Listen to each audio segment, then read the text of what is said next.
nothing wrong with your television set. Do not attempt to adjust the picture. We are controlling transmission. If we wish to make it louder, we will bring up the volume. If we wish to make it softer, we will tune it to a whisper. We will control the horizontal. We will control the vertical.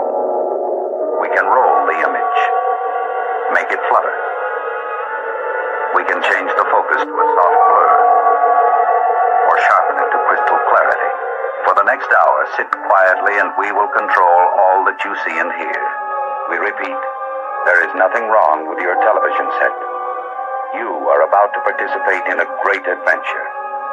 You are about to experience the awe and mystery which reaches from the inner mind to 420.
You've done this 1,000 times. And the show must go on.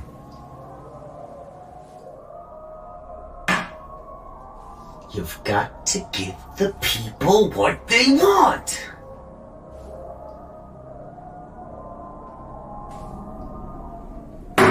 Piece of cake. Man, I'm just sitting back watching the pussification of this whole country. Can't say this, I can't say that. Shit, what the fuck can I say? When did y'all become so fucking sensitive, man? Lighten up. I'm just here to entertain you. And if that triggers you, well, then you're a pussy. Listen, it's a cold world, easier to play this shit safe. Knowing how the world gon' judge you if you make a mistake. These miserable fucking people so saturated with hate, they can't wait to pile it on someone else's plate. Like if I'm right with every word except for one in the song, they'll only focus on and judge me for the one that was wrong. Cancel this, cancel that, fucking welcome to America, the home of specializing in assassinating character. I hate it, I prefer going in guns blazing, annihilating anyone who's testing my patience. Ain't no room for pussyfooting in the rap game, and I'm drawn to controversy like a moth to a flame. And you little snowflakes better quit your complaining. Not racist, I'm just not too big on the Asians. Shit, I'm kidding you, idiot, but with no hesitation. These fuckers run with it and post it up on Twitter while saying that Webby's some sort of bigot for fucking making a joke. You're not woke, you're just sensitive and quick to provoke. So I'd like to invite you to suck my dick till you choke. Deep throat, pow pow, got your bitch in my scope. Everyone that I'm seeing is looking pussy as fuck. fuck. Go and cry about shit without even looking it up. So I'd like to thank my bullies all for making me tough, because it's looking like y'all ain't get bullied enough. Yeah, I came to drop bombs like Flex and I'm gone, I'm aura. So try not to be so sensitive, y'all. If I'm not pissing you off, then I'm pissing you on. If you're not triggered at all, then I'm spitting it wrong. Because I came to drop bombs like Flex and I'm gone, I'm aura. So try not to be so sensitive, y'all. If I'm not pissing you off, then I'm pissing you on. If you're not triggered at all, then I'm spitting it wrong. Easy does it, Webby, try to keep that temper in check. I'm going off like Terminator in the metal detector. Hit him with the blur like my memory gets from blowing benzos while I'm drinking. Yeah, I tend to forget, a devil's reject. Ever since a kid I've been a loser, but I dealt with it. It's called developing a sense of humor. Learn to laugh a little bit, this shit is good for your health. If you can't take a joke, you need to take a look at yourself. Shit, if I didn't have the haters, then I would probably withdraw. Shit, dog, honestly, I would probably miss y'all. Haters, really please, promise me you'll never quit, y'all. Here, I'll make fun of me with y'all. Here's my impression of Webby, no one's doper than me. I got the hairline of someone that's 10 years older than me. Sitting dissing politicians like I'm fucking sport fishing. Say I fucked their wives and daughters when I obviously didn't. And I'm pale year round, summertime or deep winter. And I chew with my mouth open when I eat dinner. My liver has put up with plenty of cheap liquor and more drugs in a lifetime than Keith Richards. I used to work out, shit, I really was buff. Then I stopped working out, now I'm skinny as fuck. Like so skinny, when the wind blows hard I lose balance. So skinny, looking like I won a tapeworm challenge. It ain't that hard to laugh a bit at your own expense. Fucking just relax and shit. Smoke a joint, eat a Xanax, you bitch. This uptight bullshit's what I've had it with. If you're still mad after what you've listened to, then that's just a bitch in you. Suck a dick or two, ain't no fixing you. Fake woke can't take a gay joke. People that I'm spitting to, I am here to trigger you. Yeah, I came to drop bombs like Flex and I'm gone, I'm aura. So try not to be so sensitive, y'all. If I'm not pissing you off, then I'm pissing you on. If you're not triggered at all, then I'm spitting it wrong. Fucking pussy. Trigger! Forget about it, Frankie.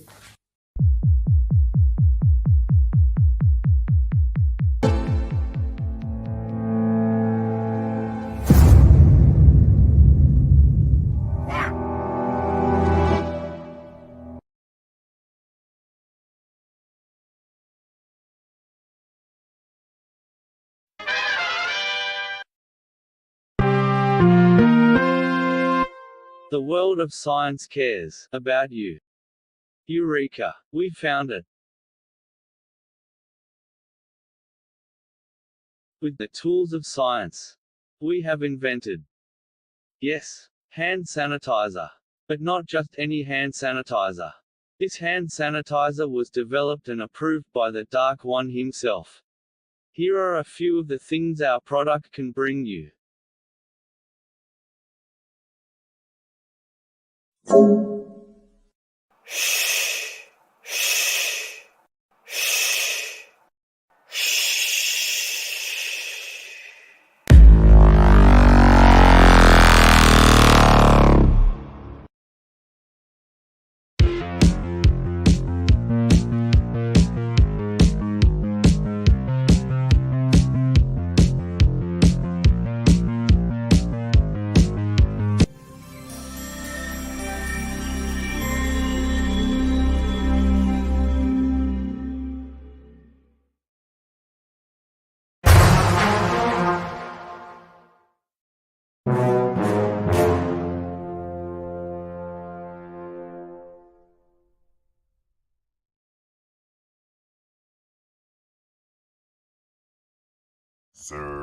Serve,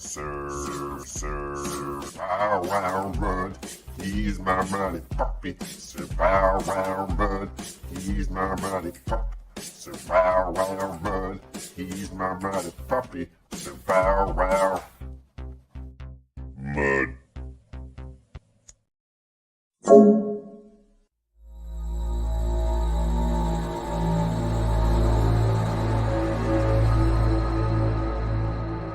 Wait.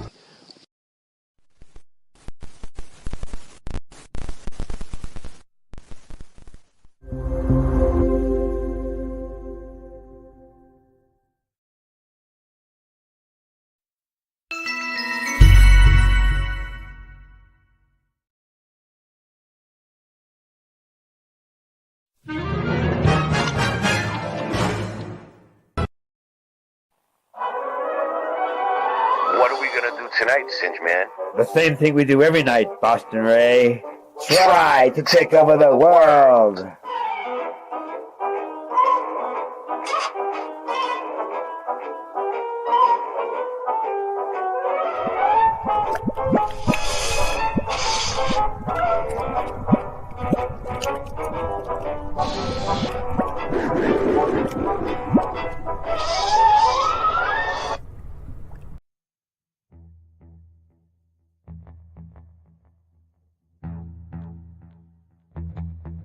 You slept.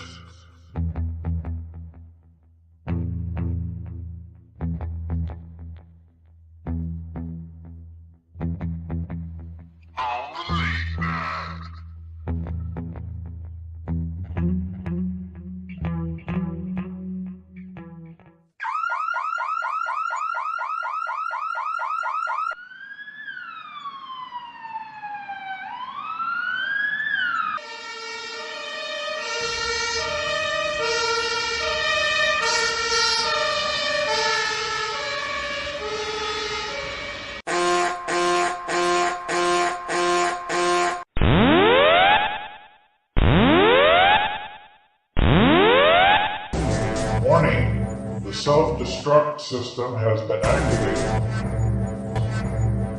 Option to override self-destruct expires in 10 minutes.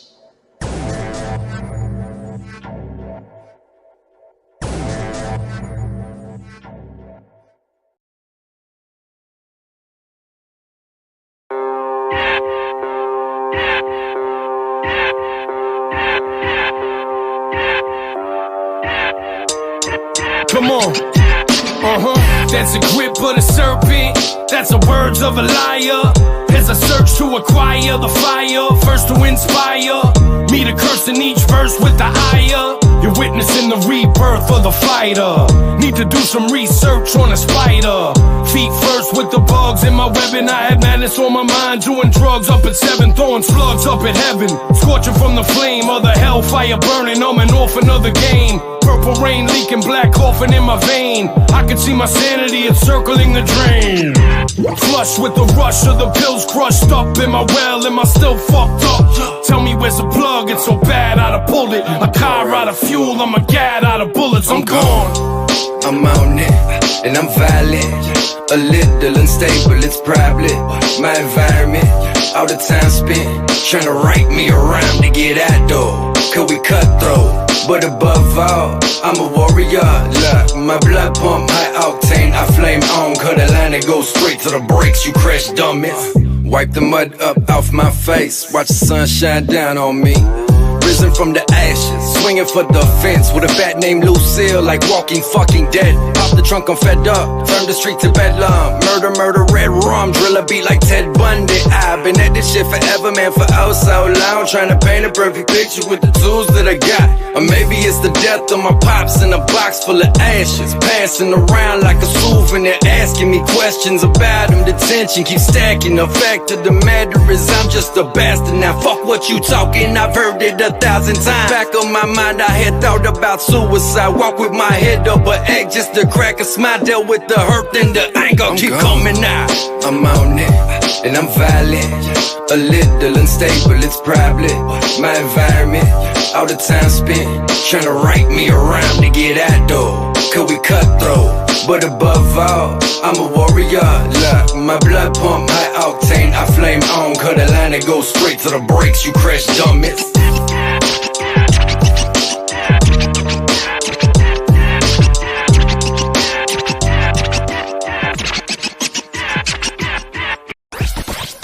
The world is flat.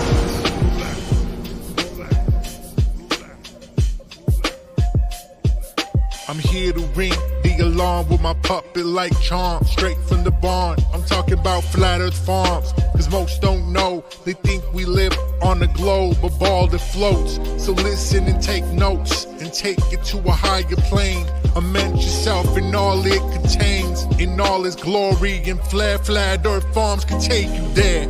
Open your mind outside the box. No more staring at NASA's Photoshop. No more moon landings, no line to ya. No more people standing backwards in Australia. Just facts and pure truth. Planning straight to the roots. Flat Earth Farms help you understand. A magical place on a wondrous land. The world is flat, and that's a fact. Tell your friends next time you chat. Let them know a ball ain't that. Let's stay playing with the baseball bat. Cause we coming at the barn, a higher place. The Flat Earth Farm.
Crank up the music. Keep an eye on the back.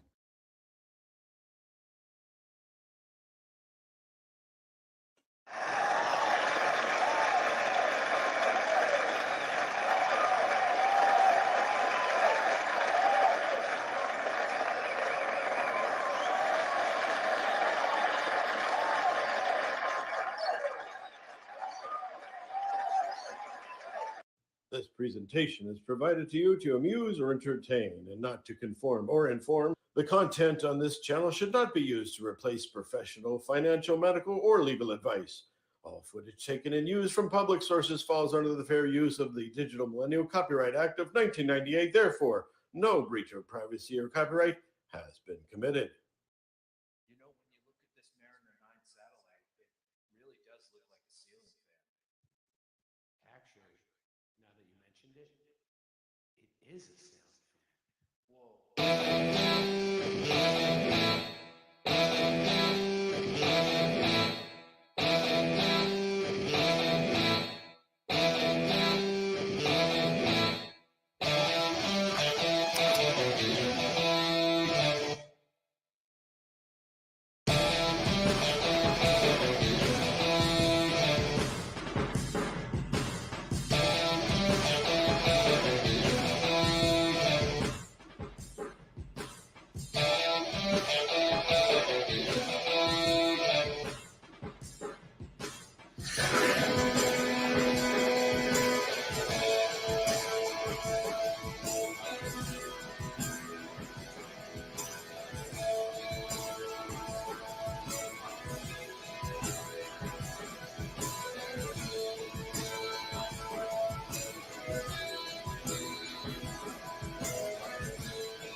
It's Christmas Eve. Three friends decide to go out to a bar and have a drink. On the way there, the roads are icy. They spin out of control and crash. Unfortunately, all three of them perish. As they go up to the gates of the pearly gates where St. Peter is, because that's who's in all these jokes, he says to them, "Look, I've got a Christmas special. If you can prove that you were celebrating Christmas, even though it's a pagan holiday and we don't practice it here in heaven, I'll let you go back down to earth like nothing happened." So the first guy pulls out a lighter and goes, "Look, a Christmas candle." St. Peter says, it's kind of a stretch, but go ahead.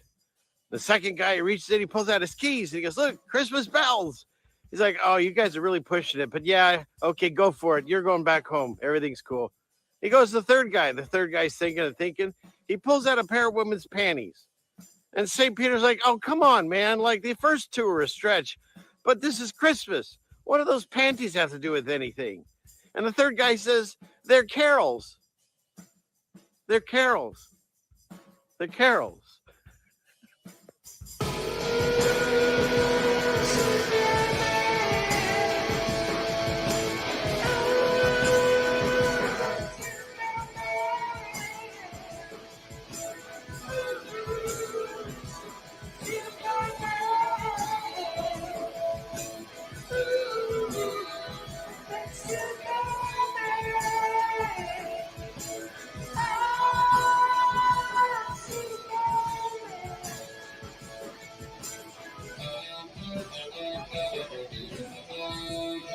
Hello there.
Satellite tracking continues.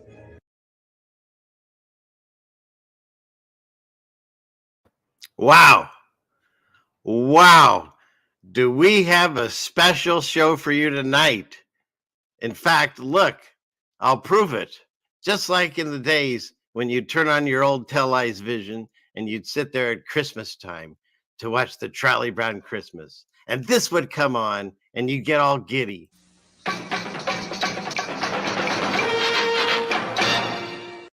Yes.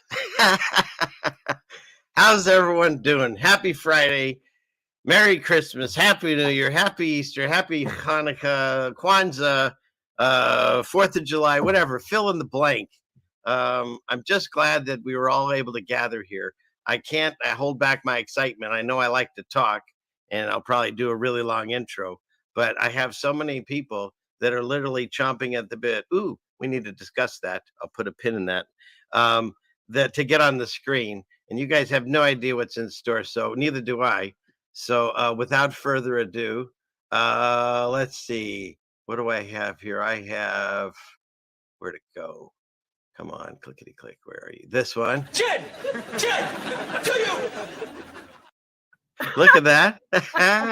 Welcome, Jen. Good to see you. Thanks for having me. Glad to be here. It wouldn't be a Christmas special without you. And then, of course, Ray. Where is he? Here he is. Hi, Ray. How you doing? Hi, Ray. But I just have one other question. Where's the shampoo? There he is. Eddie. Now, Shabu, do you yeah. like being on the left or the right? I know that sometimes. Do you like being on the right where Ray is? I'll move you. Right now, I don't mind really. You sure? Oh, we can. Okay, well, I'll switch it. I'll keep changing it throughout the night. But then it's going to get really confusing because here's what happens when you leave your door open. Sometimes random bears walk in. I don't have an intro for him. I'll give him this. Boom, baby. And there he is. Boom, baby. Right? Yeah. So Rasta's in the house. Look at my screen. It's full of people. We'll never get anything done. I love it. One more person will have the Hollywood Squares. Yeah, well, there's a chance. There's somebody that supposedly might try to call in, so we'll see. Excuse me. So we'll see.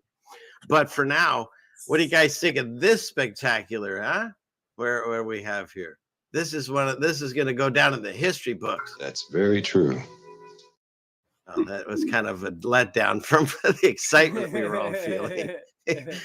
Mike Brady's kind of a downer in that one. Just saying, Jen. I know you love him. I love Mike Brady. So I didn't even make the connection. Someone did in the chat that Carol was the name of the mom because that joke had Carol. Marcy would be my girlfriend. I'd be like, dude, your dad is hot. Everybody's cringing right now. They're like, oh, I don't have anything for this. Here we go. No, thank you. An oldie but goodie. No bueno one. You gotta look for a no bueno clip. All right, I'll work on that. No bueno. Just take the voice out and make it say no bueno. I know that one's perfect the way it was. I'll have to make another one or find another one. But I already have 1,000 in here. I saw Billingtano in here. It's called Just the Tip. Good to see you there, sir. And but yeah, we're doing great. There's Illuminati confirmed 66 people according to YouTube. Thank you everyone for being here. 33 on my chat. You got right? Well, I think the only reason we're not over with this spectacular, not over 150 is because half the country's without power and you stuff, guys, most likely. While we're talking about the number 6666, right? So no, seriously. The other day, I was at a store, and the lady that was ringing me up was like Indian or Muslim or some sort of Muslim. I think she was Indian, but my change was 6666. Like, you know what I mean? It was all sixes. Yeah. It was like $66.66. And we both looked at each other, and I was like, "That's the mark of the beast." And she was like, "No, that's a good number." And I'm like, "Really?" Yeah. So, like in their religion, they think it's a good number. You know what I mean? Like it's crazy. It's like the number of man or whatever. I don't know. I've heard of that. Yeah. She was like, "That's lucky." She was like, "Yeah, that's good luck." I was like, "Really?" I thought 777s was lucky. 666 lucky now. It depends on what part of the world you're from, I guess. I guess so. Yeah. Well, just like doesn't this? I mean, of course, I don't want to do it. They'll put me on Russian bids, but you do the OK sign, and it used to mean like okay, but in some countries it was calling somebody an a-hole, and then of course now we just think it's summoning Satan. But yeah, what were you saying, Rasta? Well, first off, with the sign language too, I mean, like the devil horn sign is also "I love you," and it's like. Well, the Masons made that sign. But see, I think they bastardize the languages and they make those signs, so we use them, using it the way that we're taught, not knowing the original use goes way back. I think though it's the energy you put into it. It's like if you want it to say "I love you," then it says "I love you." If you want it to say "Hail Satan," then that can be what you want it to say too. It really. This is true. I see what you're saying there, Rasta. But the point, what we're saying is when you have deceptive people taking something like a known sigil to them of a certain demon, say it's the upside down peace sign, for instance, right? And they get us to use it thinking we're using it as love and peace, when really in actuality that thing is a deception, summoning demons. And so in that we are being deceived, even though we're thinking it's a good thing and we're putting our good intentions into it. It's like saying what does it say? The path to hell is paved with good intentions. So you're doing something under a deception that way, not knowing the truth of the matter of what it might really mean. Rust, I see what you're saying. You're putting your energy, and that's how you're feeling it. But what Jen's saying is there's a side effect that it is also putting into because we all use the same system, right? The ether, whatever you want to call it. So it goes in there. That's what I do see that and agree with that, but I also see that if you're going to apply it in that aspect, then like with Christmas, for instance, like it's like, because, I was a real bummer on Christmas for a few years being a truther, and just like was really anti all the symbolism and all the things that go along with it, with Santa Claus and the tree and all that stuff. But now, like I've come to like go full circle on it. Now I love it. I have a tree in my house right now, and I wish I have a tree right there. Okay, here's what the way I see this now, because like you, here's what I'll tell you our story. So we had a Christmas where we had it all decked out, and the kids came over, and we had a great Christmas. And then they left, and it was right in the beginning of our awakening process. And I put on this dude. I think it was. Oh shoot, what was his name? I can't think of it, but anyways, he had a thing where he went over everything about Christmas and where it all comes from, and how potentially you are allowing, an opening portals or whatever of these entities to do this, to mess with you. And we took everything down. And so, but then we didn't want to be Scrooge because the kids are into it and stuff. So, like, for instance, what we did here, let me bring this up real quick. Goes along with what I was going to start with. So thanks for bringing this up. Clickety click. Here we go. Okay. So what does God say in the Bible about Christmas trees? Because he basically spells it right out. And where is this? Okay, the Christmas tree. It talks about how the Christmas tree was came about. And for some reason, none of these tabs loaded because of the power outage. But basically, it goes over the story of Osiris. And when Osiris dies, comes back as like supposedly like a tree, an evergreen tree. And then cutting one and bringing it inside is like you're praying to the god Osiris. That's why my thumbnail has that on the tree. And let me just get rid of this. Not helpful. But here you go. Here in Jeremiah 10, it says, hear ye the word of the Lord speaketh unto you, O the house of Israel. Thus saith the Lord, learn not the way of the heathen, and be not dismayed at the signs of the heathen, for the heathen are dismayed. For the customs of the people are vain. For one, tell me if this doesn't sound like what we're dealing with. For one cutteth the tree out of the forest, the work of the hands of the workmen with the axe. They deck it with silver and gold. They fasten it with nails and hammers, that it move not. And so he goes on to say that just, you're living amongst them, but he doesn't want you to do as they do. Because be in the world, but not of it. Correct. Stranger in a strange land. And it's difficult. I understand. It's difficult to live like this, especially with children of, any age, but young children especially. So what I would say is this: try to work around it as best you can and feel comfortable. But just know that the act of cutting a tree, bringing it inside and decorating it is specifically said, don't do that. So you are upsetting God. Now, to what level? I don't know. That's between you and God. But all I can say is I'll try to do as many things as I can to walk the line as close to being righteous as possible. But as my wife reminds me, every single one of us falls out of grace every single day. It's just the matter of living here. Yeah. And so what we did this year, because I didn't want to Grinch out, we didn't kill a tree. We took a top of a tree like we were going to have to, trim anyways. And I put it outside. And so it's representation for the children. They come by and they can see some lights. I know. I'm still going to have to explain it, but I didn't bring it in. I don't know. But what do you guys think? What if you get a plastic tree? Does that count? Yeah, plastic. Yeah, does that work around the? That probably, maybe. You don't have to kill a tree. Yeah.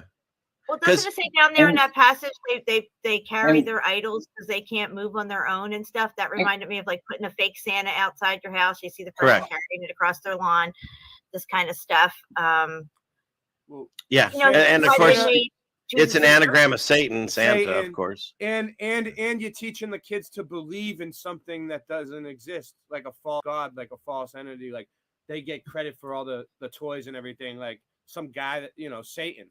Well, Satan this is brought your why kid. they made Jesus' Yeah. birthday on December 25th, that special that I had put up that I did on Christmas. So the Christians wouldn't backslide into the pagan festivals of fertility. This is the winter solstice, the feast.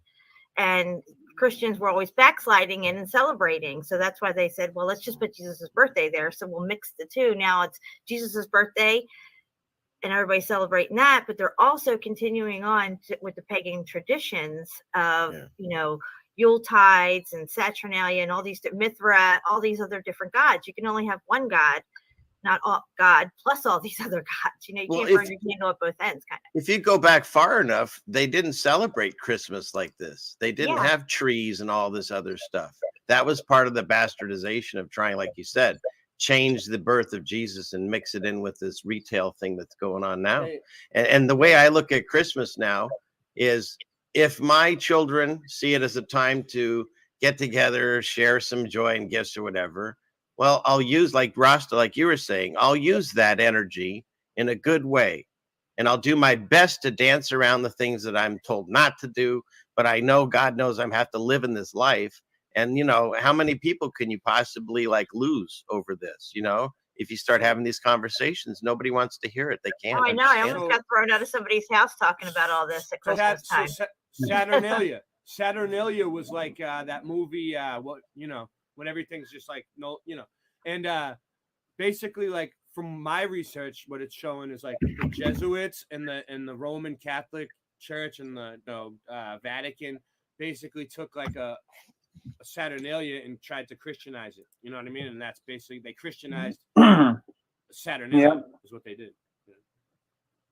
Yeah, It's like, it's hard for me because every year it's like my kids love all the Christmas stuff. Michelle likes it. I had to pay $75 for a tree over here in Boston this year. Wow. It's like, whoa. Yeah. Like, you know, crazy. I don't care. Like, I did it for them because that makes them happy. But they completely destroyed it already. Like, you know. Well, see, that's the thing. You cannot take the Jewish part of me out. I got my tree free from my yard. Yeah, that's what I'm saying. Who would pay? Like, you guys. Wait, I gotta hit myself with this. That's very true. You guys are lucky when you have trees like in your backyard and you can just. Wait, I mean, you guys. Like okay. the people that live out in the suburbs. I get it. Like, I live in the city. If I can't go chop a tree down, dude, you know what they probably could at like 2 in the morning or something. Get out there.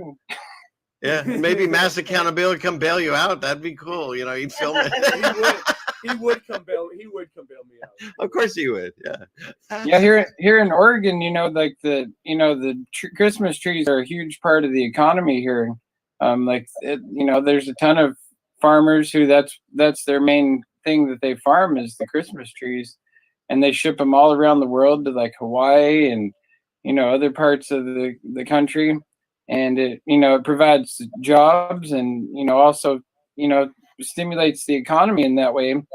And so, you know, I see that as a good thing, that, you know, and the Christmas lights, you know, I really enjoy. I don't know if it talks about the lights at all in the verses, but I really enjoy the lights. I love that people put them on their houses, and, you know, it makes it a lot more bright and just festive. Some people leave their lights up all year round.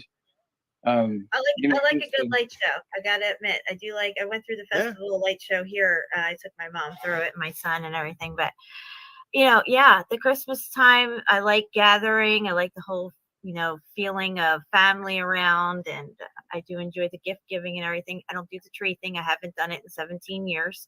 Yeah. This year, because I have family living with me, I did decide to put stockings up at my fireplace, and I got little presents in there for them. But as far as, you know, the Santa side of it, that side of it with the, you know, the trees and the wreaths and all that, I don't need all that stuff in my life. And that's okay for me. I don't have small kids, you know, it's for everybody to figure it out. It's one of these tough decisions that people are making, like when they had the thing with, can you send your kids to school? Can you not? You know, it's really tough.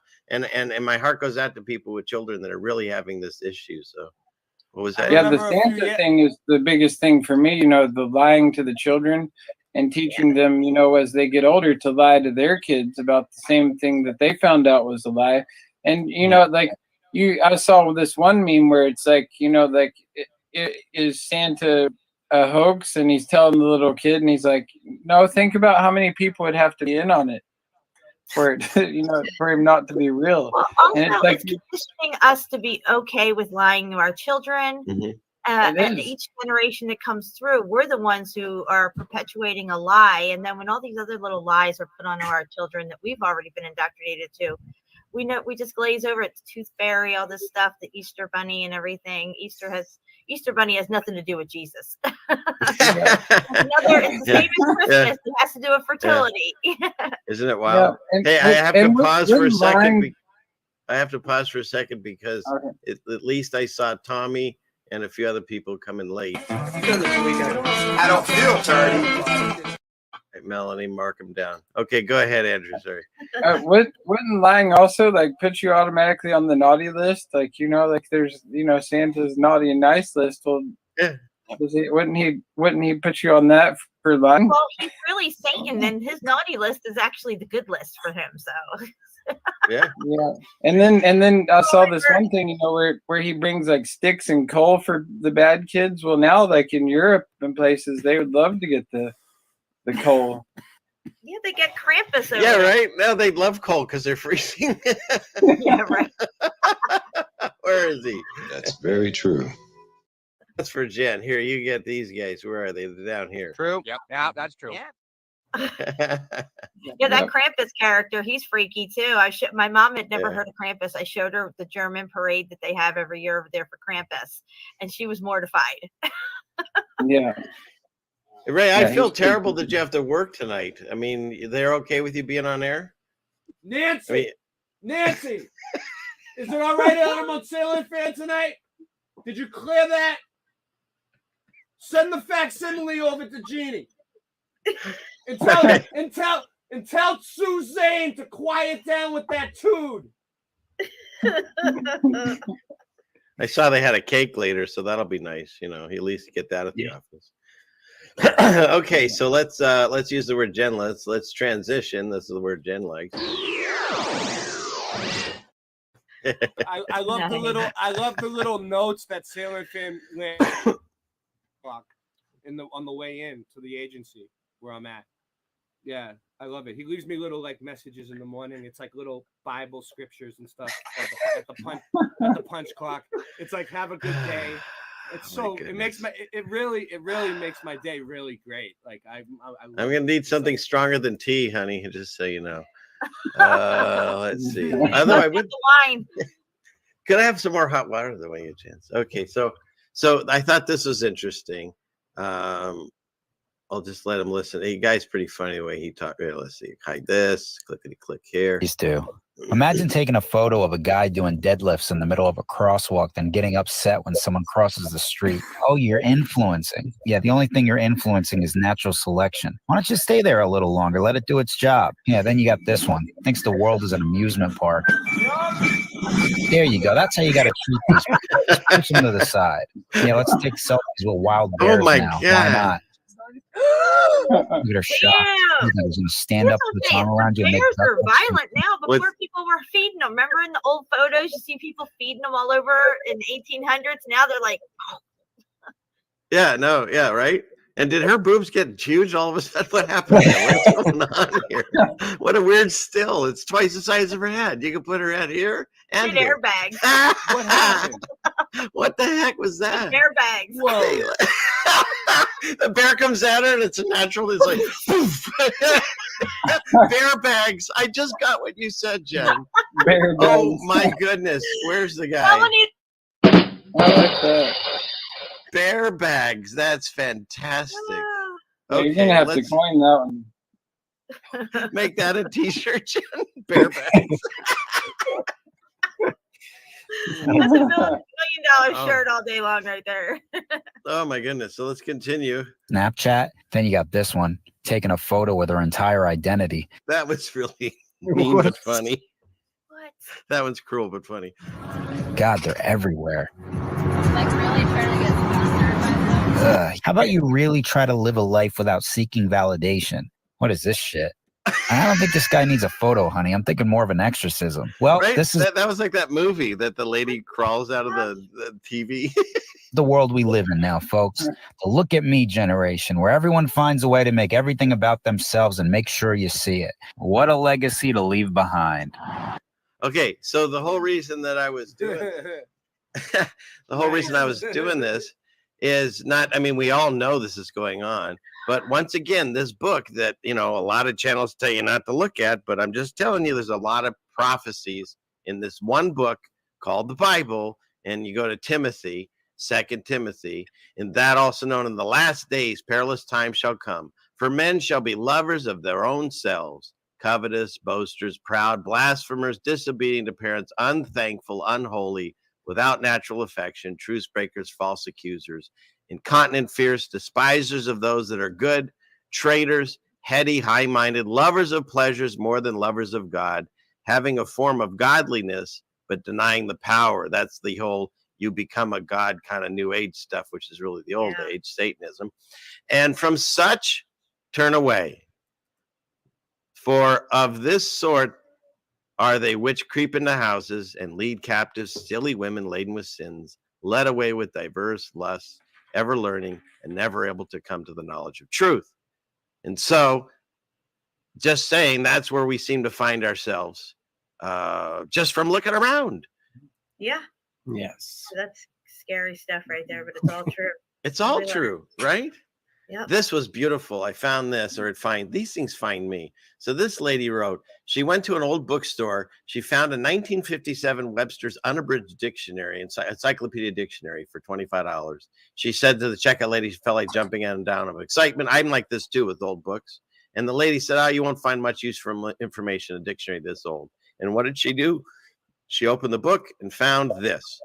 Knowledge in truth is the great sun in the firmament.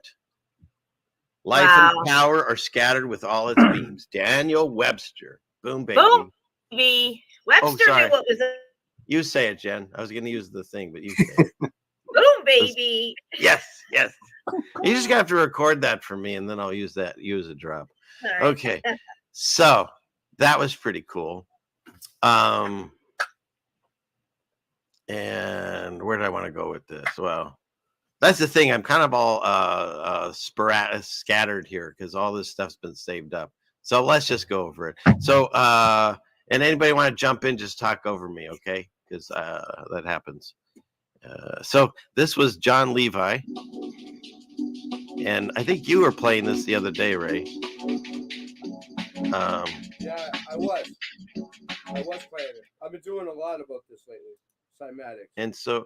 And for anybody that doesn't know John Levi's channel, he's awesome.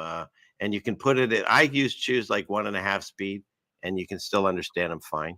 But he went over cymatics of water, right, Ray? You can talk a little bit about this. Oh, I can talk a lot. I can talk a lot about this if you want. All right. So I connected everything with cymatics, dude. Okay, so cymatics is sound frequencies, right? All right. So like you got that scientist Komodo dragon, whatever his fucking name is, who does like the thing with the experiments where it shows like peace, love, like good words and good vibrations make the water make good designs, right? Mm-hmm. But like like dirty things will make the water like make it really messed up or look disgusting. So they're finding out that like they could use different frequencies in the water to make different patterns, which match up with the patterns in the stars. The same. So the stars are trying to show us something. It's important that we pay attention to the stars because those cymatic patterns that the stars are making, it's probably the secret to everything. And then like the way the whole place works, like if you look at the whole realm from above, like the whole computer board thing, it looks like the whole realm was shaped with like all the star forts and everything. It could have been some sort of cymatic frequency, like when God said, "Let there be light." All right, and it reverberated. It was cymatics that just made the whole realm, and that's why it's shaped like that, like all the star forts and everything else. Like, That's what I'm thinking. Just my opinion. Well, here's what I do know. Like you say, the water gets affected by the vibrations, and like there's even things that just thinking, like with the rice thing. If you take rice and you put it in a jar and you say a bunch of nasty things, it turns dark, and if you say nice things, it stays nice. And so the sound waves. Let me get out of this. They've done it with rice. They've done it with sand.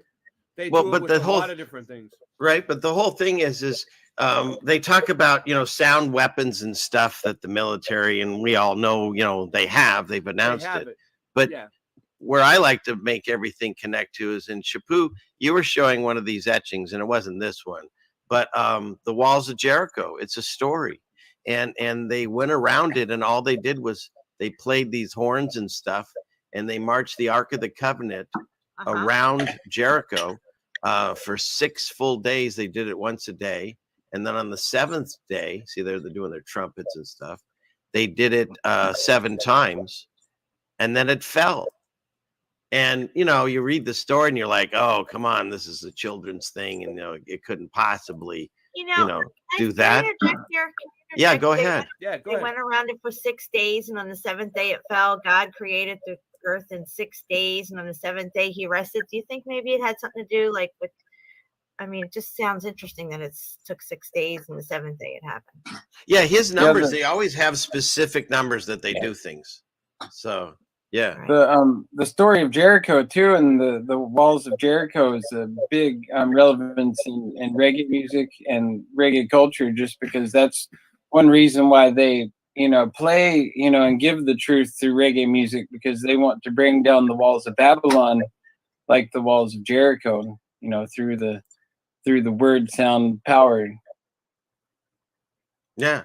And so just like you're saying, it's in the reggae culture, but you can find thousands and thousands of paintings and etchings and things that deal with this, to an event that people say, well, the Bible's made up and it never happened. I don't know. It just seems like, why would so many people recall this event if it's just mythical or whatever you call that word, I know we put Thor on movies, but we don't have all these stories about him like this. Yeah, no. So, and now he's a girl, I guess, or something. I don't know. Yeah, the new one. Nancy, thanks for the water. He was a trans god. Nice. I thought that was his brother. What's his name? Loki. Loki. Right? Yeah. He's the trickster, which is another thing. It used to make, here, I'm going to get this idiot off the screen for a minute. You got a picture of Loki there on the screen. Yeah, right. That was the other thing. I was like, when I started waking up to this, there's different ways that you can find out things on the other side, whatever you want to call it. The way I like to do it is I ask God, and if he wants me to know, he'll show me. And if he doesn't, then I don't try. I'll just keep asking, and then he'll show me when he's ready. But you can use like all kinds of things, tarot cards, you can use Ouija boards, you can use all this stuff. And God talks about it in the Bible. Why? Because he doesn't say that it's fake, because he says it's real, and you're actually tapping into things that you don't understand. And here's where Loki comes in. If you're touching through to the other side and you don't know how to use the phone service or whatever, but they do, you don't know who you're talking to. What if you're talking to Loki? You know what I mean? So that's, I have to just be careful with any of that stuff, mushrooms and stuff and all that stuff, because you can tap into the other side, but it can tap back into you, or you can get a seizure, I guess, from mushrooms. Loki was a comic book character. Yeah, mushrooms have been giving people seizures lately. But you know what? I heard that it's when they're not dried out properly. Like, but who knows? I don't know. But whatever the reason is, it's kind of just be cautious. I know that's a big thing in a lot of communities, and just be careful. Where are we? We are on the Ceiling Fan Man Show. 118 beautiful peeps here. And I hope every one of you has pounded that like button and shared it, please. This is the Christmas spectacular. What do we have? Yeah. We're on a mission from God. And just remember one more thing. Don't forget what Superman says. Don't smoke. It doesn't make you grown up. It makes you a loser.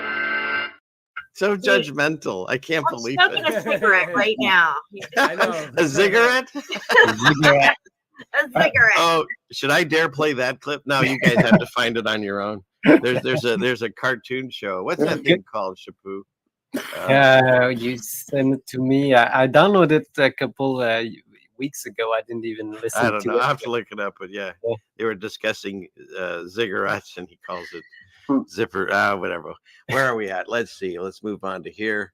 Yeah, let's look at this because I like presenting. This is my this is the news section, I guess. Oh, we can. I haven't played this one in a while. Let's throw all the stops in. Where is this guy? How about this one?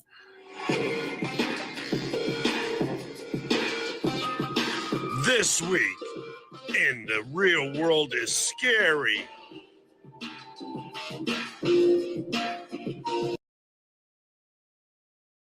Hey. Dude, were those some albino wolves? I filmed that so long ago. I don't even remember what's in it. That's funny. There's albino everything. There's white albino wolves. everything. The white wolf. One of my friends is albino, and he told me that there's albino in every species. Really? Yeah. Now, are we allowed to call them that, or do we call them absence of color people? I've seen an albino cockroach. Hey, you talked over my joke, Jen. I seen an albino cockroach one time. I should have took a picture of it. Yeah, no lie, it was Do albino. we call them albinos, or we call them absence of color people? Well, you know, How about one the thing. leading color bug? They have a lot of skin problems because their skin is real light, and if they go out in the sun, they have to wear like special lotion and stuff. It sucks. No, I'm not making a mockery of their situation. Just No, I know. No, they know. He doesn't mind that I call him out. This one that I know, he's Dominican and he's albino, but he looks like he's Irish. I'm like, whoa. Dude, that's so wow, weird. that's a lot of confusion in one sentence. Albino black people, though. I've seen a few of them. and it's pretty Dominican, weird. don't forget he threw that in there too. They have red hair and stuff. Yeah, they have red hair. He looks Yeah. Irish, but he speaks Spanish and he has an accent. You know what I mean? It's crazy. Well, I knew a 6-foot-tall Chinese gal that grew up in England and spoke with an English accent. She's fantastic.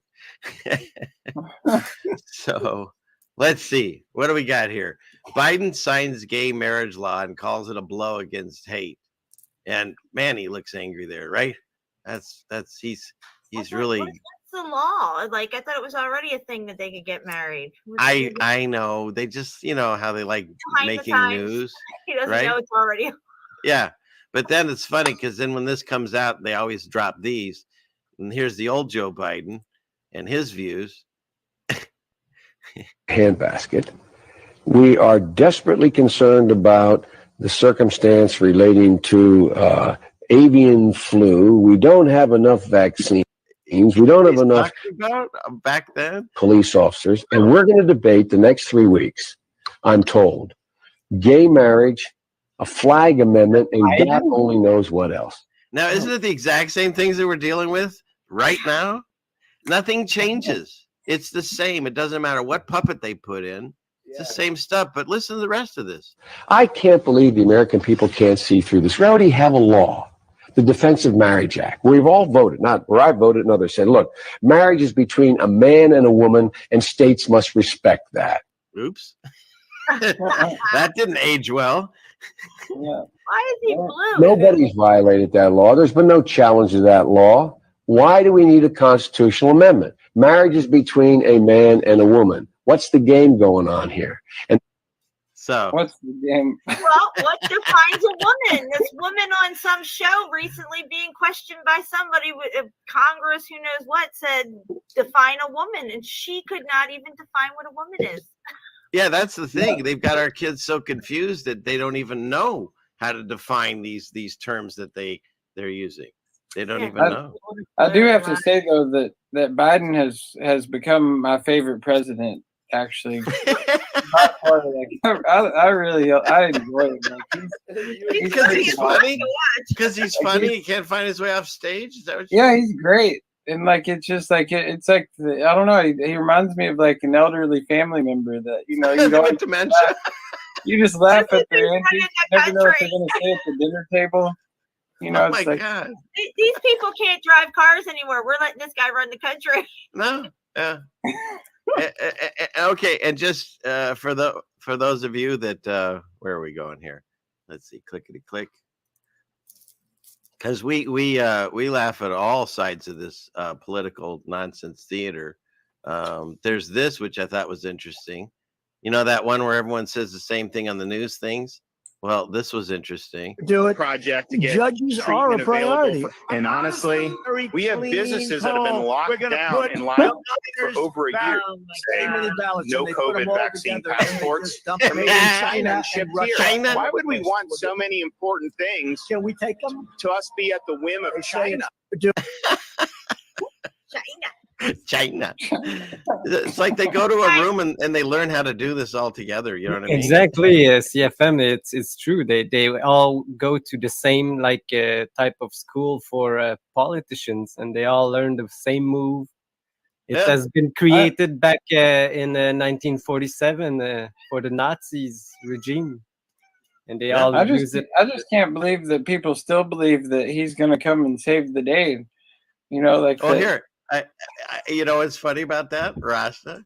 I just so happen, hopefully Ryan is still here. Let's throw this in real quick. It has Sarah on it, but I made we didn't make any food, so I made a little trailer for a show that probably mixes well with this.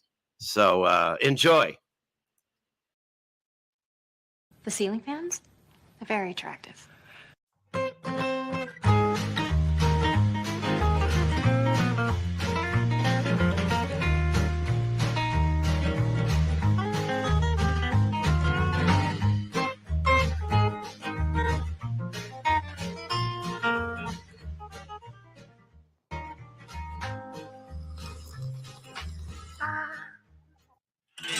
Coming soon to wherever your television plays your programming, it's a new series, Yellowstone.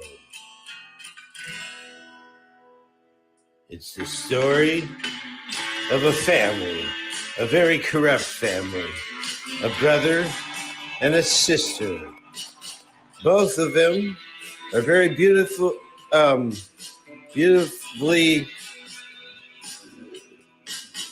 successful, and they fight all the time. The brother says, "Sister, I'm going to put you in jail. I know stuff about you." And the sister says, "Oh yeah? Well, I'm going to put you in jail because I know stuff about you." But the thing is, neither one of them know. They're just puppets to the real master. No, the real master. And so, they all play their part. Who will win? Well, he doesn't know. Coming soon to the television near you. Yellowstone.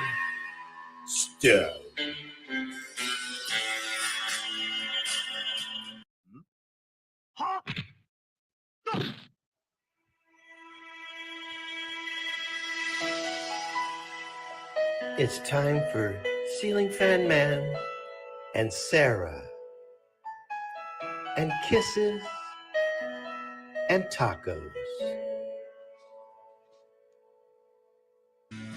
The Black Panther is stalking her prey, not allowing you to eat the birds. No, I'm not allowing you to eat the birds.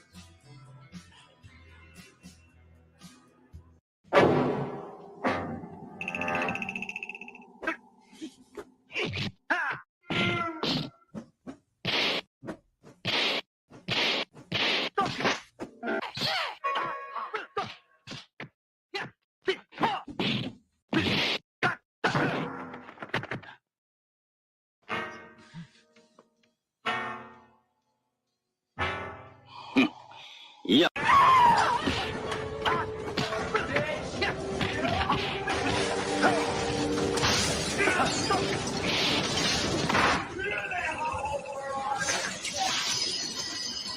Satellite tracking continues.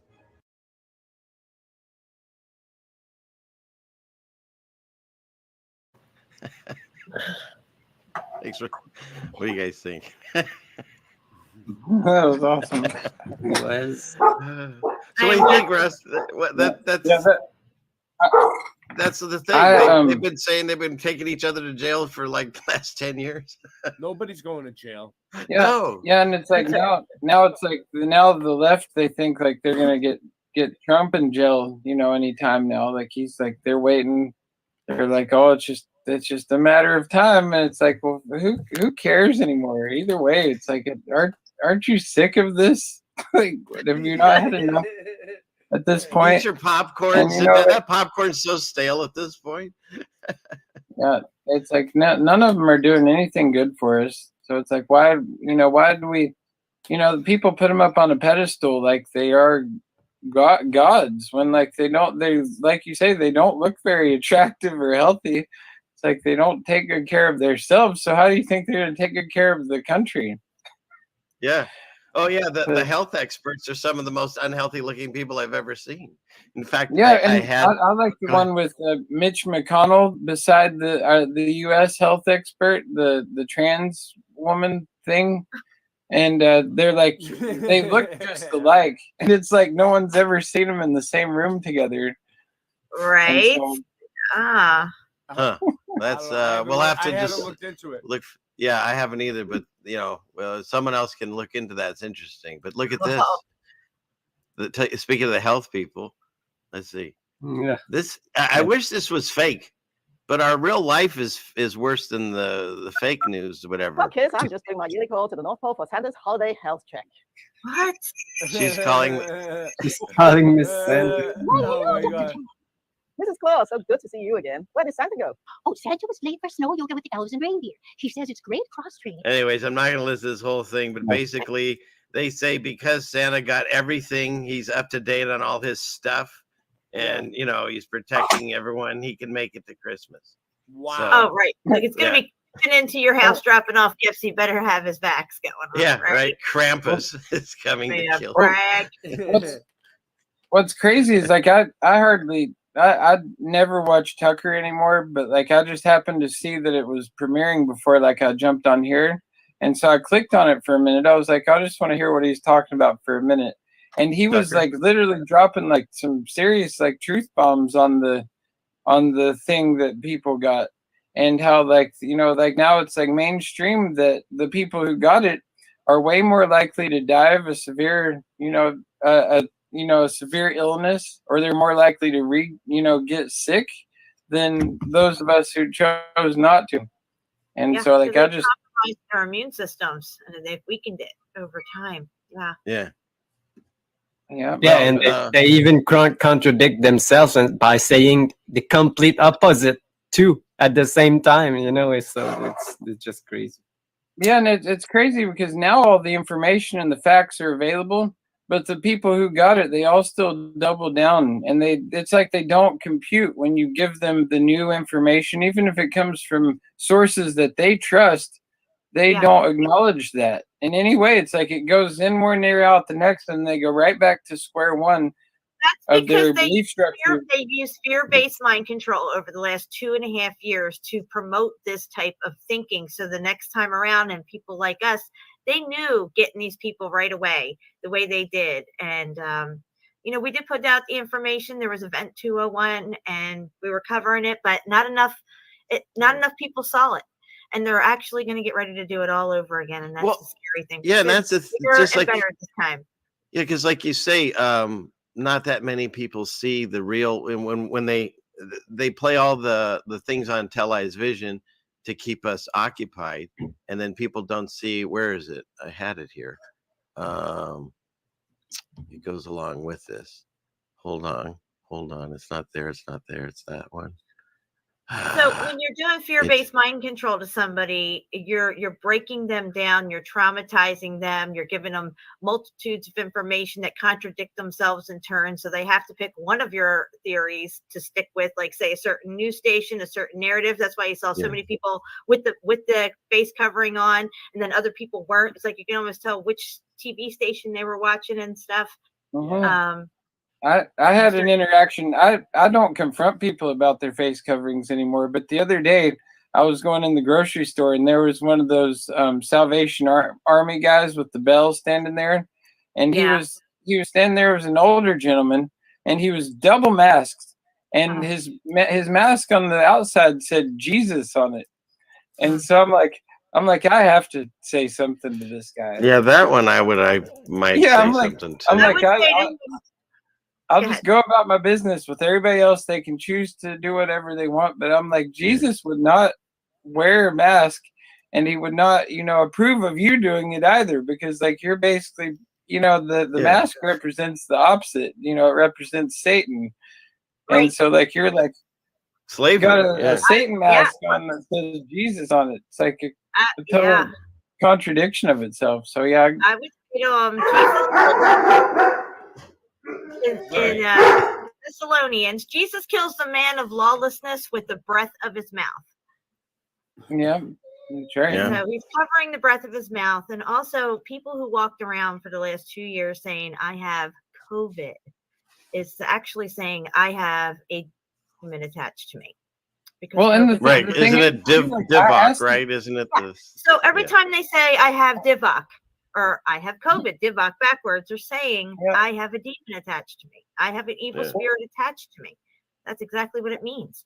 Well, I asked him, I'm like, have you gotten all your boosters and whatnot? And he's like, yeah. And I'm like, you're still doubling up with the face coverings. It's like it's like how, and that's the thing. Every single person who's wearing a face covering right now, they're all up to date on their things. Like those are they have. Oh, so good. Go ahead, Ray. Just real quick. There was a guy on my show the other night. I'm not going to say his name, but he had a dirty test, and he's fine. Like he was like, "Look, my test was dirty right now, and he's fine. There's nothing wrong with him." That's all I'm going to say. All right. Yeah. Well, I forgot what I was going to say, but yeah. Well, on the other thing too, like with like the truther aspect of it, with the shedding and things like that, where people like are really like, oh, I can't be around these people because of this. Like I don't subscribe to that as much either. Look, Jesus hugged the lepers. Yep, that's right. Jesus hugged the lepers, and I personally now have, in the past year, I've dated 2 different women who have been fully up to date on their things, and it hasn't been a problem for me, and it hasn't been a problem for them that I don't subscribe to it. And I've also stood my ground and spread my truth upon them, but at the same time, I'm not going to let that affect my relationships with people that I have interests in, or that I want to be around. I'm not going to put up those walls. And I'm with you. I don't buy into the whole shedding thing. I never have. With all the information that we have now on how do you say that, Ray? Post-postulates. I can never say it. Post-postulates. Yeah, I wouldn't even say it out loud. Okay, but in any case, that stuff, about. The fact that we know so much about how viruses transfer and how they've actually haven't isolated things, and the PCR test by their own admission doesn't work for what they say, including the guy that invented it. Like we them 1,000 ways that they're not going to listen. I get it. We have all the facts on our side. But the thing is like, because we have that knowledge and discernment, we can also get duped into like being afraid of more things, because everything in this world is trying to kill us. And now truthers are trying to say, oh, this stand next to someone and it's going to, or, get too close to this and you're going to. So it's like more fear. And we just have to use our discernment and watch out for these things. It's just like you can say sugar causes diabetes and it'll kill you. Well, yeah, if you eat a ton of it, maybe. But if you eat regular amounts and stuff, it's a really good thing.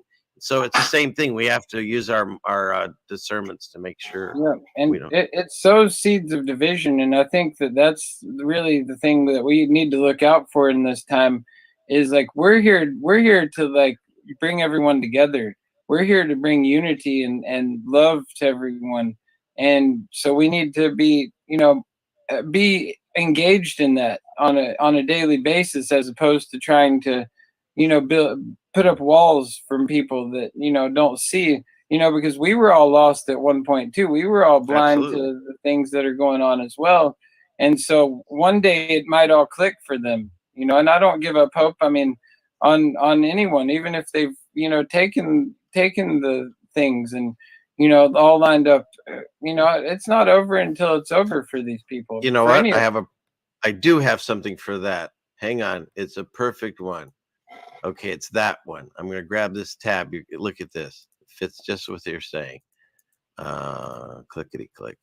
It was this one. This guy, Dr. Peter S. Ruckman. Check this out. Oops. Oh, isn't that great? He doesn't say anything. Click on this. Here we go. That fella couldn't do anything. He couldn't even kneel to pray. And he got saved. Are you saved? And for anybody that doesn't know this story, real quick, this is the crucifixion of Jesus. And he wasn't alone.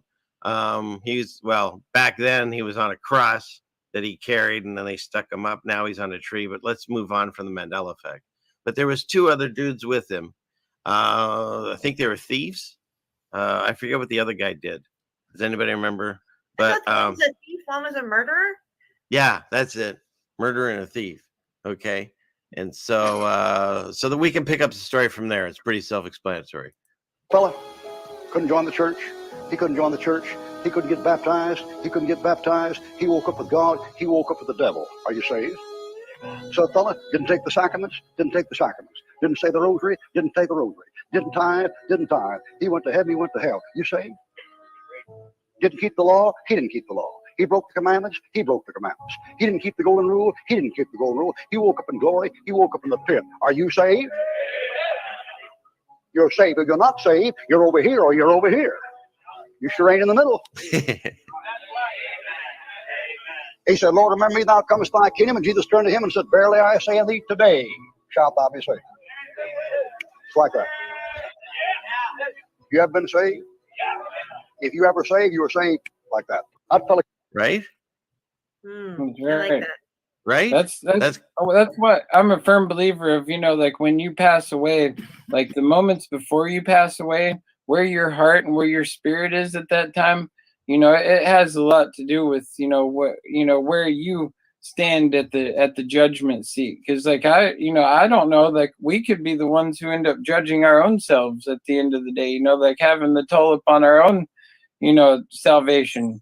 And, it's like, do we want to, criticize and be all that, or do we want to free ourselves and you just put a new fear into me, because one of my fears is and Judgment Day, for all those of you keeping score, here's the way this works. Judgment Day comes for everyone at once. Bad people, devils, good people, saints, all of us at once.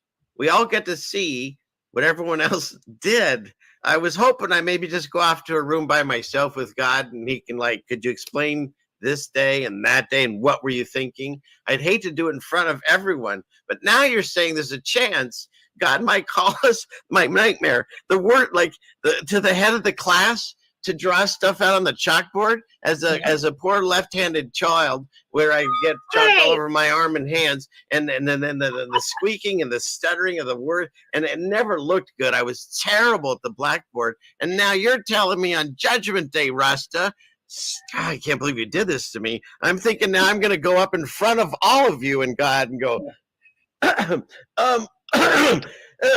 so today. Oh, man. Yep. Yeah, that's the way I see it. Oh, raising a meeting. Nancy. Uh-oh. Nancy, I need coffee. Yeah, Nancy needs Nancy, did you clear the coffee with Santiago yet? Thank you. Okay, so let's see. Let me clear some more of these tabs. Hopefully everyone's having a good time. I know I am. So, oh, hey, Aaron, good to see you. I always have my glasses falling to say hi to her. I don't know why. 111 in the chat. Boop, boop, boop. Oh, that's what he's saying. And thumbs up says Boston Ray Mudflood Adventures. So, yes. That's what I was doing. I know. I see that. I see that. Thank you. Okay. Where are we at? Let's see. Clickety click. We'll go here. We'll go here. And I'll go there. What's this one? Oh, for those of you keeping score, we just gave a bunch of billions of dollars to this guy that runs Ukraine. So that's cool. What the F is that? That's the guy running Ukraine that we're just giving all the. What? Oh, He came- no. That's He just actually not came to right. our country a couple days ago. It was And then such here an he is. honor. Here he is playing a Such an honor to president. have you here. Oh, my God. What is wrong with these people? Yeah, he's just an act. I mean, he should have gotten a much bigger parade and grand welcome when he came, because Yeah, he's right such a there. spectacular Play person. this. And I'm not playing this one, but this one, he's on some show, and he and some people, they His pants are down around his yeah, elbows? because they play the piano with their penis. Oh, So- my God. And now he runs a country. Okay, listen. That's Now, It's some what white they're sauce doing, for sure. what they're doing is trying to get everybody to be tolerant. They want you to be tolerant of this stuff, accept it as the norm. So we all have to tolerate this stuff. God does not tolerate this stuff. It says it many places in the Bible. Don't ask me to quote them, but it does. Okay. And why should we be required to tolerate something that God does not tolerate? You see what I'm saying? This is intolerable what they're doing. It's disgusting. It's profane. I can't It even is. deal with it. It is. It's outrageous, and and we can all feel that. It's that story in the background that keeps you keep wanting to go away, but it keeps churning and getting bigger and bigger until there's gonna come a day here soon where there's gonna be like some type of event that's gonna happen with this thing where it's gonna draw us into it in a much larger scale than right now. It's just a proxy situation where we're providing all this support financially, where a lot of that money isn't even going there. It's getting circled right back to like the people giving it out. It's just a washing scheme. But yeah, the Putin and the I don't know, he's part of it too, obviously, but it's gonna go to a grander level at some point, probably sooner than later. And we all just need to be prepared for that. We shouldn't be scared of it. I'm honestly excited about it. I want it all to burn down, because that's the only way we can purify this place is through fire, and through it all just burn to the ground. And so it's going to be painful, and it's going to be something that is going to be trials and tribulations for us all, but it's necessary and it's part of God's plan, and that's why we should just cheer it on. It's not something to be afraid of. True. Yeah, that's true. Yeah. I mean, judge not lest ye be judged. Okay. But at the same time, I am not tolerating. If God does not tolerate it, I'm not tolerating it. I'm not going to support it. I'm not going to I'm not going to sit there and judge and mock people and put them down and make them feel bad about their choices, because their choices are between God and them. And if God doesn't tolerate it, they're trying to get us to tolerate all this obscene stuff across the board, even the stuff that they want to teach your children now in these profane public schools run by the government. Teaching them all this crazy stuff at very, very young ages and stuff like that. Tolerate that. It's tolerable. Tolerate the fact that your child at a very young age can now make adult decisions. And we're not supposed to, do anything to the innocence, the children. I mean, that's severe offense against God if they mess with the innocence of the children. And the parents aren't there to protect them because they're being tolerant. Oh, well, it's tranny man hour at the drag queen hour at the library. Let's take the kids down because, we got to show that we're tolerant of this and we're open-minded people and forward-thinking in society. We're culturally correct and all this stuff. Meanwhile, God's not tolerating this stuff, and he's not going to tolerate you tolerating it, letting your kid be subject to this stuff. Just saying. Yep. And that's why the fire is coming, and the fire will burn it all down. Yeah. It will be. And here, there's protests coming up on the schools. Yeah. I'm telling you, I've been hearing a lot of. The school thing sucks because a lot of parents, don't have the choice to take their kids out and put them in a private situation. I personally am able to. I have my daughter in a private Christian school, which I've been very fortunate to have her in, and they still, they still preach that or teach that we live on a spinning ball and things like that. But they're, the rest of the things that they teach are pretty much, morally in line with how I believe. And so I really am thankful to have her there. But, from a lot of the parents, like, especially the way the finances are, like, Sorry. Hard to have other options because you have to work, you have to support yourself, and you have to, be a part of this. And so it really, this is where that trial comes in for us, that God put forth in the Bible. Be in the world, but not of it. It is so important for us to not be of this world. And they make it so hard for us to be not of this world, because look at the generational mindset that they've have us. I grew up with the whole Christmas theme, and, you got to go out and you got to spend all this money and all these other types of cultural mindsets that we pass on from generation to generation, that we get entrenched into this physical reality and the consumerism of it and everything, and that these new sneakers are going to make me feel better, and the likes that I got on Facebook are going to get me through my day, and all this stuff. That's being of the world, you know what I mean? And we're not supposed to be that way. We have to start teaching our kids that. It's so very important. My kids are grown now, but if I had grandkids, I'd be teaching them this stuff too.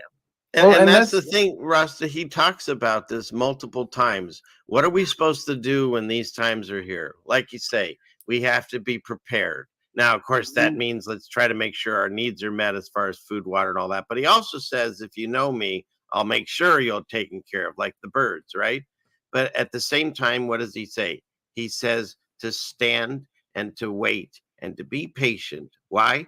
Because all these things, like you say, have to happen. If it stops tomorrow and everyone goes back to quote normal, there's still people being killed and atrocities going on in the world and horrible things happening.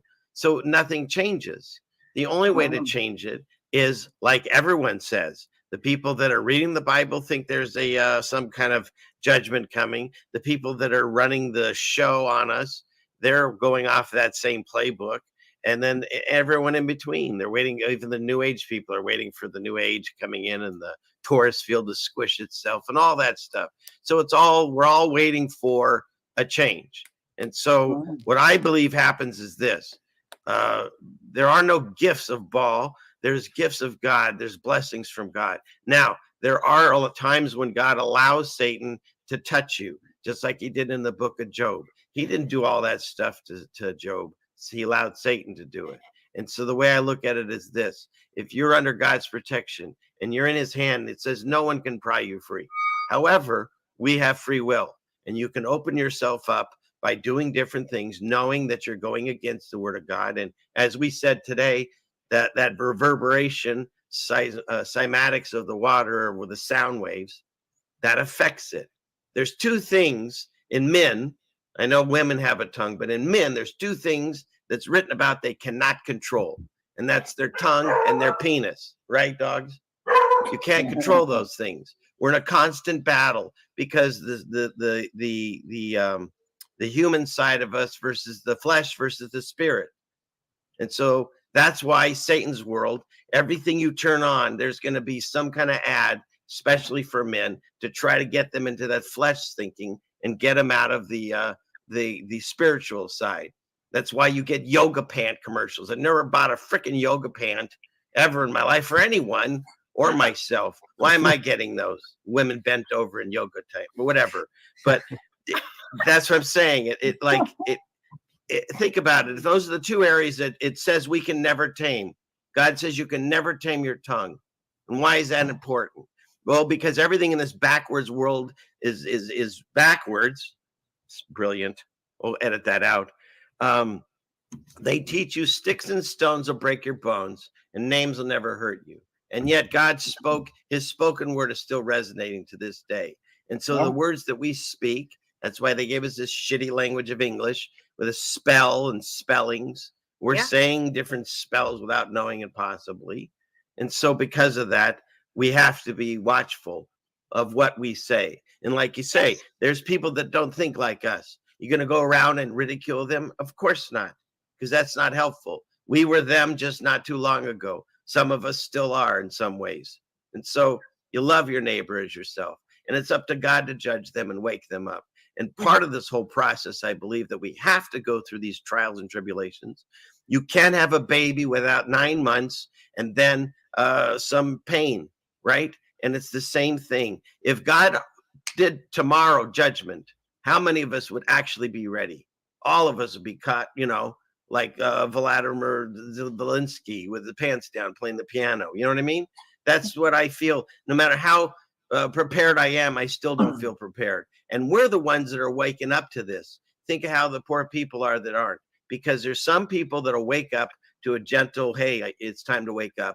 There are other people that wake up to a loud alarm. And some people you have to shake. And maybe if they're, passed out, you got to throw water in their face. Some of our loved ones will probably have to have water thrown in their face. And why did the saints get worn out? Because I said we all have to be here to see it. We're not going to be, in my mind, flowing out of here. Why would God take away the A team right when the game starts? We're here not to necessarily fight. We are supposed to stand our ground, and that means fight for God when he wants us to. But the rest of the time, what? We're supposed to be here prepared, not just for our own salvation, but to help the rest of the flock when they see this stuff going down, stuff that could get really crazy to a level we don't understand. And we have to say, come here, we'll help you figure this out. And how do we do it? The beginning of truth, of knowledge is what? The fear of God. If you realize that God exists and things you do have consequences, then you stop doing those things. And then God says, don't worry about the rest, I'll handle it. And that's the way I see it. That was a long-winded thing. What do you guys think? Well, I'd like to say that there's no. Can I boom baby me? Here, I'll do this one. There's an old saying that goes, the tongue has no bones, but it can break bones. Wow, I like that one. Did you have something, Ray? There was something I was gonna say, but I lost it. It was did Nancy write it down? Doesn't she take your memos? Nancy.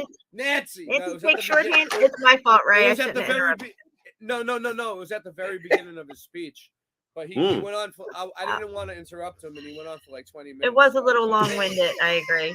I was holding on to my thought too. I was like, please don't let it go. I'm out borderline Alzheimer's as it is. I'm sorry, but you see the name of the show, so just so you know. Where's my guy? Here we go. I don't care. No, I know I talk a lot. I like this one. But it's to fill the dead air for Shapu. What were you going to say?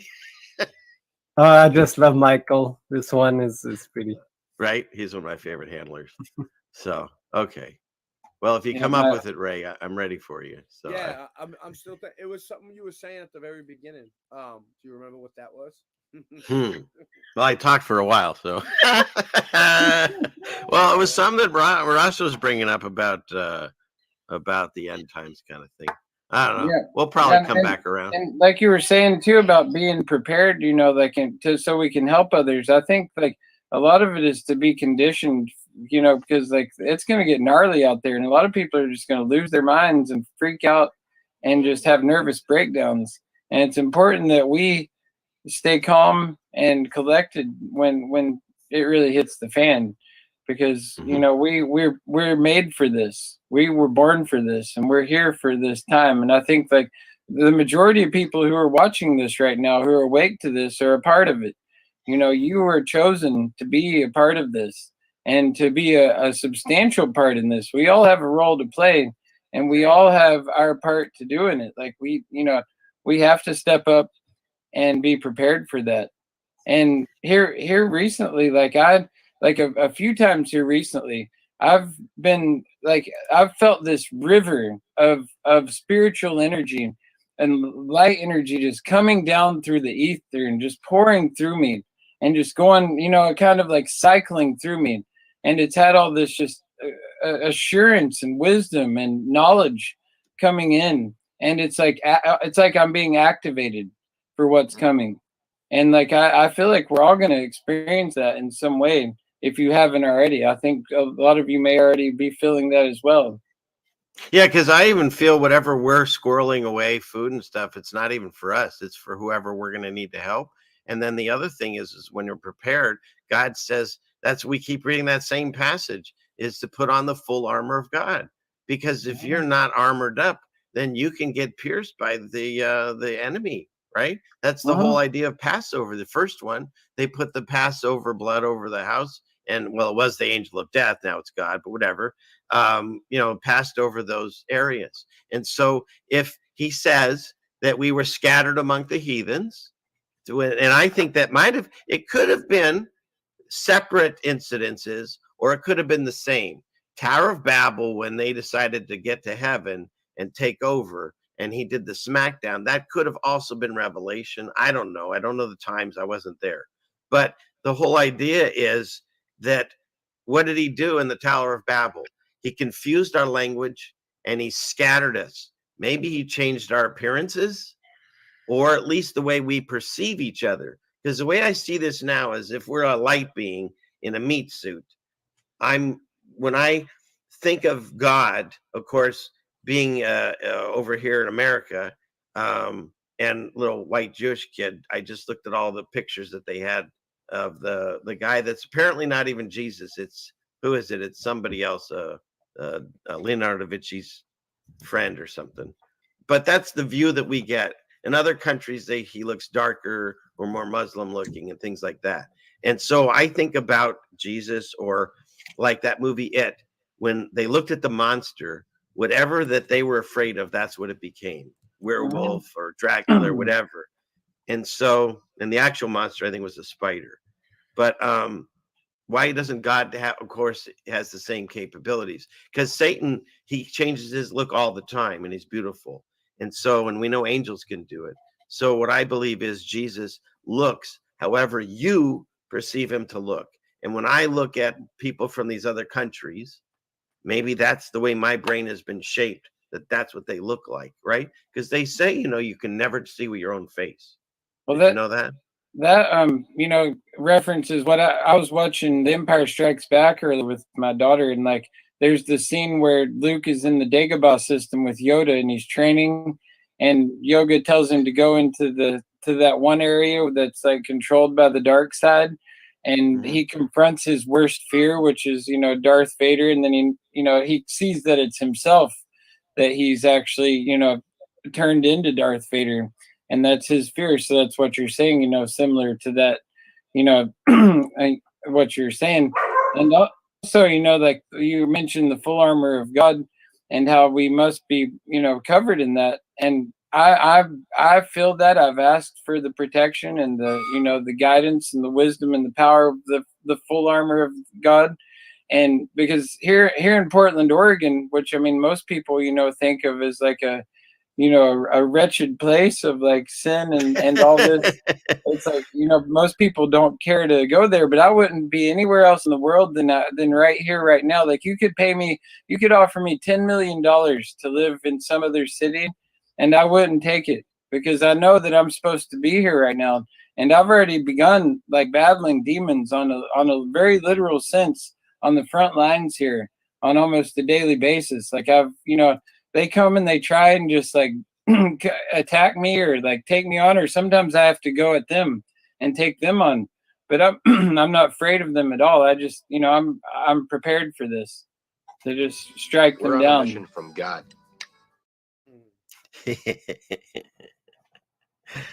It's true. It's very true. Very true. We're all feeling it. Yeah. Well, think about it.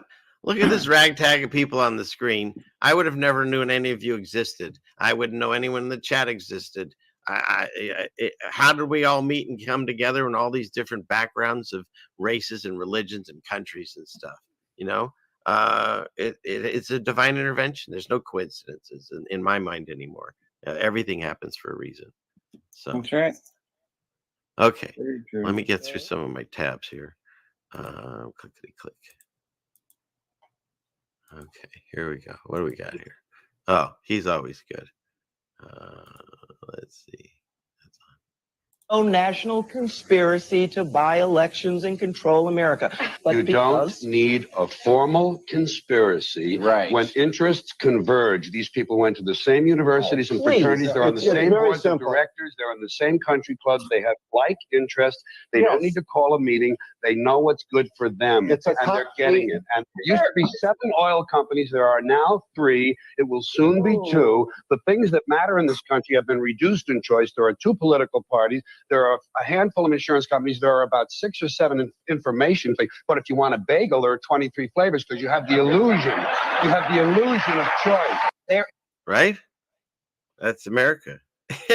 We have the illusion. We have 23 choices of bagels flavors, and yet you lose your job if you don't do what they say. You know what I mean? The last couple of years. So there's what do we got here? And this is where I think it's getting scary. Your First Amendment auditors, this one, Johnny 50, he posted this. Basically, it's a high-speed pursuit in LA, as usual. It ends with a crash. Guy gets out and he runs to another car and steals that truck, and he gets in that. And he goes on another high-speed chase. And let's see, it continues on to let's see. These ones are my favorite Right because here. I'm really cheering for the person, trying to run at this Oh, point. stop it. Anyways, we'll move on. So this Here we are guy, at the end but of here's the what pursuit happens. at the 1000 block of Hacienda crashes Boulevard. into this car right there. And then the cop hits him and they get hit twice. Deputies crashing into his vehicle. Now, notice the vehicle here with the white moonroof that we just passed that was struck by the pickup truck. You're not even going to believe what's about to happen there. So, suspect vehicle rams the police cruisers. The Los Angeles Sheriff's Department proceeds to open fire on the pickup truck. But here's where it gets really, really, really, really interesting. Up at the top of the frame, you can see the sheriff's deputies are grabbing the victim that was hit, wrestling him to the ground, roughing him up, and putting him into handcuffs. Are you kidding me? This is the victim of the pursuit whose vehicle You don't was want to just get near cops in LA. I don't care who you are. when the only tool that you have is a hammer, the whole world looks like a nail. Amen. So here is the standoff. I think I know what happened. With They the were police. You worried can see about the his K9 in the frame. safety, and so they This is yanked him unbelievable. out This of guy the getting roughed up. car to protect Can him. you guys hear me? If you're unfamiliar with the history of violence in the Los Angeles Sheriff's Department. Did you say something, Jen? Everything just went blank on my end, and I said, "Can you guys hear me?" I did. Yeah. Okay, cool. I implore you to Google LASD gangs. Yeah, and we did this, by the way.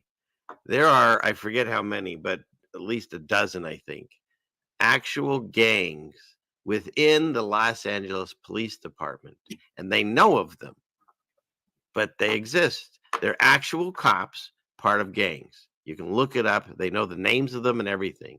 So think about that. You got a bunch of gang members going to bust other gang members. It's no wonder it's become the purge and we don't even realize it. You know what I mean? You can't tell the cops from the criminals. They're all tatted up and now they're wearing masks and they come in I like feel like army. Make the arrest. I feel like it's been like that for a long time, like a lot of them are, the most of them are Masons, are part of some secret society, and they're all, this brotherhood that, work for, definitely don't serve the people.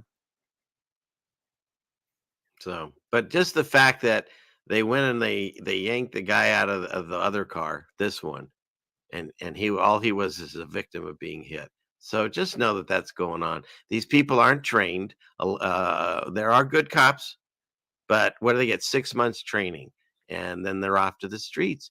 And they don't obviously have this. Some of them are so hugely overweight. I don't even know. They only have a choice of shooting or tasing you. They can't chase you. It's ridiculous. And then speaking of car crashes, Like that CFM, I never thought of it like that. oh yeah, we watch the auditors, and they have a lot of lady cops now, which is fine. But I'm talking they have long fingernails and long hair and dreadlocks and makeup and jewelry. Hey, like what's they're wrong with cops. dreadlocks? She ain't chasing nobody. She's gonna No. shoot your ass. And if you're in a scuffle and you got long hair, just yank that thing and that gal goes down. I'm sorry. And what are you going to do with long nails as a cop? One gal had a pink badge. It's like they're going to prom. Like, you got to watch out for our cops out there. Well, look what they're doing in the military on top of that. You know, like the military's even worse than that now. Are you looking through my tabs or what is going on? Where's that one? My God, here we go. There you go. Look at this. This I thought was for Jen. The Marine Corps are now nixing gender identifications for drill instructors. Oh, so you'll no longer be able to say, yes, sir. Yes, what ma'am. are they going to say? What are they going to say? Oh, I know. I'm so glad you said that, Jen, because I have it. Where is it? It's right here. That's the fact. That's the fact. Jack. Yeah. I'm gonna do it again. The fact. I just, Okay. I mean, I guess because they could just say yes, drill sergeant, no drill sergeant. Well, I guess what they're supposed to say now is, let's say the guy's name is Major Wallace. You say, yes, Major Wallace. Like, you have to say the whole freaking thing now. So what they're doing is another level of tolerance. Mm-hmm. Again, they just and confusion. Yes. Think of how many years that it's been yes sir, yes ma'am in the military, and now a whole generation of military people are going to come up with, and they're all going to be arrogant little whatever with their noses going, oh, you're an old person, you're saying sir and ma'am. We're way more tolerant than you. Get the hell out of here. You know what I mean? That's what this new generation is kind of acting like.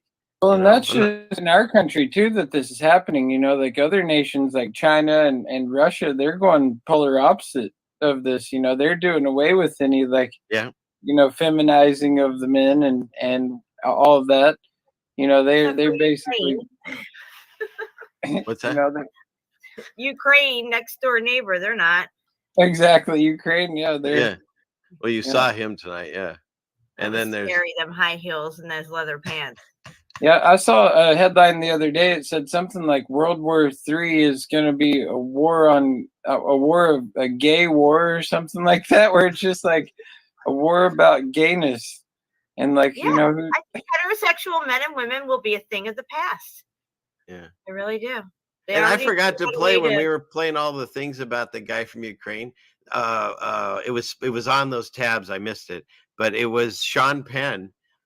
He went there along with other actors, of course, and they met with the president of Ukraine, and he gave him his Oscar from some shitty movie, and he gives him his Oscar, and it's like so poetic. People on Twitter are just losing it, going, well, because he's the best actor this year, you know, and then someone else made the comment, if Sean Penn shows up, aren't you the bad guy? So I thought that was funny, you know, because he's the guy that went to all these places no one could. Like, didn't he find what's his name, Bin Laden, when no one could? He went to a cave and interviewed him, and someone else. I think he did it a couple times. I remember that. Or was it Saddam? One of those. Anyways, so let's see, where was I? Well, I know I could bring up these photos. Let me get rid of these because I need to clear all this stuff from all these weeks. Clickety click here. I think it's this. Let's start here. Oh no, not the. Oh, you know what? Thank you, Melanie. Melanie sent me this. Oh my God! Thank you, Melanie. She wanted to show me the beauty in tattoos. I don't know. I'm at mixed feelings on this. I know this guy. I hang out with him in high school. I have mixed feelings on this tattoo, although it is thought-provoking. So in other words, he wants somebody to fuck his armpit. Hey. And this one for you, Jen and Melanie. I thought I'd find this. I never even thought about that too. Okay, and these are the pictures. Let's see what else is on here. We've shown these. You like that, Rustin? I'm just gonna keep on moving. There was something I wanted to show. I think I've covered all these. Oh, this one's interesting. I'll just put those on. People can come back and look at them later. This proves to me the Mandela effect is changing the Bible. Because can you imagine a pastor? Everyone, open your prayer books. to Ezekiel 23:20. And the children to sit down and listen. For she doted upon their paramours, whose flesh is of the flesh of asses, and whose issue is like the issue of horses. Sorry, that's Now that's some short season of Satan Mandela effect stuff going on right there. exactly. So, but that's how the Bible works. I can still get a lot of information from it. And if I see this, I know where it's coming from. Because if it doesn't sound like something God would say, he didn't say it. So, anyways, I don't want to go through all these.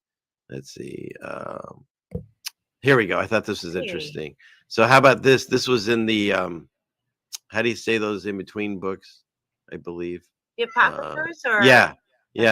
And so in here it says, and in the days of the sinners, yours shall be shortened, and their seed shall be tardy on their lands and their fields. Oh my goodness.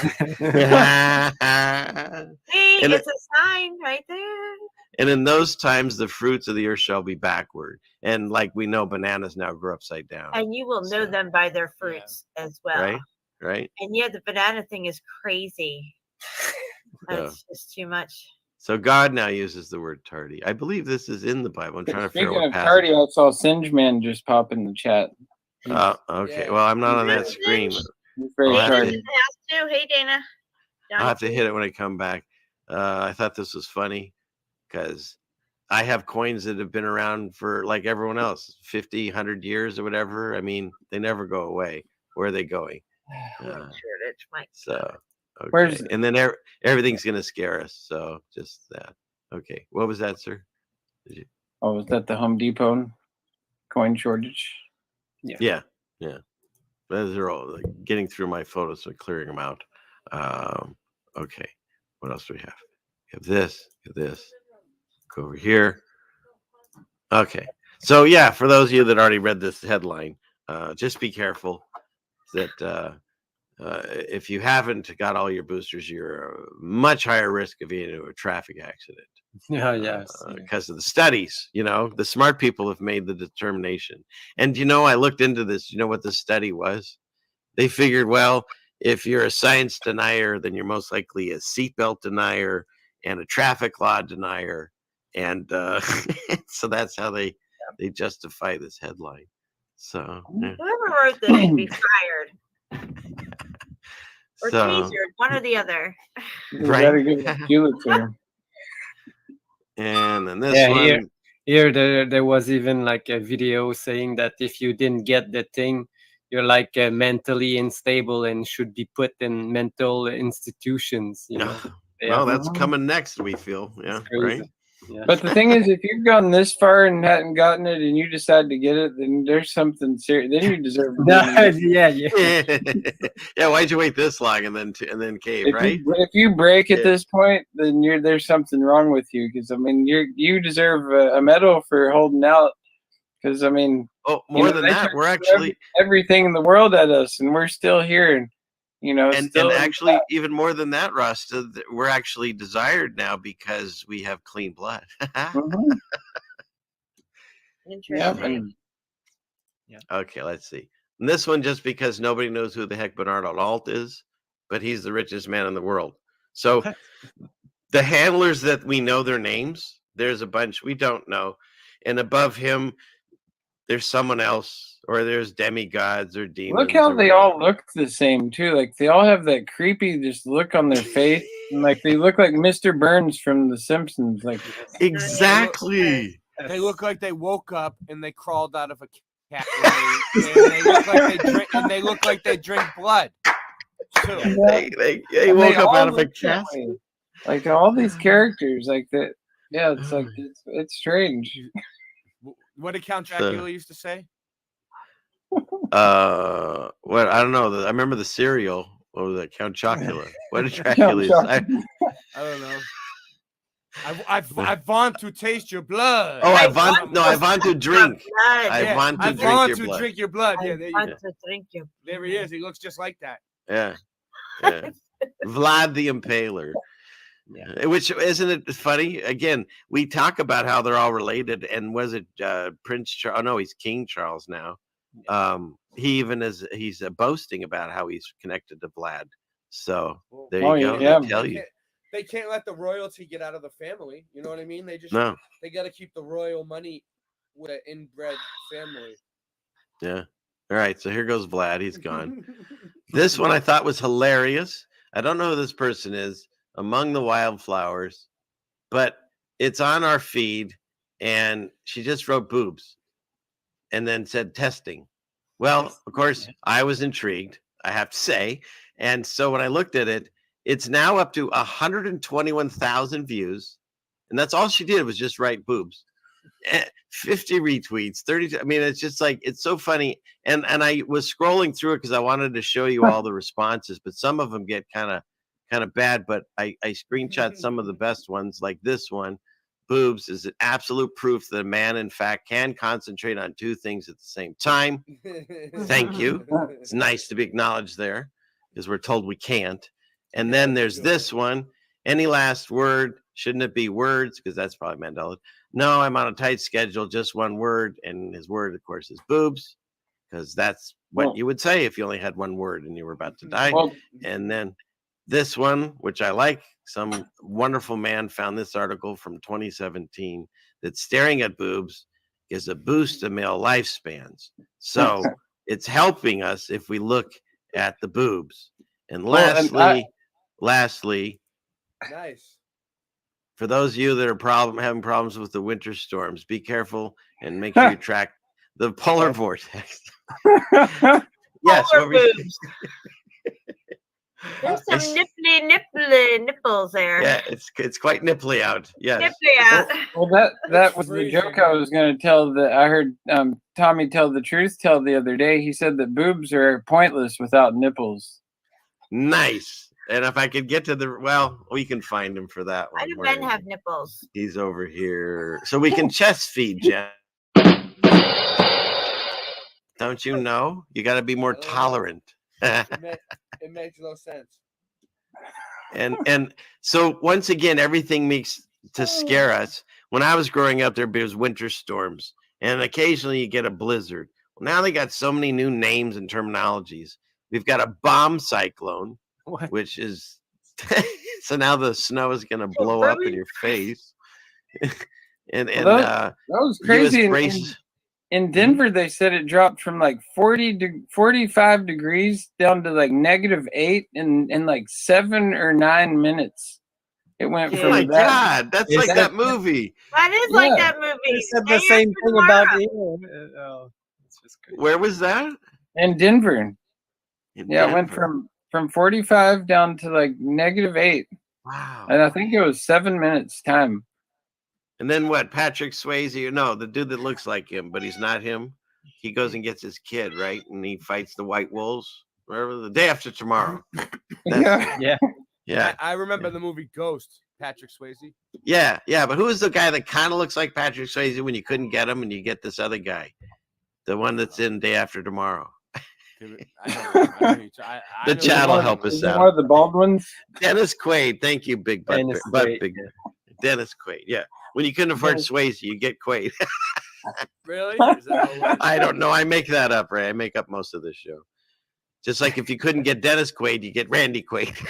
Oh, no, now yeah. Oh, the jokes keep coming. Okay, what do we got here? We covered. Nancy, how's the Christmas order coming out? They're shipping out the Christmas order. And this one I thought was beautiful. I don't know why, but they the lovers of this, they put this aquarium with 1,500 tropical fish in Berlin in this hotel, and then of course it broke. Holy Yeah, I remember reading this story too, and like I was like imagining what it would be like. It would be like out of a movie, like like you could just picture it breaking and just like pouring into the like the street and just washing people away. Somebody maybe get eaten by a shark. Yeah. Well, again, this was in that movie, the Tom Cruise one, the first Mission Impossible, when he blows up the tank and everything washes out of the restaurant. It's the same kind of thing. So but okay. So let's see. We got rid of that. We covered this guy last week, but it's worth playing again because for those of us that are struggling, because that's the other thing with these words that they teach us. Then they also try to make us like not pray properly. And so let's say you're having this beautiful prayer, alone time with God, and at the end you want to say amen, and then all of a sudden you stop and you go, oh wait, that's Amen Ramen, the sun god. No, and oh wait, did I call him Yeshua Mechia, or did I call him Yahweh, or just stop it. Just stop it. I struggled with the amen thing for a while. Right? We all did. I think we all were listening, and Richie was talking about that too, and we all did. And then I just went back and just decided I'm talking to God, and he understands I'm talking to him. Just like you're saying, Rasta, intent. He's not going to think, I don't know who you're talking to. It's probably true, though. It's probably true that absolutely, because going back to the first thing we were having a conversation, by me saying those things, maybe I'm creating something. But at the same time, if my prayer gets stopped like a stutter, then what's the point? I'd rather just let it flow and just say whatever comes out of my heart. If Jesus can look like anyone, we don't like even know his name. I was saying, when you pray, you don't even have to say it out loud. As long as you're thinking it, God can just hear it, I think. Yeah. Sometimes I like to do that, though. I do. I was saying, too, the other day, I was saying, not only does God not care what you call him, you could call him the dude, and he'll be perfectly fine with that, because, like, I think, like, he's not going to be attached to any titles and get offended if you call him something other than what you feel like you should call him.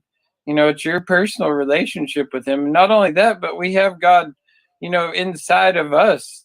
And so, like, when we're praying, it's like our prayers don't have to go very far to be heard. You know, it's pretty much a personal thing, and we're also responsible for if our prayers get answered or not. Because if we ask for things that are within our means and we put in the work and the effort, you know, then those things, our blessings may be answered. But, you know, like you ask for things that are out of your means or whatnot, or you don't put in the work, then you can't blame God for not, you know, answering your prayers. It's all on you. I like it. But here, listen what he has to say about the name. I thought was really good. Your intentions when you say it. So. Jesus stuff. The New Testament was written in Greek, and there was no J in the letters. So I don't believe in that Jesus stuff. And then there are other people who say, it's not Jesus, bro. You disrespecting him. It's Yeshua. It's not Jesus. It's Yeshua. I'm like, okay. Do we not understand that just because the language changes doesn't mean the meaning of the object does? Okay? Like a compiled set of pages in English, we call that a book. In German, it's a Buch. In Spanish, it's a libro. In French, it's Levi.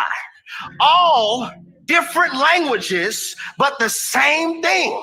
So regardless if you call him Yeshua HaMashiach, regardless if you call him Jesus Christos, regardless if you call him Jesus Christ, demons tremble from them both. Doesn't matter which one you say. They understand all of them. That's the way I see it. I like it. Yeah, I like it. Yeah, I like that guy's. I like that guy's spirit. He seems pretty passionate. Yeah, pretty. You passionate. know, you can tell when people are speaking. You know, when they've got the Holy Spirit working through them. You know, and the power of God. You know, it's like the guy that wrapped my Christmas tree. It was nuts. Yeah. He was like that. He was because reverend. You can say any name you want, but in your mind, it's always the same picture when you say it. So that's the thought you when you say it, you think about it. So and knows what you think. Yeah. And I came across this one. Lincoln, I thought it was good, but I think there's a president that would make a much better movie, and that's Andrew Jackson. I read an article. He fought in 103 duels. A lot of time to be like, I hate you so much, one of us needs to die. I mean, right? Wow. What about this whole thing? What about this psyop? Do you guys believe that this went down like this? I mean, that's a cartoon right there. So exactly. I mean, until I can see something that looks more real than that, I don't know. Like, even then, I don't believe it because like AI can create everything now. But check this out. It's so tough to tell anymore. But yeah, I mean, we see our news right now, like how much they lie in the news. Like, how do we trust any of our history at this point? Because I mean, if what they're telling us in real time is so twisted, it's like they've had years to change the past. Yeah. And then the whole photo manipulation. Have you guys paid attention to any of the research that's been going on with? I haven't Vanilla gotten Skies? into that yet, but Vanilla Skies. Sky, You need to check it out. It's So, around. but here, 103 times this guy got so mad he pulled out a gun.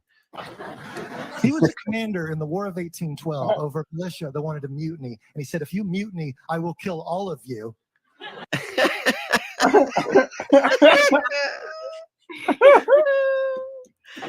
And they did mutiny. The whole militia was like, I think he's serious. First ever assassination attempt. Guy walked up to him, shot point blank. The gun misfired. Dude pulled out a second gun because I guess he'd heard how hard it was to kill Andrew Jackson. Right?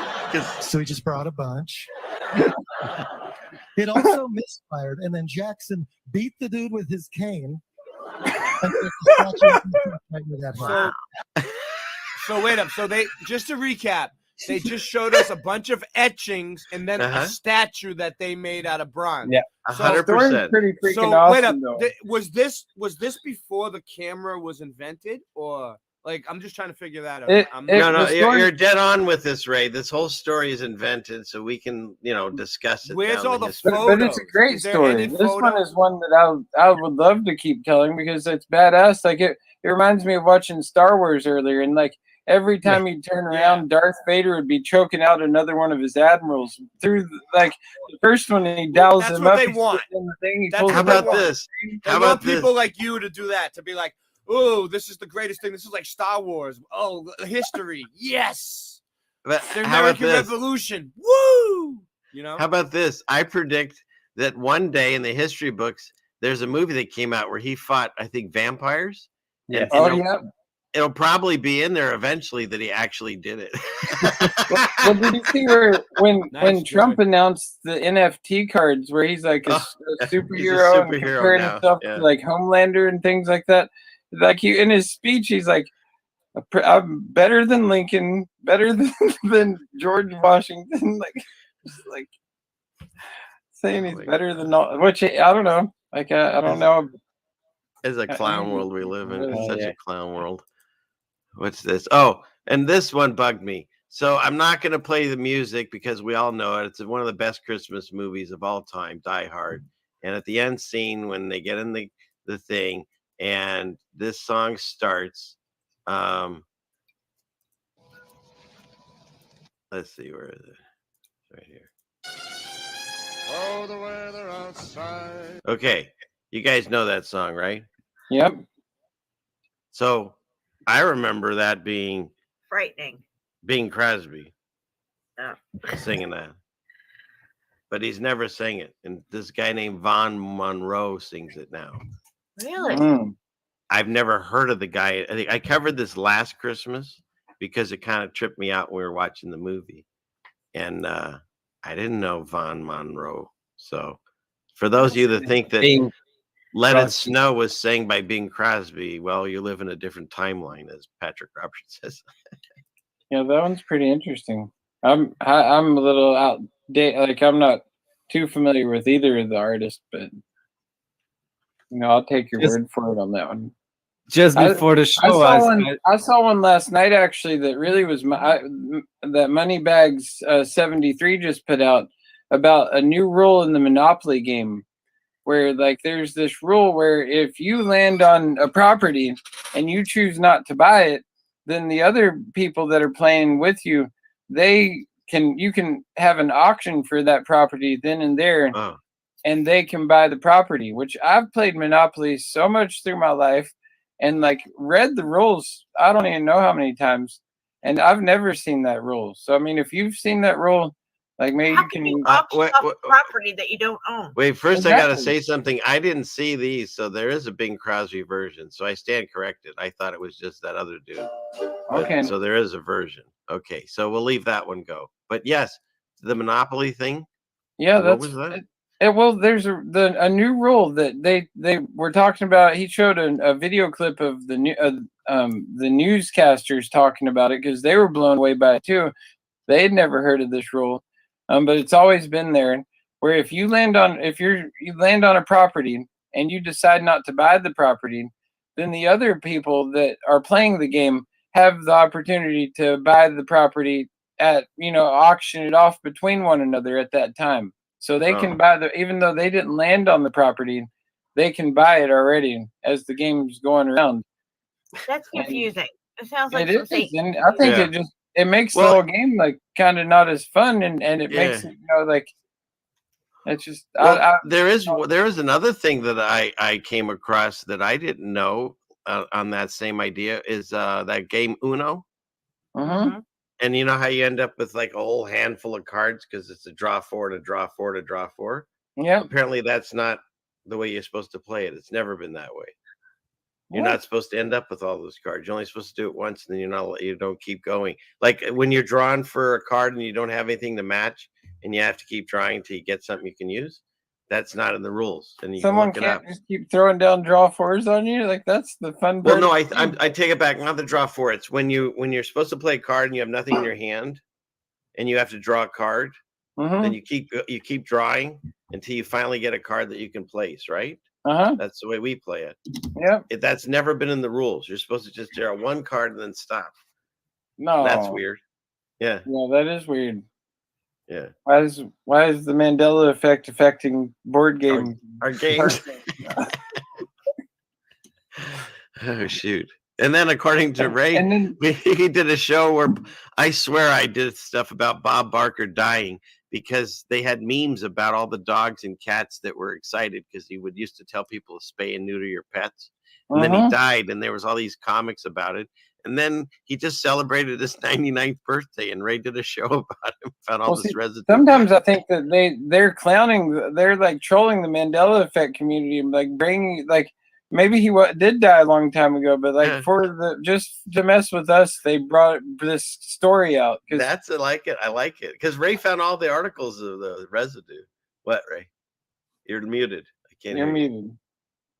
No sound. Or maybe Bob Barker.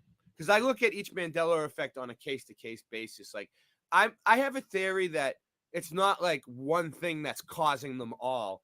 People are just finding glitches in reality, right? So, like, Bob Barker, what if he's just a TV personality? He's not even a real person, and they just have actors play him. So, like, the original actor died, and then they announced it by accident, and then, like, a few years later, they're like, yeah, let's bring him back. Because he owns, like, a lot of prison, like, I don't know if he really owns prisons. People say he does, but some people say it's an urban myth. But he owns all the friggin' products. The Bob Barker soap, shampoo. They give you that in the prisons, the institutions, all them places, homeless shelters. So, like, I don't know. Like, he wouldn't be the first time. I heard prisons, and he owns private prisons and private prisoners. So like, it's a big name. He's worth a lot of money. Maybe they don't want it to die. They just want to keep the money flowing. So they keep bringing him back every few years. And like when the guy dies, they're like, oh, Bob Barker died again. And then like a few years later, they're like, oh, here he is, his 99th birthday, and it's just an actor. When you look at people like Morgan Freeman, Barker effect instead of the Mandela effect. Yeah. Well, Morgan Freeman looks not only like Nelson Mandela, but he also looks Jimi Hendrix. Also looks identical to Jimi Hendrix. Like their facial features like are identical. Like, and it's like, how do you explain that? Like how? I Like have the picture. I'm gonna bring something up too. No, it wouldn't be the first time like they did with like Paul McCartney and or even like Alex Jones and what's his name? Bill Hicks. Bill Hicks, yeah. And like I think they do it all the time. I think they do it because like it helps their craft, like their witchcraft. Like if they can be out in the open, and the closest they can get to like where people could find out, like the more direct and in your face that they are, the more power it gives them, especially if the masses are just blind to it. Yes. Kind of like that one event where like after it happened, they brought all the kids out on the football field, that Super Bowl, and just paraded them all out there, like the exact same ones that, were. Check this out. Look at we're on this. the hook. Check this one. Yeah, we'll dance around there. But look at this. It's a Westworld kind of thing. Look at this. I did this on my show once. That's Mike Pompeo, and that's Brigham Young. And you know, Brigham Young, besides the university and the religion and stuff, he was the first person to call in martial law in the United States. And he did it too. So isn't that interesting? I think Trump looks like Nero. Yep, or like what's his name, General Patton. Like there's pictures of him next to General Patton, and they look very similar. Oh, you know who said? What is it? Bruce Willis, General Patton look alike. Oh, really? Yeah. Oh, we can look there, I guess. Let's see. This is fun. I don't mind. Bruce a couple of Willis, General Patton. Patton, right? Let's see what we got here. Clickety click. Clickety click. Let's see. Where are you guys? You're over here. There you are. Oh, I see. Look, they got Bruce Willis. And then, yeah. Wow, look at that. That was pretty good. Move, baby. That's pretty good. Yeah. MacArthur. That's who he looks like. He looks like MacArthur, and he looks like Patton. But he does look like Patton. Look at that face in there. Yeah, he's got the gobbler thing, and yeah, that's funny. That's funny. All right, let's get out of this nonsense. Go back to other nonsense. So hi, Rockfin people. Good to see you over there. 7 people over there. That's a fun rabbit hole to dive down for sure. Yeah. Oh, I did a whole show. Like Nicolas Cage, you can find ones of him from like the 1800s. It's like spot on him. I was hoping you were going to bring up Nicolas Cage because like I was waiting. I was like, if you mention Nicolas Cage, I'm going to talk about this movie that I just watched with him in it. It's called Mandy, and it's like a horror, but it's like a metalhead horror film where like he goes against this like cult of like people that like are like the head leader of the cult is making LSD in like this laboratory, and like all the rest of them are just all sick and twisted, but like he just goes just full annihilation mode on this whole cult of people. And it's I don't recommend watching it because it is very dark and twisted, but the fact that it has Nicolas Cage as the starring role, like whoever cast him in this movie, like they couldn't have been better. And there is like my favorite part of the movie is a chainsaw battle where he like I've never seen a chainsaw battle between like two guys in any movie before. I've seen the lightsabers, swords, everything else, but this movie they both had chainsaws and they were just like they were sword fighting, but like chainsaws. All right. Well, thank you for that report. Oh my goodness, where are we at? I don't have anything. What do I have? I got nowhere else to go. I got nowhere else to go. And just so everybody knows, there are no experts. I know nothing. Nothing. So there. Where this is one of those shows where I say I know everything. I know the opposite of that. God says I know nothing, and I like being in that situation. Hey, Ruckus is tardy. Ruckus is tardy. Yep. Oh, I got off that screen. Hey, Ruckus. Hi, Ruckus. I don't feel tardy. For anybody else that snuck in that I didn't see. So let's transition. That's the fact, Jack. That's the fact, Jack. All right. Love that movie. Anybody doesn't know that Stripes? Such a good movie. They're during their what do you call it? Boot camp, their officer gets blown up, injured, and so they have to invent their own boot camp. But here's this thing that we talk about, this 1,000 years. And are we in the short season, pizza, or whatever little season of Satan? I love this. Where's the sound? Is there sound? Oh, it's just techno music. Okay.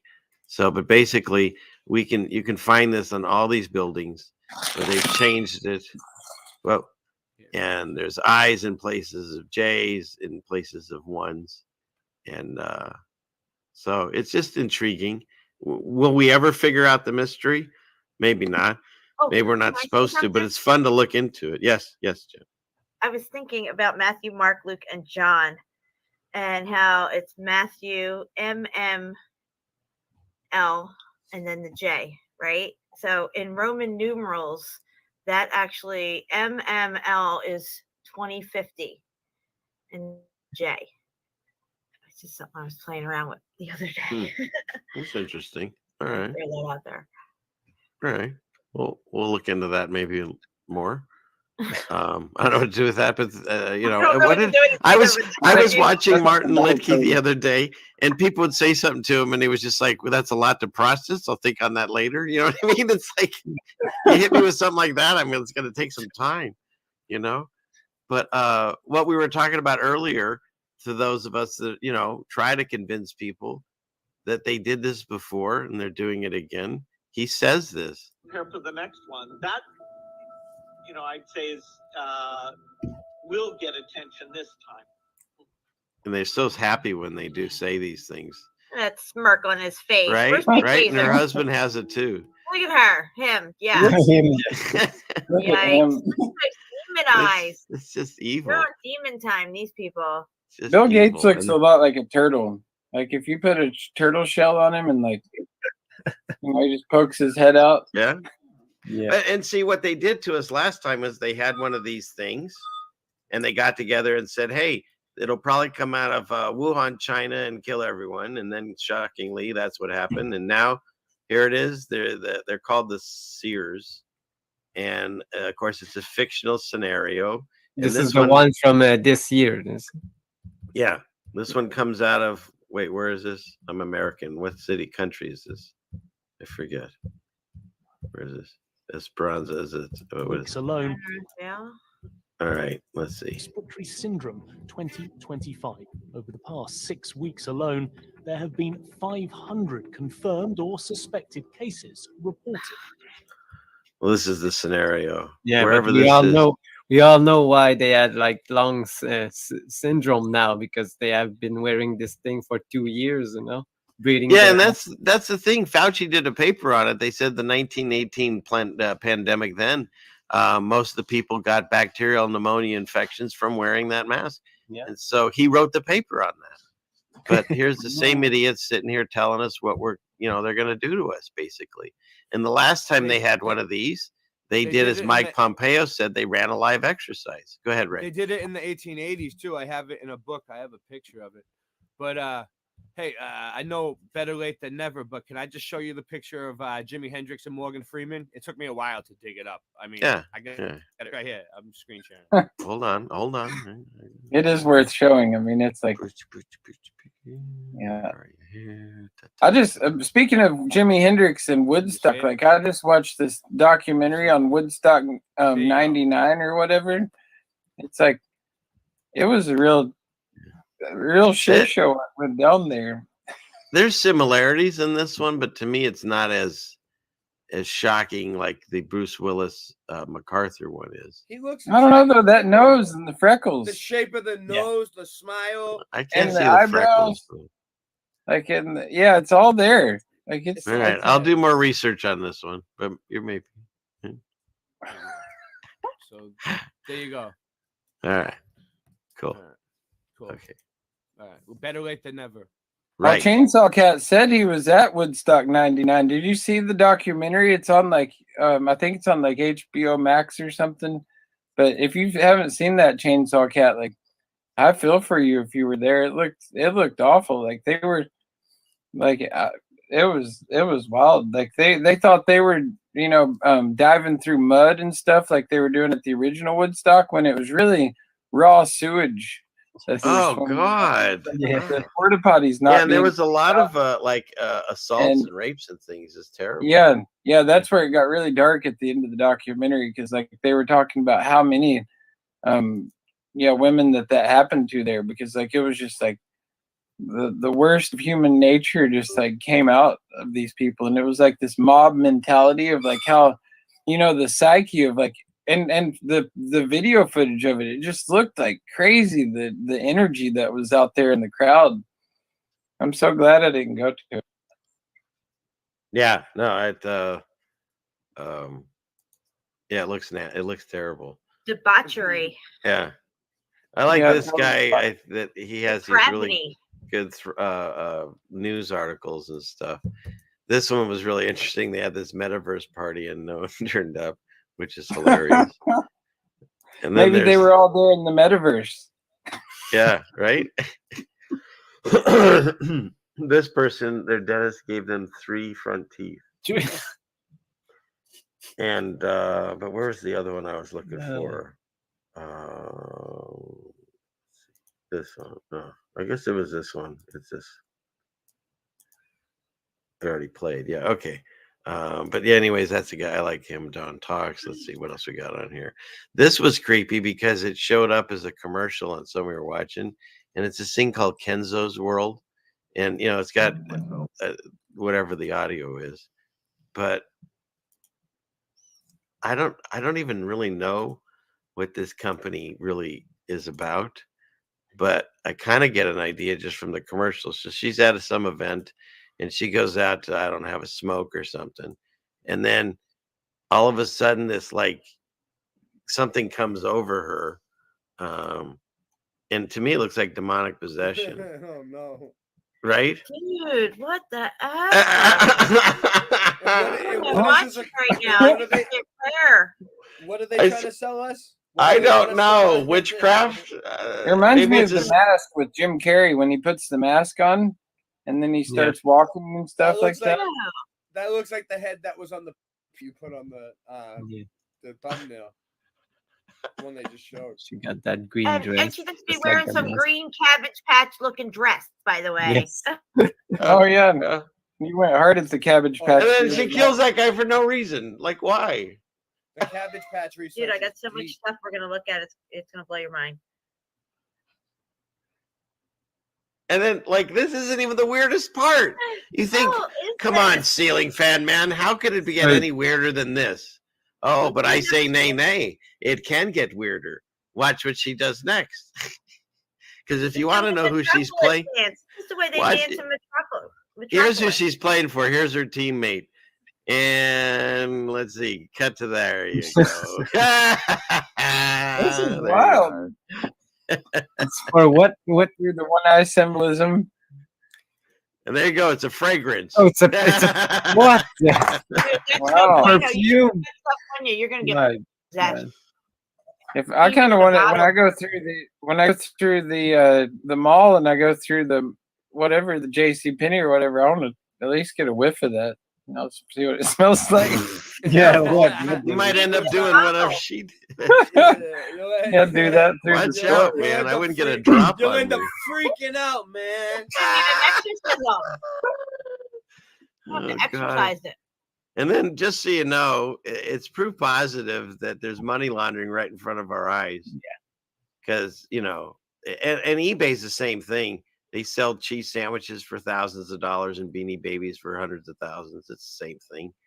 But moving on. This is weird. If you guys haven't seen this, I'm not going to, I don't know how he is on his views, but this guy has a way of he's a, what do you call it? Impressionist. But then with the use of AI technology, he morphs into their face. Feels like to be an impressionist. Is anything more sad and lame, contemptible, beneath disdain? In short, provoking of disgust than being an impressionist. Third-rate, even fourth-rate skill. Do you see what they're doing? And if you can do this at home. Yeah. Well, that leads me into something else I was talking about actually last night. Was these AI generators that are out, you know, in going around right now, where like they can generate pictures, or they can even generate like song lyrics or stories and things like this. It's like it's a wild, you know, like step up in what we're seeing, like with these AI generators. They're really creepy. Yeah, and I mean, you can Definition of cheap thrill. Like watching farm equipment rust. I mean, come on, it sounds just like them. But yeah, I'm sorry, Shapu, I cut you off. What were you saying? No. I was just saying that they even can recreate anyone's voice with like just a sentence. Yeah, it's just getting more crazy. Because they have so much information from everyone, and pictures that can recreate the whole world if they want, any time. Yeah. Well, that was part of actually the conversation I was going to have. Where is it? Over here. Where is it? Maybe it's in here. Oh, come on. Where are you? You're over here. Yeah, here we go. Well, we're almost there, but where is it? This one. So there's first of all, the FDA approved whatever this is, this most expensive drug, $3.5 million of dose. Yeah. And it's, I think, for hemophiliac patients, but what is it? It's a gene therapy, right? And then you go to this one, there's a new way to detect cancer. They inject you with some kind of gene therapy, and kind of like the story that they used to tell you when you're at a pool and you were a kid, that they put chlorine in it, that if you pee, it'll turn purple around you. So they try to scare them not to do it. This gene therapy goes into your body and injects these things. It probably has and the then, cancer in it. well, possibly, who knows? But we're not saying that. We're not medical. Here, thanks a lot, Rasta. Now I'm gonna put this up. There we go. But where'd my article go? You're over here, somewhere here. But what it does is it injects something into you, and then they can do tests. Of course, my wife told me if you do enough tests, they'll find something every time. That's what they're doing. They're looking for something because you went there. You're their patient. You're their money maker. They got to find something, improve their job. And so they'll do a test and say, ooh, this thing went and found this area and it's making this thing looks like cancer. We better go start doing stuff. And so it's this whole preventative medicine that we live in now, that if you're not feeling sick or having any symptoms, you're probably sick, and we should do stuff to find it. And so why is this important? Because this company is Enlight Biosciences, started in 2008 as a collaboration between who? Yeah. Pfizer, Merrick, Eli Lilly, PureTech Ventures, and they've since formed partnerships with Johnson & Johnson and Abbott Laboratories. Okay, pause right there. Pause it right there. I've Now not paused. I'm just talking. Go ahead. Okay. I will pause myself. Pause yourself. Sorry. Go Look ahead. up Pfizer's criminal record and then read that short clipping, because Pfizer has a very interesting criminal record. Okay, I have to. Let me see. How do I? Well, and that goes to like my philosophy is exactly opposite of that.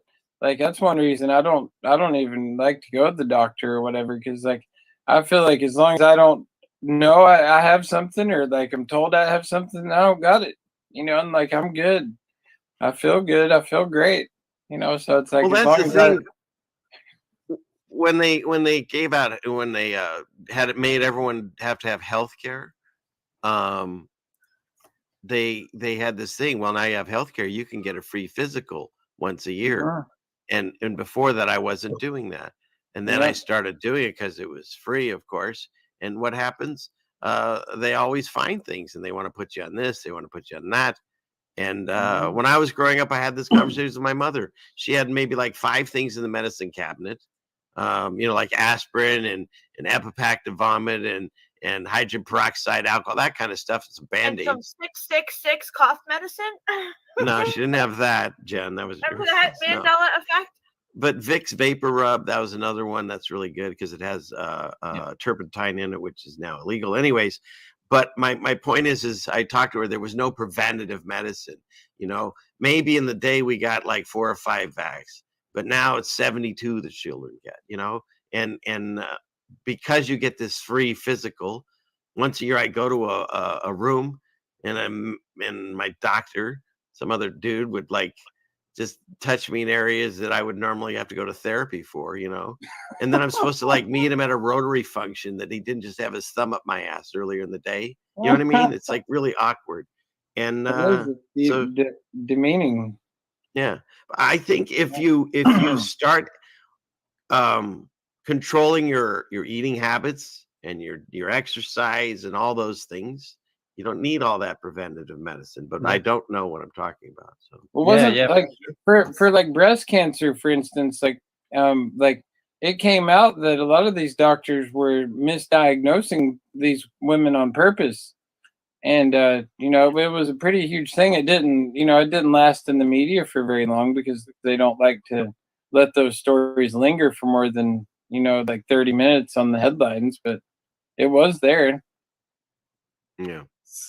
And here you go, Jen. Pfizer has been a habitual offender in engaging in illegal corrupt practices, bribing physicians since 2002.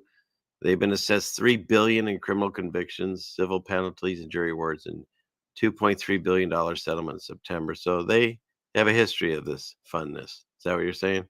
Yeah. Oh, she's not Yeah, there.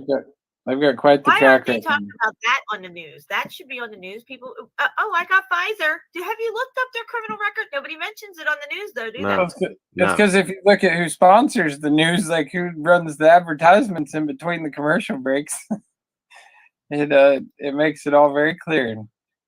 Yeah. It does, yeah.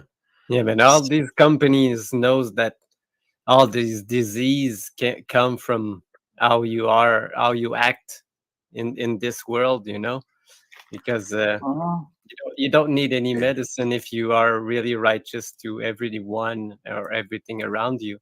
But Exactly. it's come from inside you, and they know that, and they make you feel bad in your world, so you develop these Fear-based. Yeah. these Yeah. diseases. That's why they call it.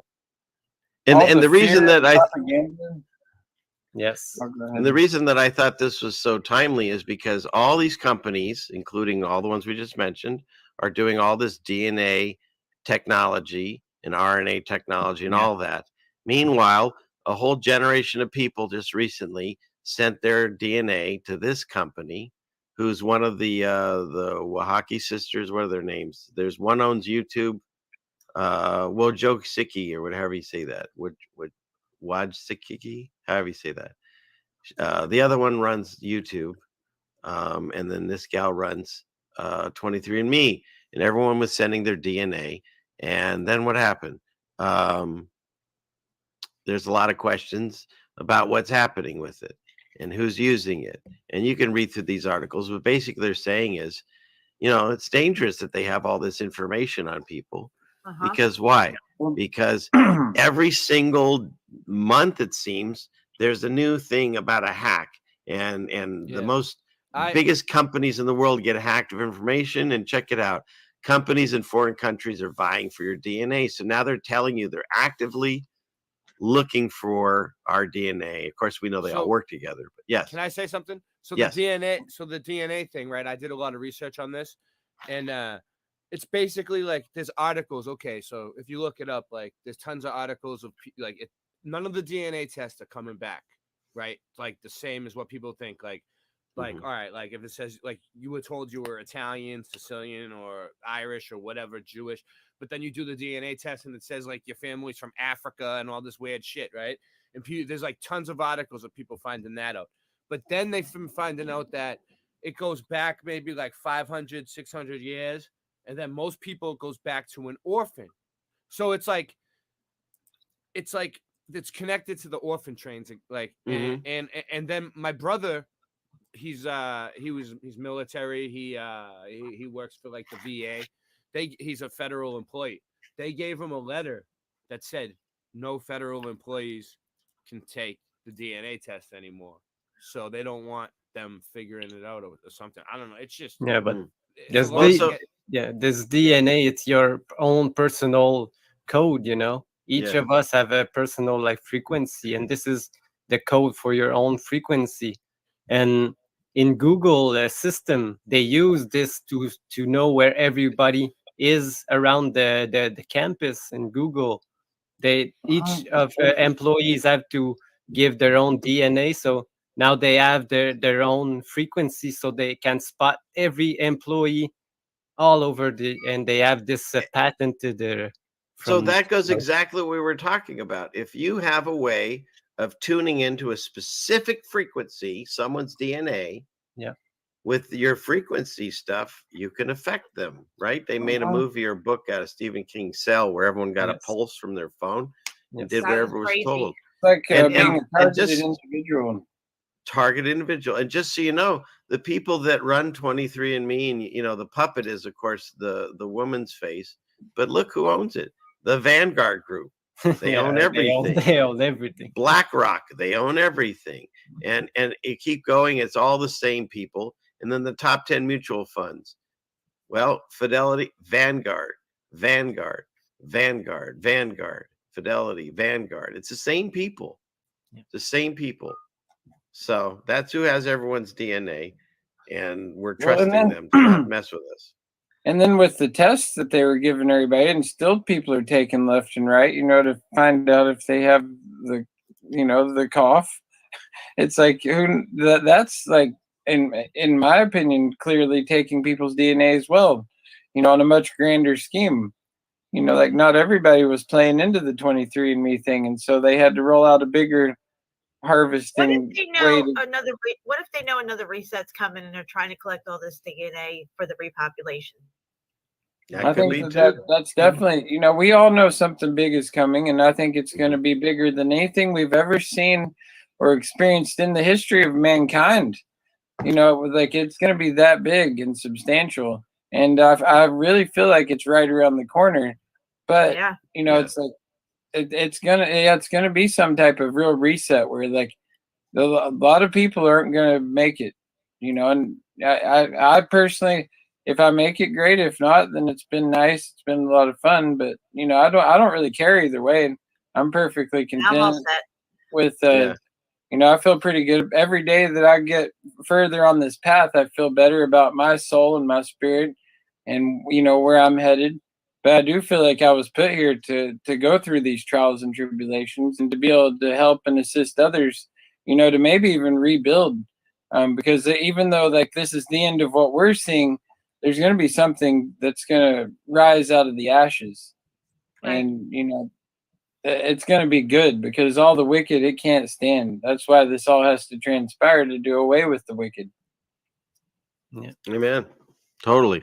Yeah. All the souls are still existing everywhere, so they're all the same ones. There is no new. I guess new souls. They're all from the same bank. I guess. Yeah, the recycling of the souls. And if you get trapped into the matrix of everything that they push on you, all the agendas, then it becomes harder for you to free your soul and allow it to leave this place, and go to the heavenly places that is prepared for us. That's where we're supposed to head. But yeah, so many people, they get trapped in this false reality that they've given us, that they just get cycled back through, because we come back to this place. If you subscribe to reincarnation or something of it, which I personally do. I think that people keep coming back because they can't get it. They don't get the simple lesson that's being taught, because a lot of this is a personal journey and personal lesson for each of us. Well, I believe that we're like the people, the maidens that didn't fill the oil lamps. We got caught off guard, and it happened, and now we have got to do our part to get out of here. Yeah, that's the way I see it. Hey, you guys want to take a quick pee break? I'll throw a song on for like 2 minutes. Oh yeah, sure.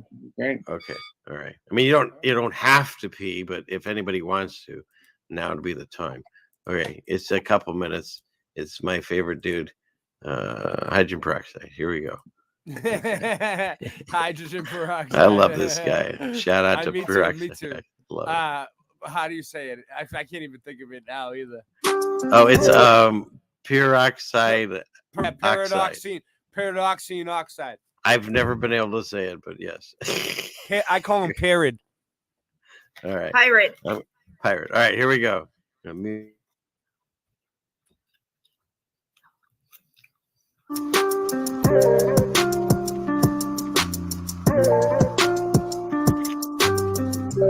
Mandela affected, oh no, where did that go? Mandela affected, oh no. I said we going Mandela affected, oh no, where did that go? And we all affected, oh no. I said daydreaming. They said I'm just a daydreamer, dreaming with my head always motherfucking in the ceiling. But it seems that the shoes got that hex sense. Y'all ain't really fucking see y'all affects it. But now you got 6 holes in your fucking face, man. What is you been sleeping? No one is mistaken me for logically frustrated. Cause now I know that there's always been 6 people seated in the JFK assassination. But of course, all the bets, no bets go her way. Logically, Frosty, he shouldn't be like this. Honestly, he should be cold as shit. Does he need a scarf? And what's the point of it? Be careful what you wish for in the Matrix glitch. Where I'm fucking from, it wasn't like this. But at least it's nice to know I'm not alone in shifts. Oh no, where did that go? Mandela affected. Oh no, I said we going Mandela affected. Oh no, where did that go? Oh no, I said daydream. Shifty bastards, your wrists are tethered as your pulses under your thumb no longer centered. You're shrinking factor here and after. Not even talking that quick, it's just that time is moving faster. You're lost in the facts, it's reality's hackfish. Like summoning demons with these dancing tactics. Like Sam psychiatric, blending semantics. Losing your stars and stripes as the demons demanded. Running in circles, but to whose advantage? It's a sense from the creators while on Satan's sandwich. No longer get scared from Ricky Ricardo's laughter. I'm back to slap a bitch just to hear someone in the chatter. Like someone in a bar quoting it like it matters. Cause this isn't my home, it's a slain disaster. How the fuck could this be? Someone tell me, you can't say. Oh no, where did that go? Mandela affected. Oh no, I said we going Mandela affected. Oh no, where did that go?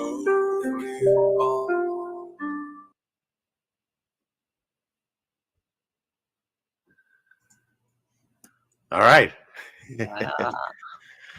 So, we good? What are you looking at? Oh, okay. What are you looking What are you looking at? Are you looking at me? And I think that scene changed too, didn't it? No, I didn't know. I don't know. I have to look at that one. I've been saying some tonight that weren't right. I guess, like, I really feel bad the whole Let It Snow thing, because, but I still feel weird because I don't remember that guy. Anyways, but yeah, I'll have to look for that one and see if it's changed. I'll tell you one that's really weird is when they change in a way that doesn't even make sense. Like, I even remember, I mean, I think I remember the line. It's in Scarface, and he's in the bathtub, and he's smoking his cigar, and he gets into a fight with his wife. He says some really nasty things, and she takes off, and he yells out, "It's okay, it's okay. Another Quaalude, she gonna love me in the morning." And now he's not in the bathtub; he's at a restaurant. What? What about the Joy to the World one? I mean, can we bring it up?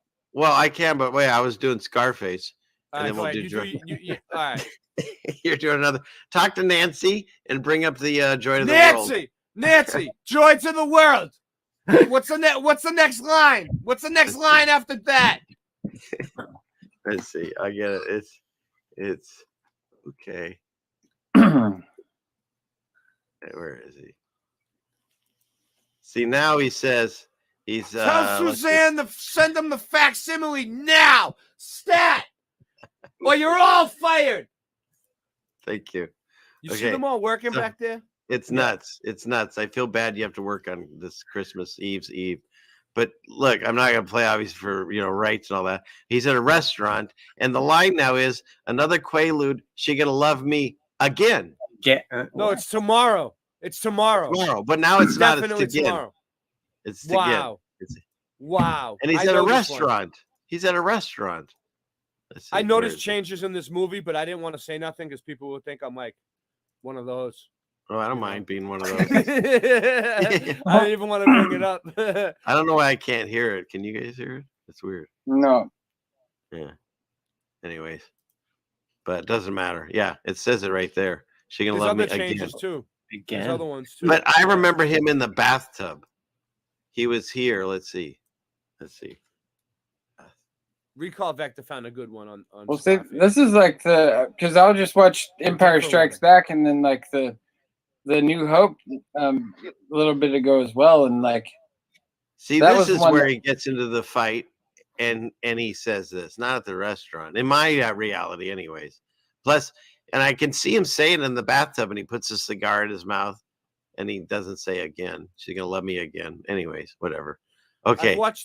I've watched this movie like hundreds of times, but I don't remember it from start to begin. Like, Well, you're not helpful then, are you, Ray? I can't even type. What the heck? Jay? I agree with you, CFM. That's how I remember it too. Okay, what do you want to know? Joy to the World lyrics? yeah, Joy to the World, and it's gonna aggravate you if you haven't seen it yet. I haven't. Well, you know what? Instead of the YouTube, can't we just type it in the? Just say "Joy to the World" lyrics. Yeah, whatever. I'm working on it. I'm doing the best I can, Ray. I'm look learning. it up anywhere you want. What? Joy to Where's the my world. guy? Where's my guy? How do you remember it? First of all, how do you remember it? In a second, I have to do this.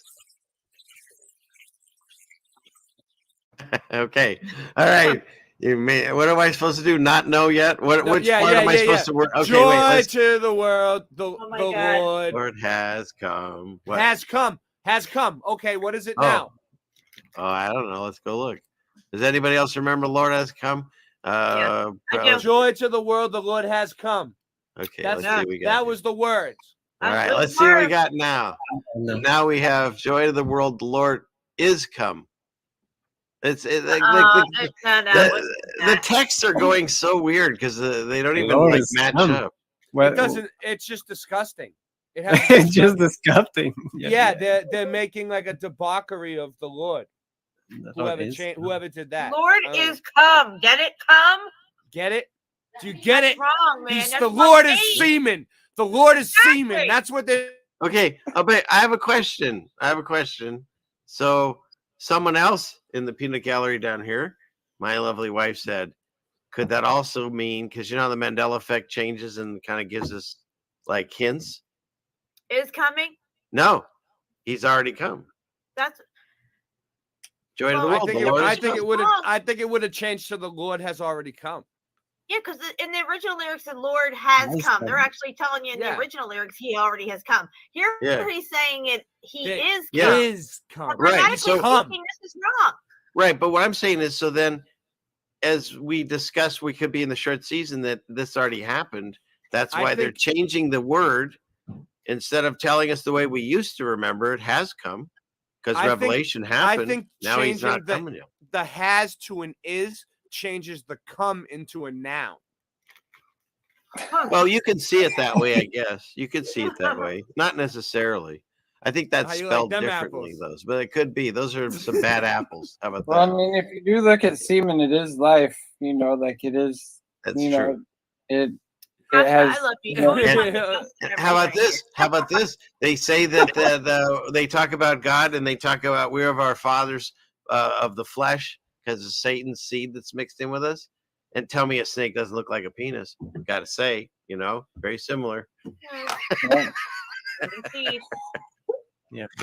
Oh God, what's happening here? Boom, baby. Oh no, that's I didn't even want to be the one to bring it up. I didn't want to be the one to break it to you. You were thinking it. I had the balls to say it.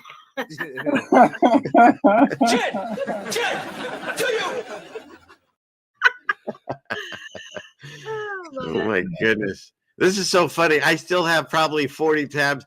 You guys haven't shown shit yet. And there's, you know, what was it, like 10 o'clock? What is it, 8:30? I'm having a blast, though. You guys okay? Yeah. No. You guys have your stuff. I finally figured out how to change the time on my computer from Seattle time to my time the other day. I was on Seattle time the whole time until like yesterday.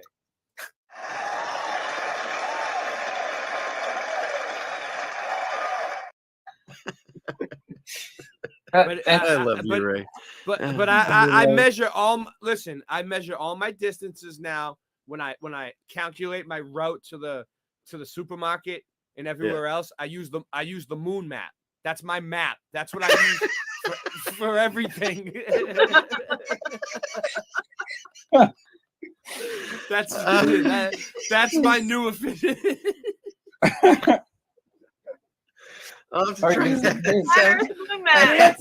Nancy, what do you think about the moon map? Send them the facsimile. Yeah, could she send me the memo on the moon map? I didn't get it in my my space here. So. Oh, it's a lot. It's a lot. Oh my goodness. Here's something else. Okay. What do we got here? I want a flat Earth moon map birthday cake.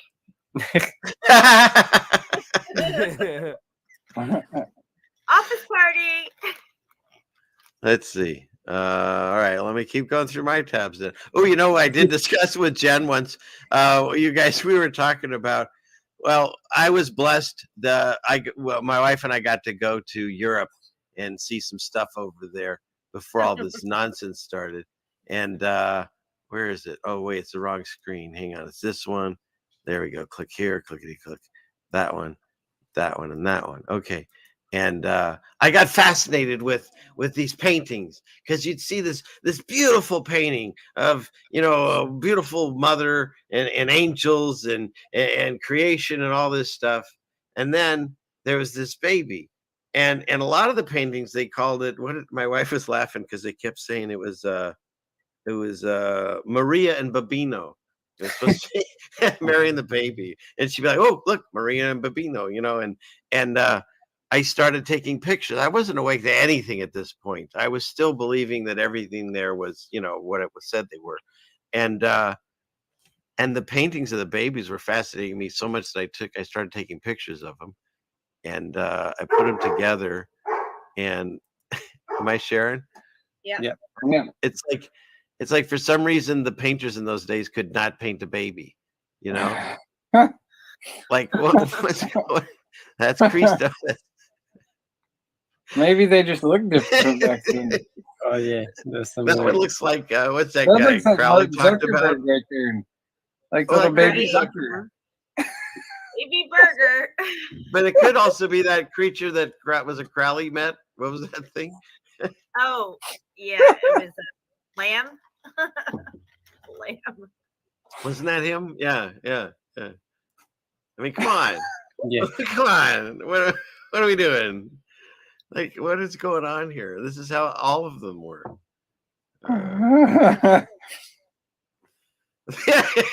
Look at those thighs, too. Look at the shape of his head. Like he doesn't even look like what are these, the people from, like, you know, Fringe, the Observers? You know what I mean? Like, I don't know what's going on. Oh my God, at least she's holding a bird. That's interesting. What kind of bird is that? I don't know. Okay, let's see. Yeah, talk about shape of head. This one. I mean, come on, Ray. Look at this. Something ain't right with that. No bueno. Yeah. I think she took the shot. This mom. No. Let's move on. Okay, what do we got here? Oh God. Oh man. These are the babies. Okay. Ooh. All right. Well, Yeah, Janet Martin. Jackson. Wardrobe malfunction here. Yeah, I'll be Martin Luther King. Too I'll be much. Martin. I don't know. Oh, how did that get in there? I don't know. But he's having a look at the tit. Yeah, that's what he's having. He's like, and this one heard something funny, but it's not. I mean, You I don't sound know. like him. He did. Yeah, I think so. Thank you.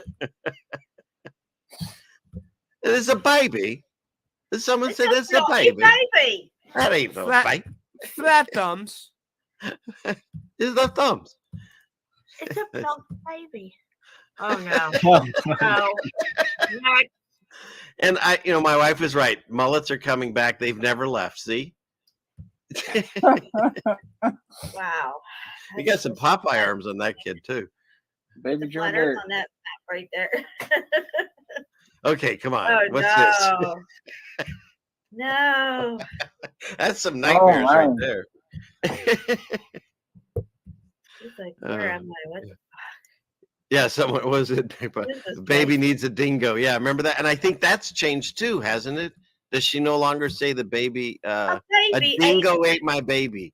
I don't dingo believe. ate my baby. Someone look that up and check me, but I'm pretty sure she doesn't say a dingo ate my baby. Although Elaine on Seinfeld still does. There's this one. This is one of my favorites. There's all kinds of fun that's going on here. What is in the this? world? See, I think this is what happens when you get pure blood, right? Isn't that what they say happens? So Yeah. these are all the pure bloods. Yeah, you get mutations like that's 12, 14 fingers. And I mean, it's either that or these painters for some reason couldn't figure out a face of a child. I mean, what the heck? Yeah, how could they get everything else so perfect and beautiful and muff this part up? it's like the Cabbage Patch or the Garbage Pail Kids. You remember those, the stickers and stuff, like the Yeah, and Jen's gonna bring a just little bit felt about that. like them, yeah. Look at Jen. This one's actually in a bushel of hay or something. So interesting. All right, what do you got here? You there see you my, go. you see, I got when you're done, I got a picture that I just want to show from the 1880s. Okay. All right. We gotta get through the rest of our demonic children. I think that was it. Okay. No, I'll look at the demonic children. Oh, okay. Look at their heads. They're all misshapen. They don't even look human. Right. I mean, And these why are- would they? I don't know. What is it, like a different type of breed of some sort of like children they were trying to like repopulate the world with that never worked out? Right. The ones in the incubators. Maybe those are the incubator babies. Yeah, the incubators. Exactly. Look Exactly at that, what I'm Jen. thinking. Chapu. Check that out. Wow, look at that. I took this picture. Didn't even know what I was looking at. Even got like the symbol of electricity on it there. Yeah. Does that look like letters there? It's hard to tell. It's like C9. What? Yeah. C9, yeah. And then there's little things on here. Oh, This is yeah. that building that looks like it's Legos. And what does this Wow. say? Turnham. I don't want to say it. Maybe Eternity. something Opus. Yeah, Opus. Huh. What? No. And what were we talking about the other day? Look at that. Look at the bells. There's more going on to these things than churches. Look at that. wow, Wow. yeah, that thing's crazy.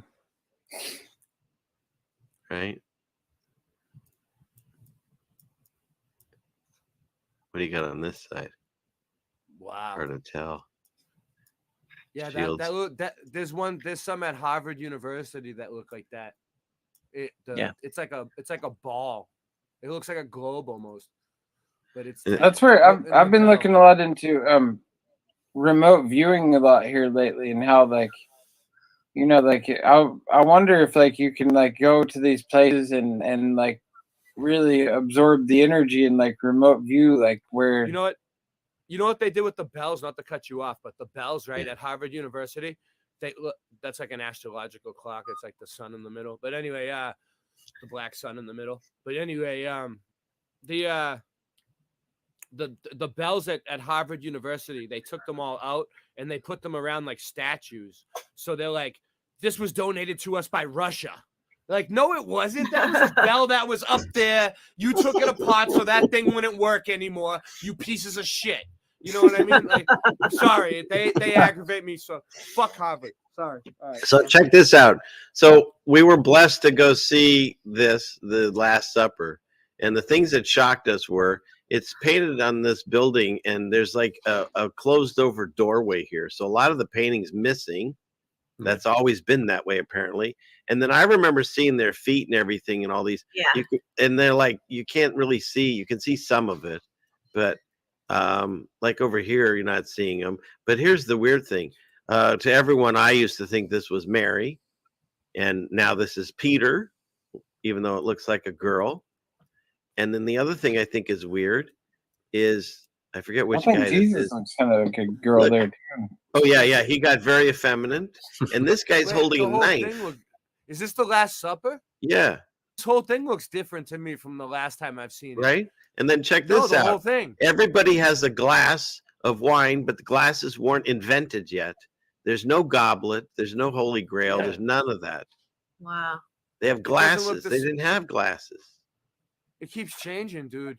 Right. It was And these different. guys are arguing that they didn't. They're vegans and they didn't have the meat and they don't want to have to pay that share. That's what's going on over here. See, that's why that in his hand, because there's something on his plate in front of him. He was getting ready to eat his dinner. Which, this guy? Yeah, see the knife? Yeah, but no, look, the knife is behind his backwards. He's ready to slit Peter's throat. Was it It looks always really that chaotic. Was it always that blurry, or did you just find a low definition? Like, Well, I took a photo so you could Yeah, yell you- at me. I thought it was more. I thought it was more like defined than that. I don't know. Let's see. That's probably. And they But the yelled at black- you. They're like, "No selfies," which I don't know why that made a difference. If you could take a picture higher, but that's all he was yelling. No selfies. The What, black they part They looks didn't like want you to take a picture of it. No, they just didn't want you to hold it on a stick. I don't know. I didn't make up the rules. That's the guy was yelling. But what were you saying, no Shabu? selfie stick. Yeah, the black part. This was a doorway. They said. Yeah, but it looks like it was like a plaque or some sort of, and then it. Where has does the been, like- doorway lead? Yeah, that's probably not a doorway. Yeah, well, yeah. In many of these old paintings, there's like a text or something right there in Oh, the that could same be. kind of frame, you know. That could be. They just And paint then- over it. That's the I top. bet of it the could be like a building. Stargate right there. Yeah, like that could be like. But this is Stargate on the one. other side. This is that thing we were talking about earlier. This is the crucifixion, and that's the two dudes, I mean, the thief and the murderer and a thief. I forget which is which. Technically, it is just an oil painting. Like overnight, they could have a really good artist go over it and just change Yep. it overnight, and then Yeah. and then there's still residue of it the way it used to. So Hi, Jinx. I don't know. See, this is part goes to my theory that we already did Revelation, because if these buildings were already built before Jesus was crucified, then when he comes back and cleans house, that would make sense as to why they get melted, flooded, mudded, all that shit. To me, that makes sense, because here they are. They told us that these people lived in mud huts and they wear like robes and nothing, and yet no, these buildings exist in all the old paintings. So Why that's is the there way. why is there 3 people hung on crosses there? Isn't Okay, it you just missed the first Jesus? part of the show. Nancy must have had you on a meeting. This Nancy! is Jesus, and there's two other people they crucified with him, and one of them, you were there, Ray. I know you were. They were saying like they couldn't go to church, they couldn't pray, they couldn't kneel, they couldn't give tithings, they couldn't do anything. But he asked to So- be saved by Jesus, and he was saved immediately. And this So guy said, "I'll it take my was- chances with cryptocurrency," and he went to hell. What were you Yeah, saying? it wasn't just Jesus that was crucified. It was Jesus and the disciples. No, just these No. three at the time. Just these three got crucified. Jesus and Barabbas two and others. somebody else. Yeah. So why don't we ever hear about the other 2? Why are they always? Well, talking in about Catholic school, I heard about Well, we them. I do. We do. You were sleeping through it, Ray, but we do. I'm a Jewish kid, and I know this. All right. It's Welcome to okay. the party, pal. Welcome to the I'm party. learning. I got to get that as a I'm drop. learning. You're right. I'm learning. I'm learning. Dude, that's all we all are doing, and that's what's fun. We can do it together on these shows. But yeah, and I'm the kid in class teaching everyone the Bible. What I start picking it up 2 years Look, ago. These But- guys That's a were big already ass on their cross. crosses. When Jesus got crucified, they were already on their crosses. What is this? Oh, Nancy, tell Suzanne about this. Not bad for a Maybe, picture I took. You got some good definition. You got some nuns over here doing nun stuff. Nunchucks. Nunchucks. Huh. No, I really am acting like Martin. Let's see. All right. And then look at this. Don't look so good. As Steve says, no bueno. Uh-huh. Whatever that creature is. Yeah, what's the other one doing on him? It looks like Tom Hanks, that one guy on the cross. Where? The guy to the right. He looks like Tom Hanks. And you're on fire tonight. You're on fire tonight, There he right? is. Eagle eye. Eagle eye Rasta. That's funny. That's funny. All right. What else we got? That's the building in there, and it's just amazing. This thing. This brickwork. Yeah. Wow. They had to put Tom Hanks in there. Right? They He's had in to. everything. They couldn't help themselves. There's the Iron That- Cross. Yeah. Yeah.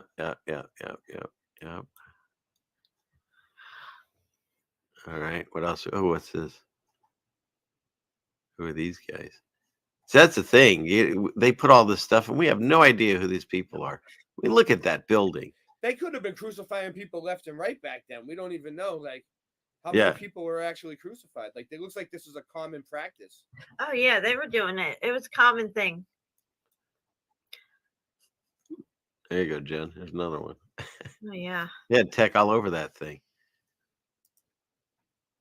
What's this one? Oh yeah. Look at this. Is I love Venice. That one I'm still telling has you. gold on it. Wow. And then the other building there, that you're scrolling down, you're going to see it in the background. Which one? Oh, okay. We'll see it in a minute.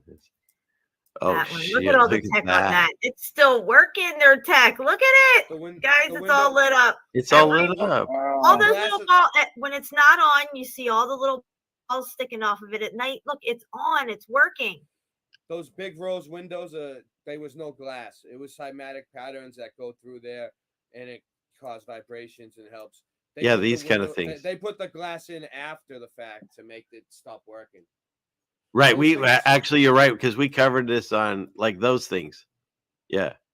Yeah, you could tell, like, there's one church here in Harvard, and it has a George Washington in the stained Freemason, and I'm like, there's no way they would put him in a church on the stained glass. Like, it's definitely them. They did it.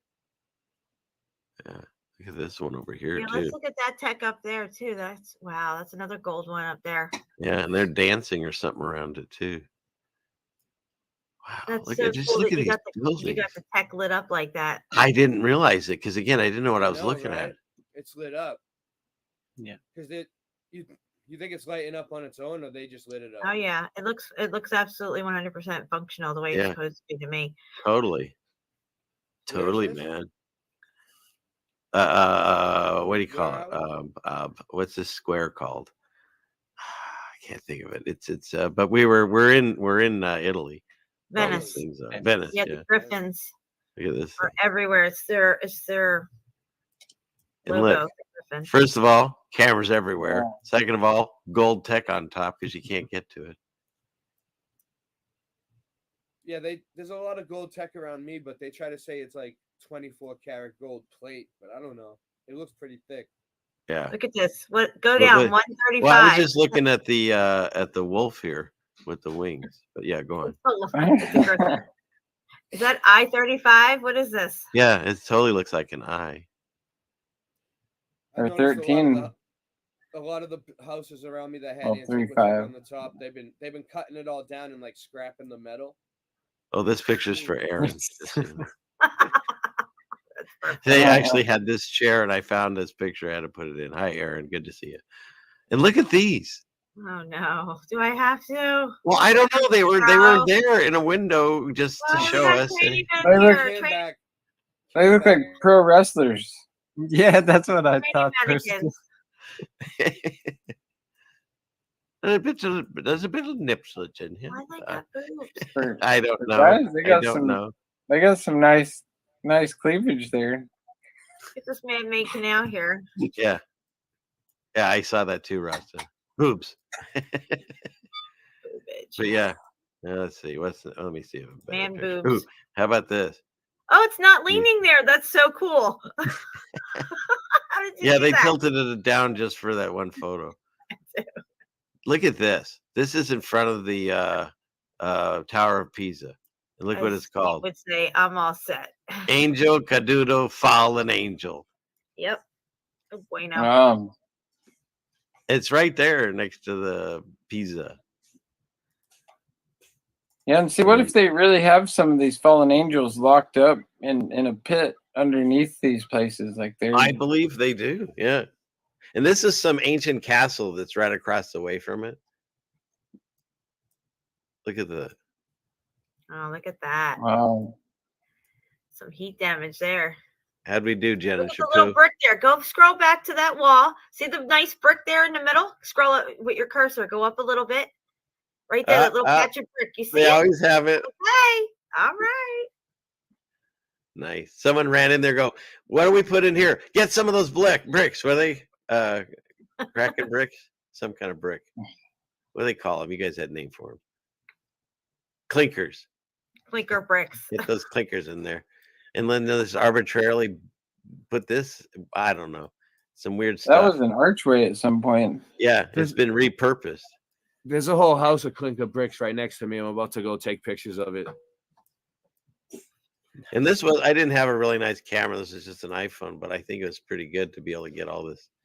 This thing is just so old. And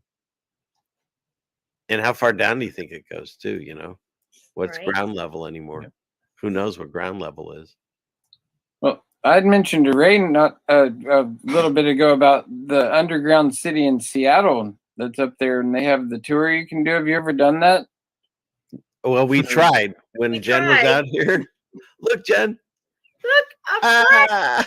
That's right. I remember looking at these at your house with you. We tried to go on the tour, and they wanted us to wear a face diaper. We said no. No Yeah. point. Oh. We're by ourselves and we're outside for most of it, and they're like, nope. Get there. Okay. Yeah, that's well, we didn't. Wasn't needed. Crazy all they right, still are pushing that.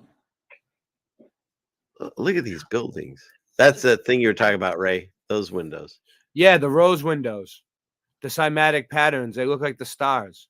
You know, it's all connected. Rose window, babies and roses, girls are roses, boys are cabbage. I can't wait to get to this. And they try to tell us this was built in the 1800s with big horses. And why? Because they had a lot of resources and a lot of time on their hands. Bullshit. In Venice, Look at which the is surrounded symmetry. by water. Yeah, exactly. And they had to build a giant canal first. Because why? Because they had plenty of time. Bullshit. I'm so sick of this. Wow. That's a beautiful building. Yeah. Right? Yeah, that's mind blowing. That's a porthole right there that they just filled in. Show me the picture that there's some freaking horse up on this level helping you build this. Because if not, you're going to have a crane pulley system that's pretty monstrous. And that horse is going to have to walk out like 6 miles in one direction. Doesn't make out sense. to the water. Yeah, in the water, exactly. Because hopefully put the canal in. Well, that's How did they get that gold ball up on top? You know, How'd they like get what type of horse took that ball up to the very top? Yeah. Put it on. Yeah, They have a bunch of Clydesdales along with the beer. They use mules. Mules, yeah, that could be the mule thing. But look at the intricate carvings and stuff that they did on these buildings.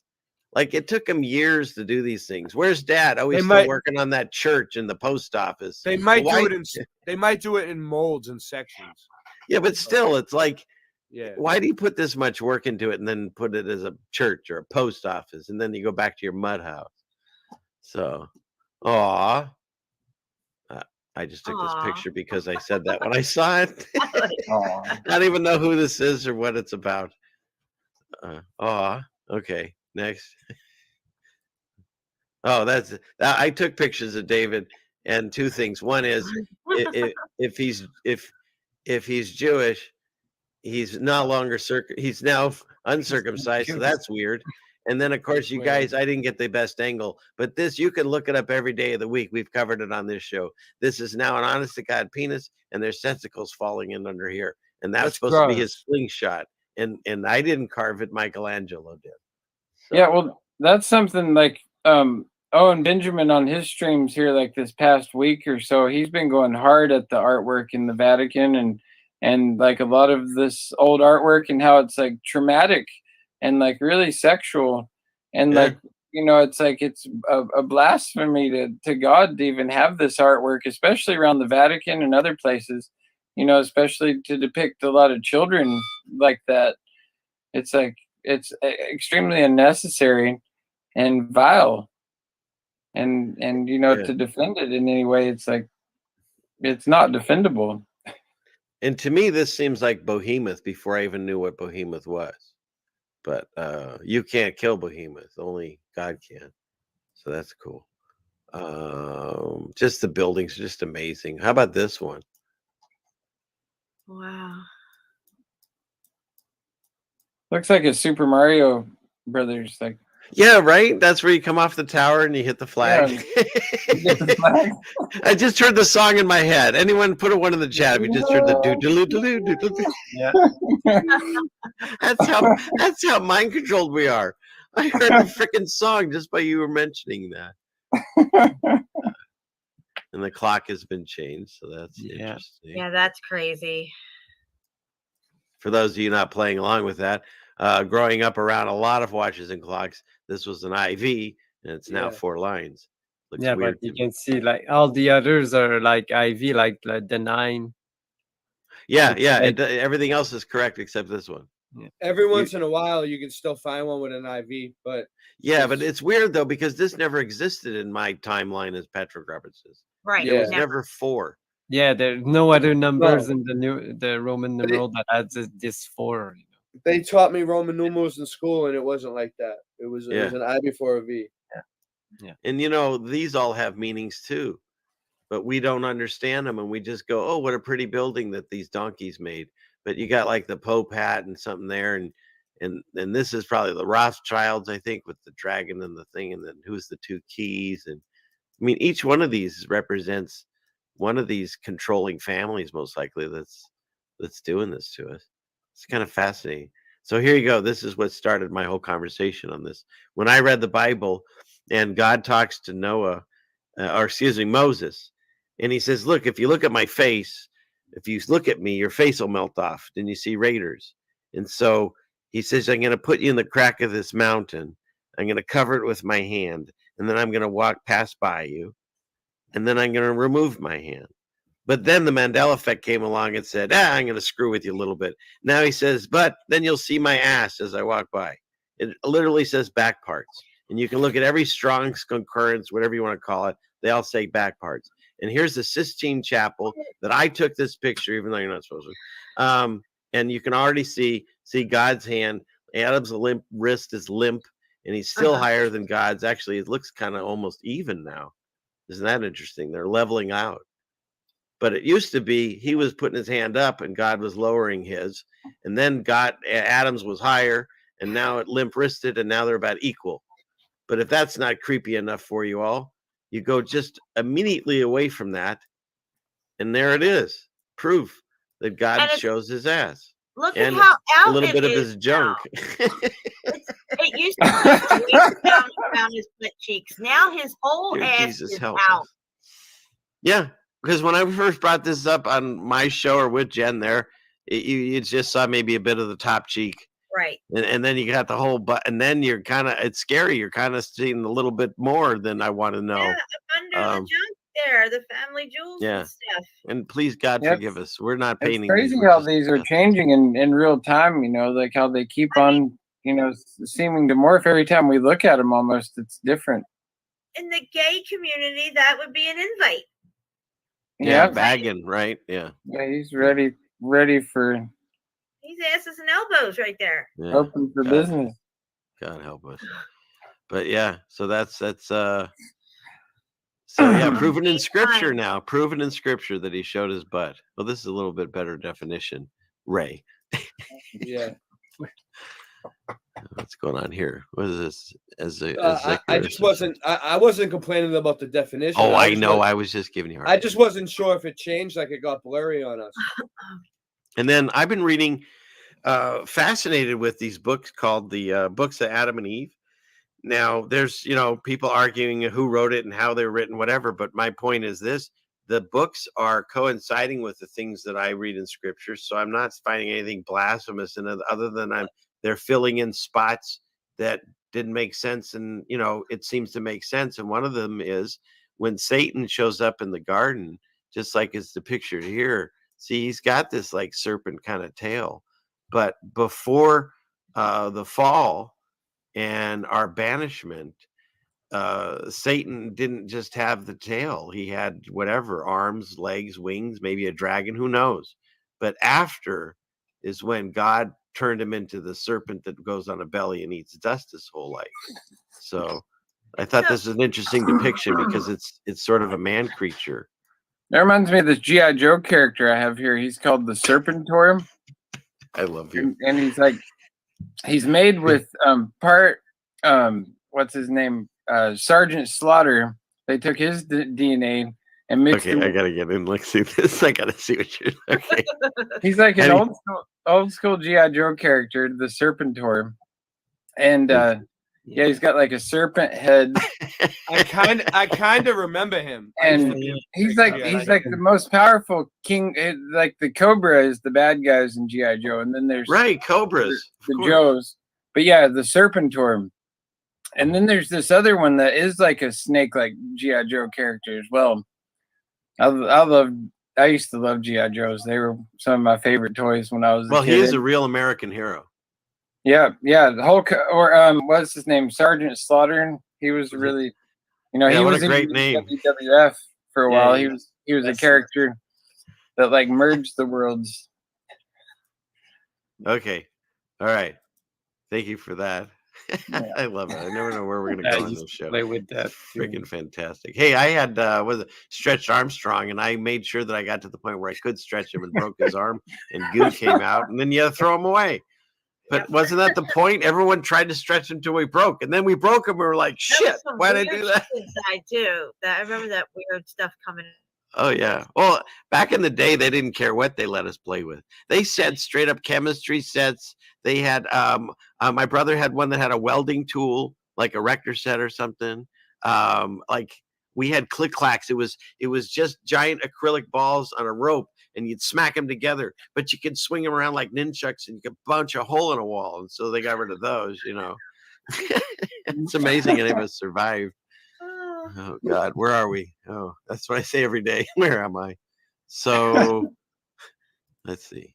Oh, this was an interesting wall. Look at this wall. Wow. Yeah. A lot of nakedness going on. Yeah, that's what you guys are bringing up. We got to have a discussion on this. Yeah. How come no one wears clothes back in the day? This doesn't make sense to me. They go to war naked. And then, of course, Jen covered this many times, has gotten in trouble. But come on. As Martin Luther King would say, "Oh, look at the boobies," but then we got Mr. T Popeye arm. What the heck? Right? And this lady has so much testosterone. She has 2 Adam's apples. She's doubled up. Yeah. Well, and think about if you're like a nun or even like a Muslim person, and you view these artworks, and like you're taught that you're supposed to cover yourself and be decent all the time. And then you go to these places and everybody's naked. It's like, well, 100%. You weren't allowed in the Vatican if you were dressed wrong. If women had to have a covering. The other guy's looking at his ass right there, up in the left-hand corner. See that guy looking at the other guy's ass bending over? There's so many asses and lookings going on. On it right now. Oh, here's an ass. Yeah. Oh, and this guy's checking it. I see. Yeah. Looking at it. Yeah. The other guy's pointing over to the other guy's butt. Well, okay, you're worried about that. What in the hell's going on those here? three. Where are your hands? Between 2 pillows. Those aren't pillows. We're gonna pull up out of here right now. Anybody? What's that? Planes, Trains, and Automobiles. He goes, "Where's your other hand?" Between 2 pillows. Those aren't pillows. Well, I don't even know what's going on here. What's going on? This looks more like Sodom and Gomorrah than some godly painting to me. And I'm assuming this is supposed to be God in the middle, or Jesus and Mary. Who knows? Who knows what's going? Oh, who's this in the? Well, let's see. Do I have a better picture? Sorry, Ray. Oh, I don't. Let's see. Oh, and then we're out. So that's all you get in there. But and this place was a trip. Oh wow. Oh, go back. Go back one and scroll in on that tech right there, the little dome. Up here. No, the little dome. What are they doing there? They're doing something to it. Okay. Looks like they're removing stuff. I gotcha. All right. Wow. That one's still on there. Gold. And there's something that goes even a little bit higher, looks like, than the cross too, like a line. But yeah. My cat just tried to eat the bird that we rescued earlier today. Oh no! My daughter rescued a bird, and we've got it in a cage. And the cat knocked it off the counter and tried to cause some chaos. But everything's all right. Everyone's okay. Sylvester didn't eat Tweety. Good. Yeah. Yeah, the Jonathan Clegg for a while, I was listening to that guy, and I don't know, he kind of went off the rails a little bit, it seemed, but with quoting dates and stuff. They say don't quote dates because nobody knows. But look at this thing. This thing was nuts. And there's a whole thing like this is like a portal. And this is like a dove coming through, and it's probably no bueno. It's not who they portray as coming through there. You know, it's the other side. That's what a lot of these idols in here were. But look at this thing. Yeah, man, that's some tech right there. Got the gold ball cross on that one too on top. Right up Yeah, here. who'd have even designed that? Right? The And the other thing, technology is what it is. and the other, and look at these columns and how they're spiraled and stuff. It's just wild. But This is in my Antiquitech buildings video that I got on my channel. This technology right here. nice. And that's the other thing we found out when we were at what's that one that burned? Notre Dame.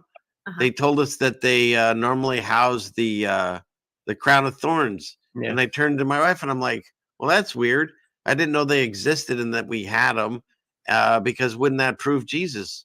And I would have remembered that as a little child trying to figure out if Jesus was real. And suddenly they were there, but then they took them out and they put them, I don't know. They just, to me, appeared in this I never heard of timeline. them.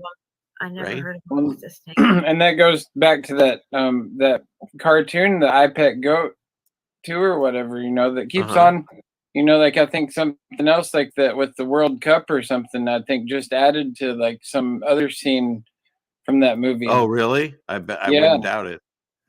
Yeah, because Yeah. it keeps on, you know, bringing about relevancy of things that are going on in world events, and it's like a, I don't know, Yeah, it's yeah. very, Yeah. very telling Yeah. film.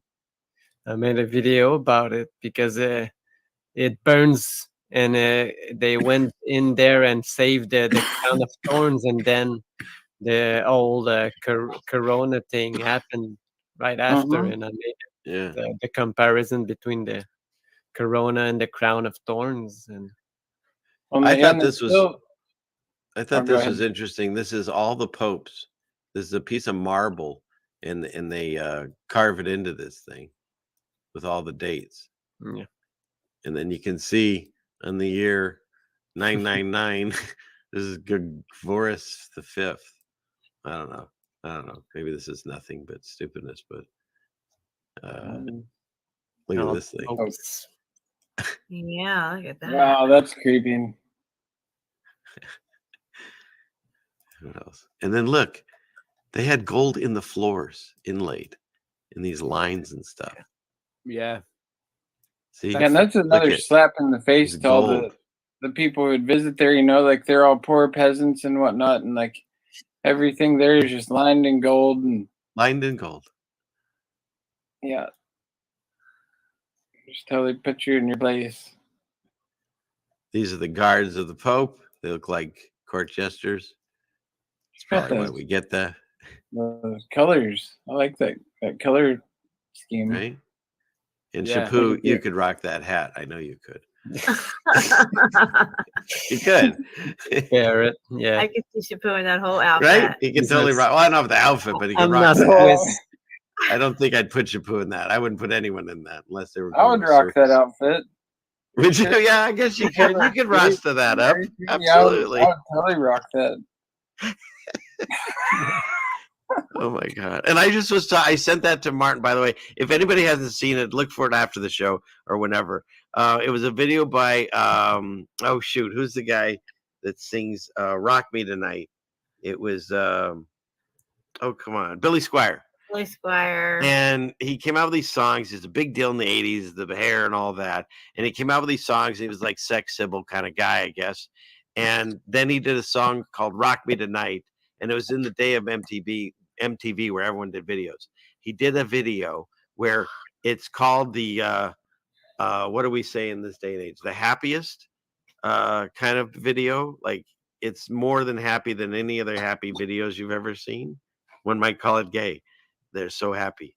And he rolls around on the floor and he rips off pink camisoles and he rolls on satin sheets and he just dances so happy that they said, I mean, according to the stories of the musicians and stuff, that it ruined his career because he disappeared after that. Because that video, before that, the happiest video ever was when Mick Jagger and David Bowie sing Dance in the Streets.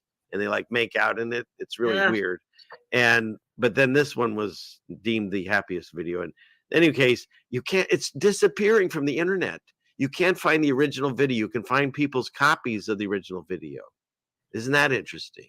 They're getting rid of it. So look for it before it's gone at a theater near you. I don't know how we got into that. Anyway, Shapu could wear that hat. Okay, next. See how we made that all come around? Yeah, Full circle on that one. full circle. What's going on in here? I don't have any commentary because, like I said, I didn't know what I was looking at when I was taking these pictures. But here's some tech in there too. Yeah, look at that. It's supposed to be candle holder things. Jesus Right? in there. And This place is cool. right?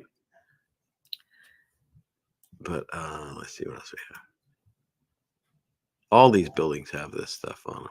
And this one's been just gutted, it looks like, right? Now these are just holes, and this is no longer gold. So they stripped all the gold off of it, and they took out whatever was in these cymatic windows. Yeah. So these are like dead batteries, right? These are dead batteries. Yeah. Probably. The holes might have been portholes for ventilation too, because they didn't have air conditioning back then. Oh, okay. Makes sense. I'll go with that. These are the ruins that are near the Colosseum. And this is a guy named Spicoli. This is Spicoli. No, I think it's Caesar. Yeah, it's not his name. Oh yeah, here it is. Civilly Caesar, which by the way, these letters have switched for those of you playing along. And did you know where Caesar salad was invented? And I'm not making this up. My wife figured this out. It was invented in Mexico? Really? Well, Caesar is a pretty popular name in Mexico, just like Caesar. What? Tijuana. Caesar salad invented Tijuana. Nancy, was it Tijuana? That's the only place in Mexico I've ever been to. Is Tijuana. Interesting place. Ceilingfanman is named Jeannie. Suzanne said yeah. Tijuana. Yes. Yeah. See, I'm thinking they whitewashed this, but you can still see the bricks underneath it. Uh-huh. All brick. All brick. Red motherfucking brick. Every day of the week. Look at that. So, let's see. What else we got here? This is the Colosseum. Oh, yeah. It's all muffed up. This thing's trippy how far down it goes, too. Like, they told us this is where, what's his name? The Gladiator. This is where they hang. Well, Spartacus. Is that supposed to be the foundation, or is that supposed to be a whole floor and there's more underneath it? The storyline goes like this. These are the seats. There was actually a floor here that all the stuff went down, and underneath it is where they had all the prisoners. And why can't I think of that guy's name that was Gladiator? But yeah, where that guy was and all that. In these places, and then they would come up and they would do it here, but it's gone. The floor is gone. The main stage, I guess. I used to build Maximus. I used to build foundations. I used to do it for a while. I did it. It was like my job. I was doing construction and laboring and shit. And like I know, like this one house we built, we had to build an 8-foot foundation, but we had to dig a 12-foot hole to build the 8. Like they used dynamite and blew a 12-foot hole. So like, I don't know, like foundations, some of them do go pretty deep. Like they go about 12 feet, and depending on how big the building is too. So like, I know some of these buildings are flooded and you can see that it's not a foundation, but then like, sometimes I can't tell. I'm like, is that the foundation or what? Because foundations could go pretty deep. Yeah. You see anything there, Jen or Shapu? I'll keep going. I'm seeing some muffed up melted brick everywhere. All bricks. Because like you guys talk about it, what do they call it? Popcorning. So as these things heat up and they start like soap bubbles, you showed that was a great example, Shapu. Then soap bubbles start forming bigger bubbles, and that's what's happening here. Like these things are melting. Yeah, that's pretty deep. I don't think that's a foundation. If you can see it, back there. It goes all the way down, and then there's tunnels even way down there with more rooms. Yeah, that's like floors and floors of a building underground. A big building that got melted. Right? Yeah. Yeah, there even looks like there's some there's even like if you were to go into this area here more back in there. But yeah, pretty crazy building. It's a lot of brick. A lot of brick. I want to know where all the brick even came from. Like where did all the abundance of brick just come from? You know, it's like there's brick everywhere. It's like where are these brick factories and where do they get all the, you know, how did they get the formula for the bricks and the certain type of rocks and crush them down and make the bricks? Like that's a whole process in itself. Correct. And then even if you could sort all of that out, Rasta, that's the size of a human, okay? And we've already discussed that's like ground level that we can tell. Look how high up this thing goes. Like we didn't even go all the way up here. I think walk this level. You could go to that level. You keep going. Yeah, and I think it was even higher than this because like it's not even finished, you know. Yeah, that's not finished up had here. like a dome over it at some point. Right? Yeah, Maybe it did, like so. this Astrodome or Super. Yeah, maybe it had a dome. Yeah, maybe it had like a dome and then another big, you know, energy receptor on top. And that like fed off the energy from the people inside, you know, because we're all batteries as well. And, you know, we all, you know, we all generate energy, positive and negative. And so when they have these, they still at the events they have now, like the football games and the races and the concerts, those are all energy harvesting events where they, you know, take our energy and you know, basically stuck it for their bidding or whatever. Look at these guys. It's like they're wearing masks.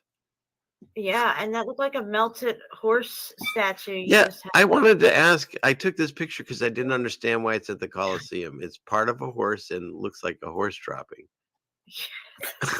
What's left of this land? I mean, this was so important to keep this. That's a masterpiece. What are you talking about? But I'm more interested in these guys wearing masks and once again, no clothes. Barely little. Oh, this is that's that other movie, 300. These are the guys that oil themselves up and they dance around. Yeah, I remember that movie. Another stupid movie. Okay, what's this place? Oh, this is that fountain.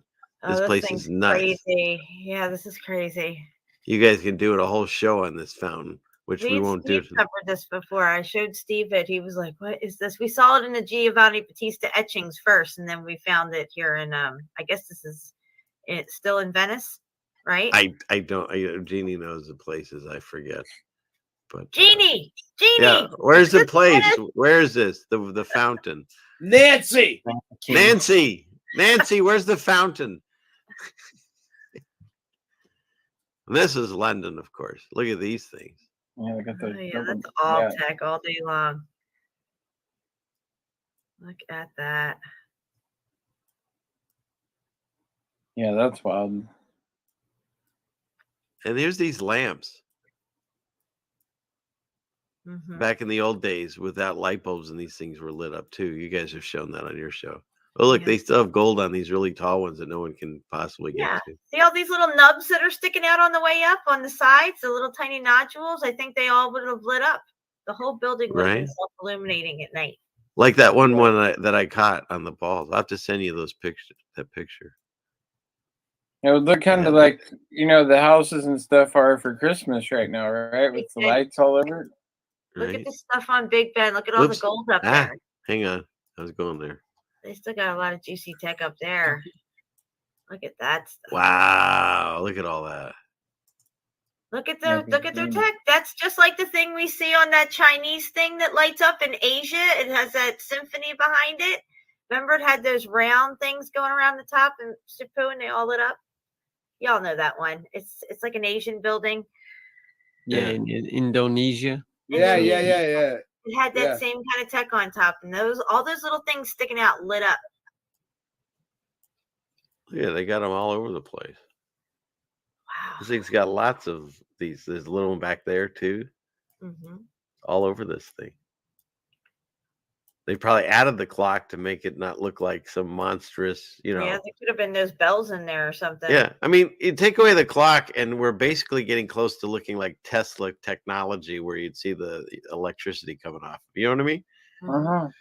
And all these are key points on ley lines as well, which is, I Correct. think has a lot to do with a lot of this. Is the positioning of these. And that last in the Vatican City is a sovereign city amongst its own nation. So is London, and so is the DC, and they all have Osiris penis monuments in them. So there's that. And this Lego thing again. So what is this one? I think this is where the Queen was before she died. This thing's cool. If you guys covered this, this is at this it's a park. St. Albert's Memorial looks a little like this thing. This is Hyde Park, I think is the name of it. Wow. I think. Nancy would know. Yeah, I think the whole thing during the millennial reign would have been covered in gold. Yeah. All right. Oh, this is the one that was trippy because we found a picture of this, Steve and I, and it looked like it was George Washington here because it matched up. Oh, this is in the museum. They had some things here, and I wanted to show. Well, that's me standing next to those creatures. It's Rip. It's Rip from Yellowstone. I did look more like Rip when I had more weight. Hat on that, and that's Rip right that's there, Rip guys. every day of the week. Every Boom, day of the baby. week. Boom, baby. Put You a one hear in the that, chat. Nancy? If Nancy, you that's think Rip. he looks like Rip. Put Nancy. a hat on his head. One, if I look like Rip. Two, if you don't know who we're talking about. And three, if I just look incredibly handsome. Okay. This is the Rosetta Stone was there. I didn't even know about it until we got there. And it supposedly is the key to translating everything, I guess. Hieroglyphics. Yeah, I heard about this thing. I don't know. It was there. Where did they find it? It was in the lobby of the museum. From the Sphinx or something? Yeah, I think. Come on, Ray. That was a good one. I don't know. I don't know. So where'd they find it? The Sphinx? Yeah, I think Let's that's see. where they found it under the Let's Sphinx. see. It'll tell us. Let's see. See, it says help decipher Egyptians. Somewhere, yeah. Here we go. No, it doesn't say where they found it. I think No. they just made it. Yeah, they made it too. It's an old made-up story. Look at this. Demonic right Why there. wouldn't it tell Demonic. you? It doesn't tell you. If anyone was going to tell you, it would tell you here. Yeah, I think they now just made it. if they have that, they can tell you not like any hieroglyphic meaning. Right. they want, you know? If they say their key and it's wrong, it doesn't matter. We're now coding it in their key. Yeah. Yeah. Exactly. Yeah, that's too much. Love it. Okay. Oh, here we go. Now we'll find it. Here we go. Oh, okay. 196 BC. Let's see. It still doesn't tell you where you found it. No. It just tells you the age. What's the name of the guy again? Rosetta Stone would have been placed against the temple wall like this, but it wasn't. It's the only surviving part of a larger. What is that? Stela? This reconstruction shows how it might have looked. Again, cartoons, paintings, no backstory whatsoever. They just tell you when they think it was made, and they tell you what they think it says, because these two scientists, Thomas Young and Jean Champion, they tell you what it says. Okay. How do you fight a story when it's like 10-year-olds are fighting with you and they just make stuff up as they go along? You just don't fight. Well, yeah, there's that. Okay, you're right. Let's get out of this nonsense. Wow, I still have 50 tabs, but I've talked all night. What do you guys? We still good to keep going? What do you want to do? I know Ray wanted to show a picture like an hour ago. Is he still there? Nancy must have hauled him away. Oh, I know I can show you this thing. I covered this a while back that there was a company that said that they were going to. Why is this so large? That's what she said. They were going to launch satellites with a spin, and now they've actually done it. And they have a YouTube video supposedly of doing it. And it's just like a NASA video. It's a whole bunch of build up to nothing. And then you see that this thing is, spinning inside, like and then there it is. It's like right out of a movie. It's what do you call it? Cylindrical force, and it spins in this container. Where is it? See? And so it's like, and then, I remember a toy like that where you'd pull a string and it would like fly up into the air, and Yes, I remember that. and so now this is what it's doing. It's spinning around. Look at that. That guy looks great, right? Toys too, or something. What's that? Little helicopter toys that we used to yeah, have. the little helicopter toy. Yeah, I remember that one. Yeah, that's what you're talking about. And then you push it, it would take off. Yeah. I like how everyone's sort of this like what do you call that? Like the back of the trash can tie thing. They're all metrosexual. He didn't even brush his hair before he came to I work. know, some messy hair. He's got a hat. They're all looking pretty snazzy. It's the new age. They don't have time for that. They have science to do. That's right. And they got a Boomer in here going, I think you're doing it wrong. But yeah, and then Mark Ruffalo, right? Isn't that the guy that plays the Hulk? Anyways, so you got all this going off, and we'll see it again. This is the moment of magic. And he points to him and he pushes the button, and there it goes. Dude, that's See? so roughed up. See? It's right there.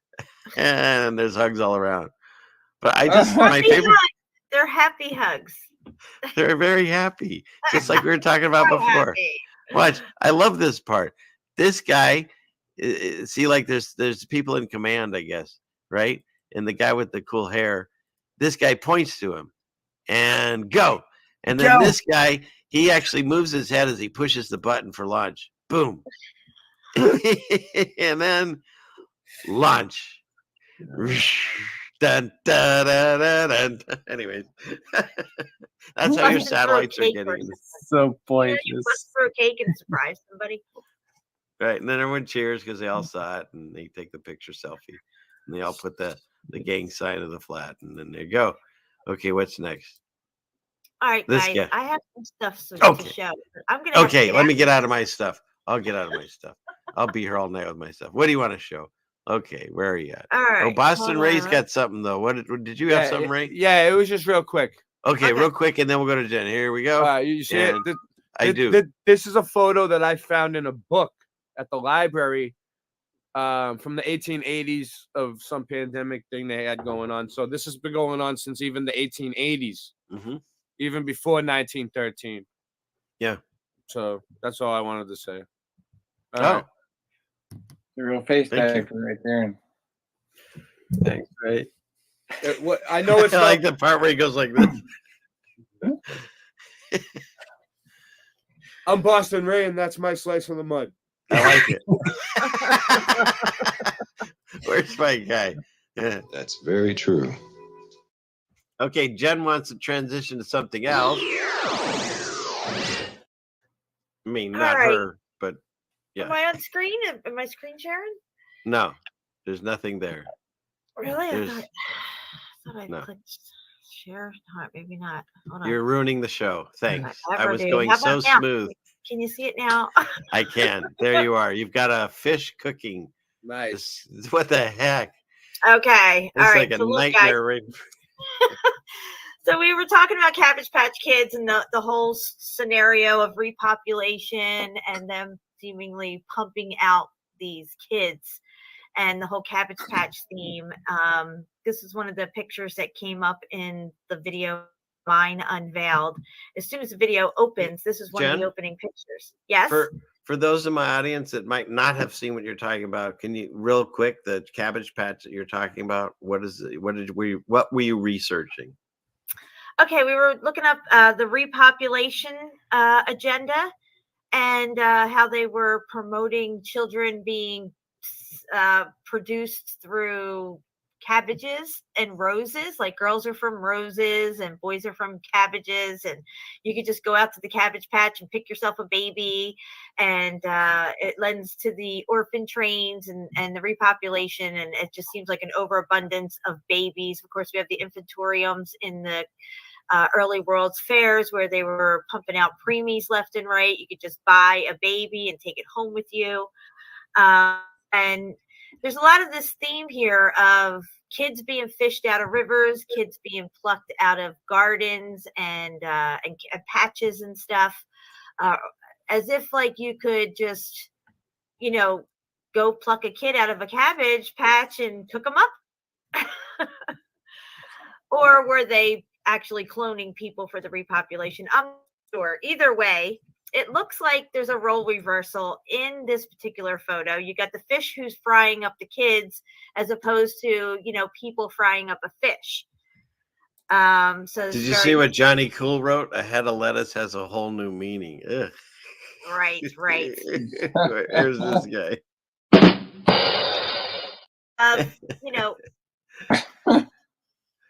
Of sort of like a food source in a way. I'm just saying it could have been many things. Could have been repopulation and a food source. And I don't know, but some of these pictures can be pretty creepy. But we're going to move on from this one. Somebody sent me this in a comment. It says home remedy to dry up breast milk is to apply cabbage leaves to your breasts. And I had never heard that. I don't know if it's no, thank you. Anybody knows about that? Maybe. I don't know how cabbage is linked to all this stuff, but it's really crazy. So why do you need, why go back to that? Why do you want to dry up your breast milk? If you have breast milk, I'm assuming it's because you have a child. Why would you dry it up at that point? Yeah, I don't know. It could be towards the end of it when you're trying to dry your breast milk and wean the child off, maybe. I'm not sure, but I've never even heard this before, that you would use cabbage to help with that procedure. And I'm hearing pretty women like to do that. It works, right? Yes. Okay. Okay. Oh, right. Where's my guy? Where is he? There. That's very true. Okay, so we're going to move on from this here. It all ties in, though, guys. It all ties in. I started looking at the Oddfellow stuff again because we're talking about these Cabbage Patch Kids. We're talking about repopulation. We had shown the picture of the repopulation where they're pumping out these babies in those postcards that we were looking at. And the lady seems to have a few babies up under her dress that she already, they're kind of collecting up around her dress and stuff like that. Lending to I heard that happen sometimes. Pumping out these kids. I went back and looked at the Oddfellow stuff. And of course, we have the globe here at the bottom because that's what they teach people. But look at this globe here. This one here seems to have some type of event that took place. It's got a huge cloud around it right here. Yeah. And an hourglass with a sickle. Like they're harvesting something. Yeah, that could be an end times kind of thing. Yeah, like as if this event has already happened. Okay. And then, clearly there's a huge cloud here. It looks like at least half this supposed globe has been, something happened there. Look at that. They have the commandments and then they have bees. Sounds like did Richie from Boston draw this? That's the hive mind mentality, and the way that to control the people and put them in a hive mind mentality. But here the earth has recovered, it looks like. Maybe this is the side where they start the repopulation. But let's go back over to this side because I'm not done over here. Did you used to get in trouble, Rasta, too, in school like I am with the teacher? Oh, sorry, yeah. Go ahead, Jen. The scary me out in thing the hall all the time. that connected all of this for me was this lady up here with the babies crawling all over her, and she's got a baby down here coming out from under her dress, which looks a lot like that repopulation postcard that we had looked at. I'm trying to figure out where the heck that postcard was it this one? Okay, see, she's got the babies here coming out from under her dress. Can you make it larger? It says repopulation. The clock is on 12. That's like the doomsday clock. Something major's happened or it's going to happen. And they have to repopulate here. And now let me take it back to the lady with the dress, with the kids coming off of her right here. Yeah. This is an Oddfellow artwork, guys. And then you got the serpent right next to her here on this pole. So I thought that was really interesting in comparing those two. That Is one the with is that the Oddfellow artwork, is that equivalent to like the Economist magazine cover? No, the Oddfellows is a branch of the Masons. Yeah, but I think I know what you're saying, Russ. But yeah, when she's done, can I show you guys my Oddfellow research? I got it absolutely ready. not. I'll go through it real quick. Of course, Ray. All right. Okay, so I have a lot to show, but we'll Yeah, get go to ahead. it. Well, we'll Okay. get pieces of it because We'll I get went to a it. long time, but it was, We'll get to it. We'll get to it. Mine's only like 10 minutes. It's quick. I'll go through it quick. Okay. All right. So the globe, again, like it's showing catastrophe here. Clearly, there's a huge, crazy cloud. And this is another artwork from the Oddfellows that has it again here on the globe, like something major has happened right here. And you go over here to this one. They're teaching the globe model now. Here's that map on the wall for the Oddfellows. And then their motto was, oh God, why, Jen? What's going on? Why, Jen? Why? I don't know what this is, but it was in a cabbage patch. And I was like, oh, nice. Now you sound like Martin. Oh, how did that get in there? Where's my gal for that one? Cabbages, right? Like Yeah, this no, is here. the Cabbage Patch Kids. No, thank you.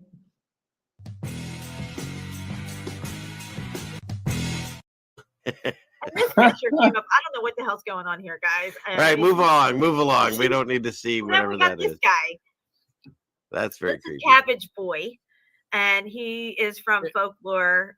Cabbage Boy, you can look him up and stuff. A lot of the whole cabbage theme. They still are doing this with kids today, guys. This whole Cabbage Patch thing. So I wanted to show you that it's old thing and it's a new thing, and it's starting to look scary to me though. It's very prevalent though. I mean, look at this. Check this out. So should we be eating cabbage? Cabbage. Corned beef and cabbage has got a whole new meaning. Yeah. Looks like a Chucky doll here. What do vegans have to say about all this? They probably say, "I told you so." I have no idea. But it gets better. Look, we got kids coming out of flowers, all this stuff. Roses and stuff. Yeah, I remember what is her name? Ann Getty. She was big on this. She was famous for doing this theme today of like kind of like growing kids coming out of pumpkin patches. Yeah. And then of course we had all the toys that they had. All right, we get the idea here. Yeah, it's all come from. Okay, wait. Yeah, get to this stuff here. Shapu, this is some of your stuff that you sent me. Yeah, because you sent me like the lady in red, and these are like all paintings of like Madonna and the child, and she always like painted with the red dress. Yeah. Like in the Matrix. Yes, the lady in the red dress. Yeah. Looks like she's sitting on a melted building here, just saying. Yeah, totally bricks her every day of the week. Again, the lady with the red dress, and she always seems to have blue incorporated as well, with a couple of kids around her. Looks like there's melted buildings in the background here, just saying. Again, the lady in red, like you said, Shapu, with the red. Okay, but before you go, can you zoom in on the baby at the bottom? That goes along with my photos. Keep going. Whoa. That one.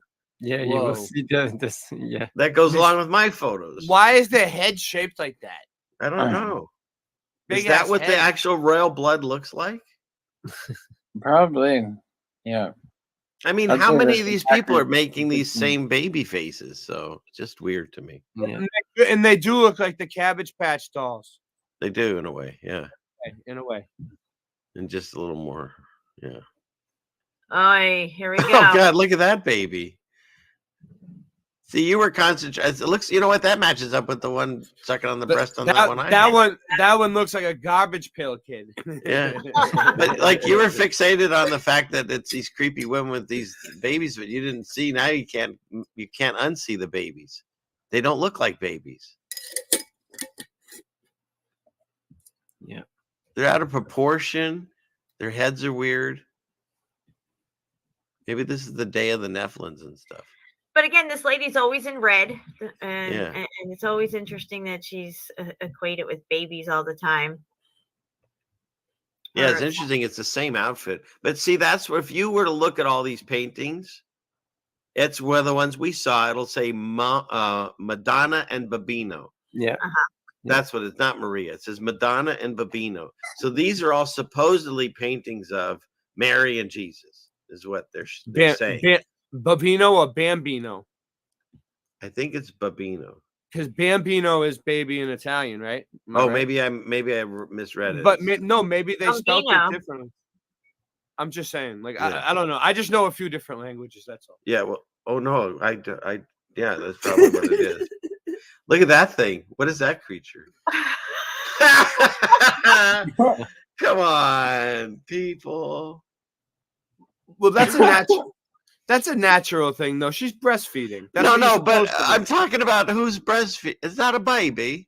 It's not a baby. Is that the baby? What's going on back here? Is this like a tornado in the background? What's yeah, going look at that.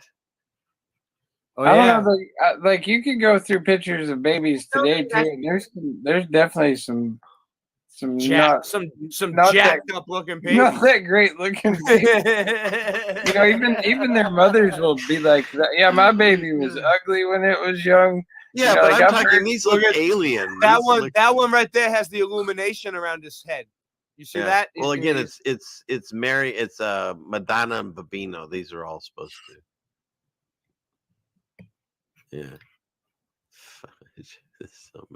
What's this one? All in red this time she is. Look at this creepy guy right here. Yeah, what's he up to? Yeah, I saw Game of Thrones. That guy's out to get you know he's bad news. Hey, can I say something? Can I interrupt this broadcast to make this special even more special? Here, sure. Where's this thing? You guys think you're on a special? Here it is.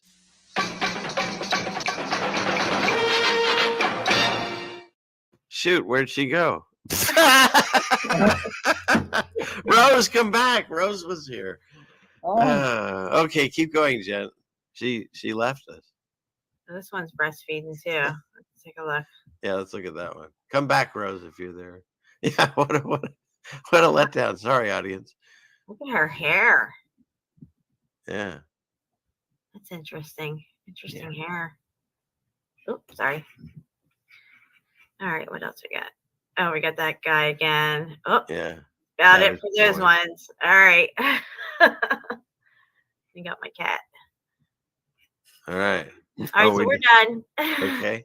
Ray, where is he? Yes, I'm ready. Okay. No, I know. I got to find my thing for you. I got to share your screen. I know, but I need to do this first. Ray. Okay. You see it? Are we up on the screen? I do. We are. Okay. So all right. So way before I ever heard about the Oddfellows, this is where my research started with the Oddfellows. I saw this building in Malden, which is down the street. And I seen all these, like, look, they have like the knight right there with with all the tech on his head and everything else. And like, they had all this symbolism, right? So I just go through it real quick. Like, the building is beautiful. Like, but like, look, they got the wreath and everything else, and they got all these, like, look, they got like the eye in the pyramid and all these occultic symbolism all over the building, right? So I could tell there was something up, and it's like yellow bricks, you know what I mean? So I looked into it, and I found out that it said right here on the side, look, it didn't even look like writing, but it is. It says International Order of the Oddfellows. This is dedicated to the uses of the International Order of the Oddfellows, right? So I was like, whoa. What is the Oddfellows thing? I even knew about it. And I started looking at it. So I did more research. They got like the winged cherubs, they got all this symbolism all over the building. I'll just go through it real quick. And they got the Griffith right there. But then I found I looked it up, and they had like a lot of Freemason Oddfellow artwork. I don't know if this was, I hope it was on here. Yeah, here it is. Look. The Oddfellows building is a historic commercial building hold on. Let me get back to that. So I can go back a couple frames. working. No, it ain't working. All right. Hold on. The Oddfellows building is a historic commercial building in Malden, Massachusetts. The 4-story steel and masonry building was built in 1907 to a design. It was probably built before that. Face buff brick, permanently Renaissance revival in character. The first floor consists of storefronts, while the upper. All right. So then I go and look into it a little more. Right. Let me see. So Oddfellows. You see the triple links? This is their symbol. The triple links, a reoccurring symbol among the Oddfellows internationality. The motto, Amictia Amor et Veritas, English, friendship, love, and truth. Yeah. That's what that's supposed to mean. Friendship, love, and truth. That's what their symbol means. Oddfellows from that time include John Wilkes, Sir George Savile, 8th Baronet. They name a bunch of them here. In 1810, further instigations led to the establishment of the. So they started out in 1798 over in like the United Kingdom, even before that, and then they came over to America, and then they probably even go look. So this is straight. Look, this is straight from their website. Who are we?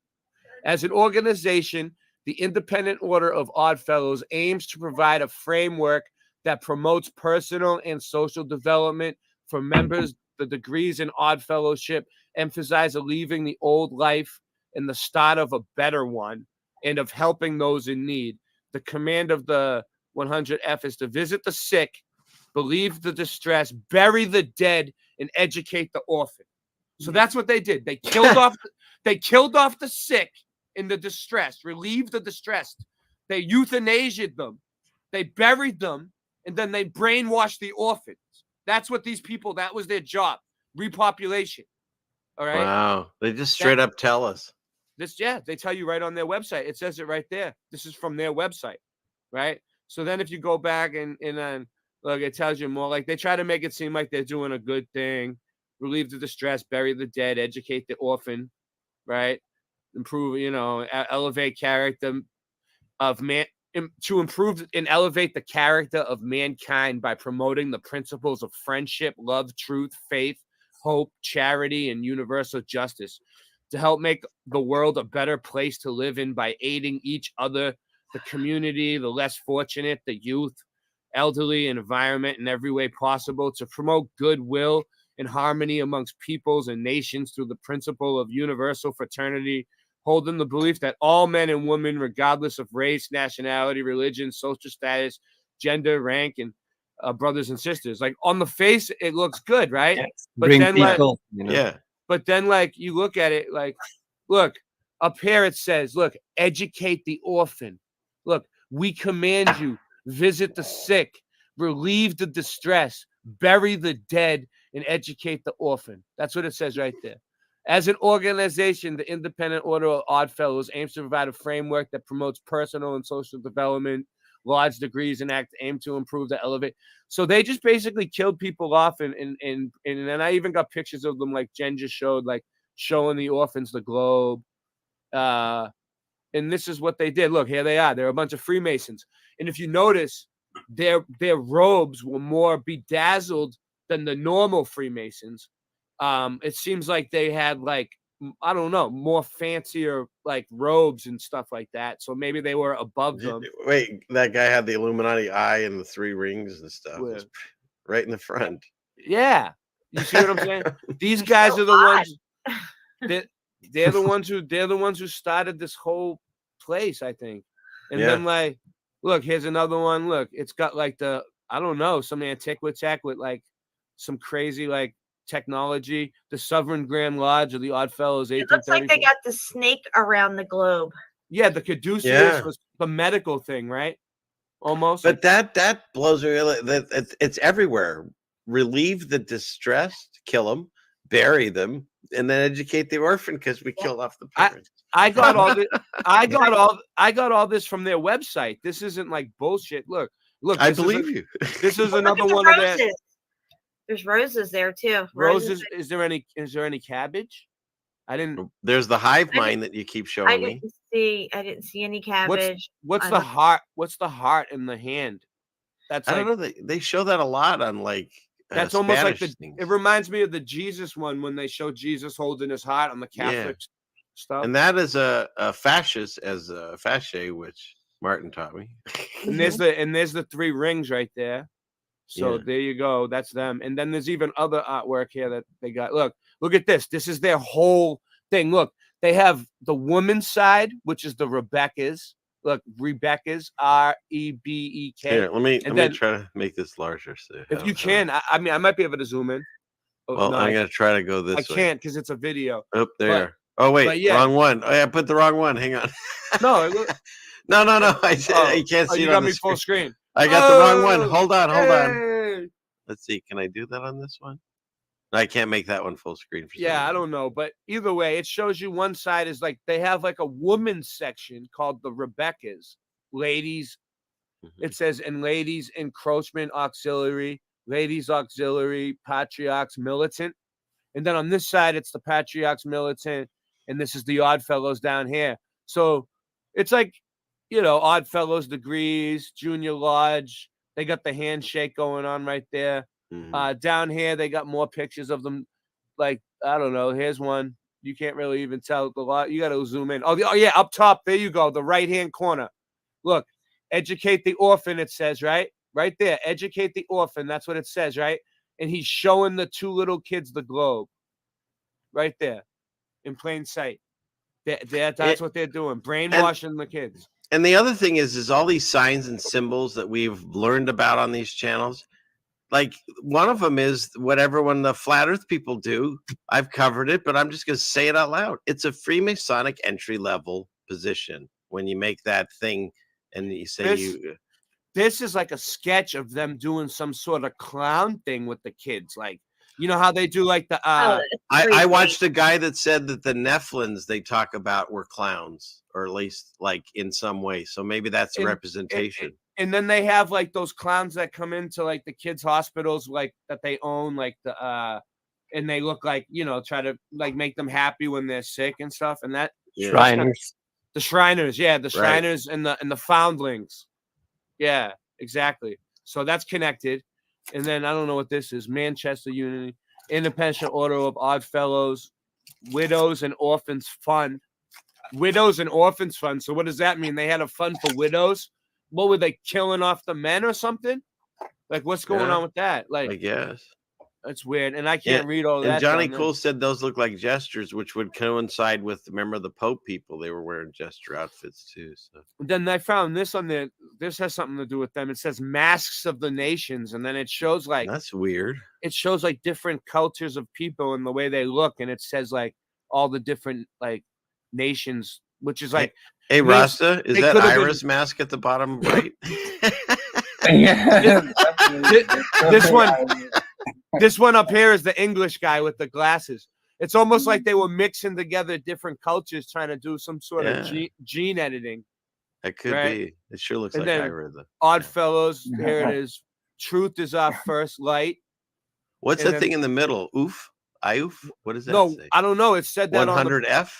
Yeah, but it looks like an I too. Yeah. It's on the building that I was at. So I don't know. It was in the building in the brick. Weird. So I don't know what that means. Yeah. It means International Order of Oddfellows, maybe. Yes. Yeah. Oh, there you go. Yeah. There you go. Yeah. Oh, here we got something for that. Here's another one. Here, boom, baby. Boom, baby. So thank you, Jen. It's funny how it says like "In God We Trust" up here. Just like the money. Oddfellows memento, and it's got them all, and they're all satanic. Yeah, look, it's got they're talking about the different god. The skull and bones, the globe, the fasci, the hand, whatever that thing is. Yeah, well, that's like their symbol, the Freemason symbol. What's this? Like people in teepees? I don't know what's going on down here. They have someone holding up a cross over here. Yeah, and there's the 10 Commandments down there somewhere, or someone's commandments. Yeah, something's going on over here with some Christians or Catholics, Romans, because they got the cross up. Let me try. Nancy, what's going on over there? Huh? It doesn't work for me. This one too is weird. I think Jen was showing. I just showed that one. And then they got the clamshell.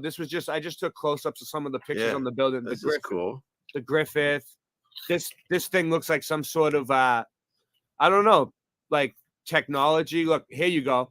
Look at that one. That's the pyramid with the eye. Yeah, the eye of Horus or whatever. Yeah.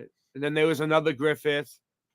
This was on the building. So there's these Oddfellow buildings all over the country. Look, there's the handshake. There's another one somewhere else that looks like it too. But that's all I've got. That was where my Mudflood Oddfellow research started. And then I seen the stuff that Jen did where they were showing like you and Shapu was showing how they had like ships coming all the way across. That's even, you guys went even deeper with it. I didn't get to that part yet. That was all very good and very informative. I learned a lot. Thank you. Thank you. I went through it as fast as I could. You did great. You did great job. Thank you. Thank you. So did you, Jen. Yeah, it was excellent. You guys did okay. We covered the Oddfellows. There you go. Where what do we have? I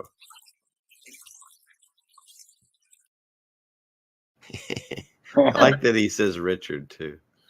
So I don't know. You guys want to see the rest of my tabs that I have and get rid of these things? Yeah.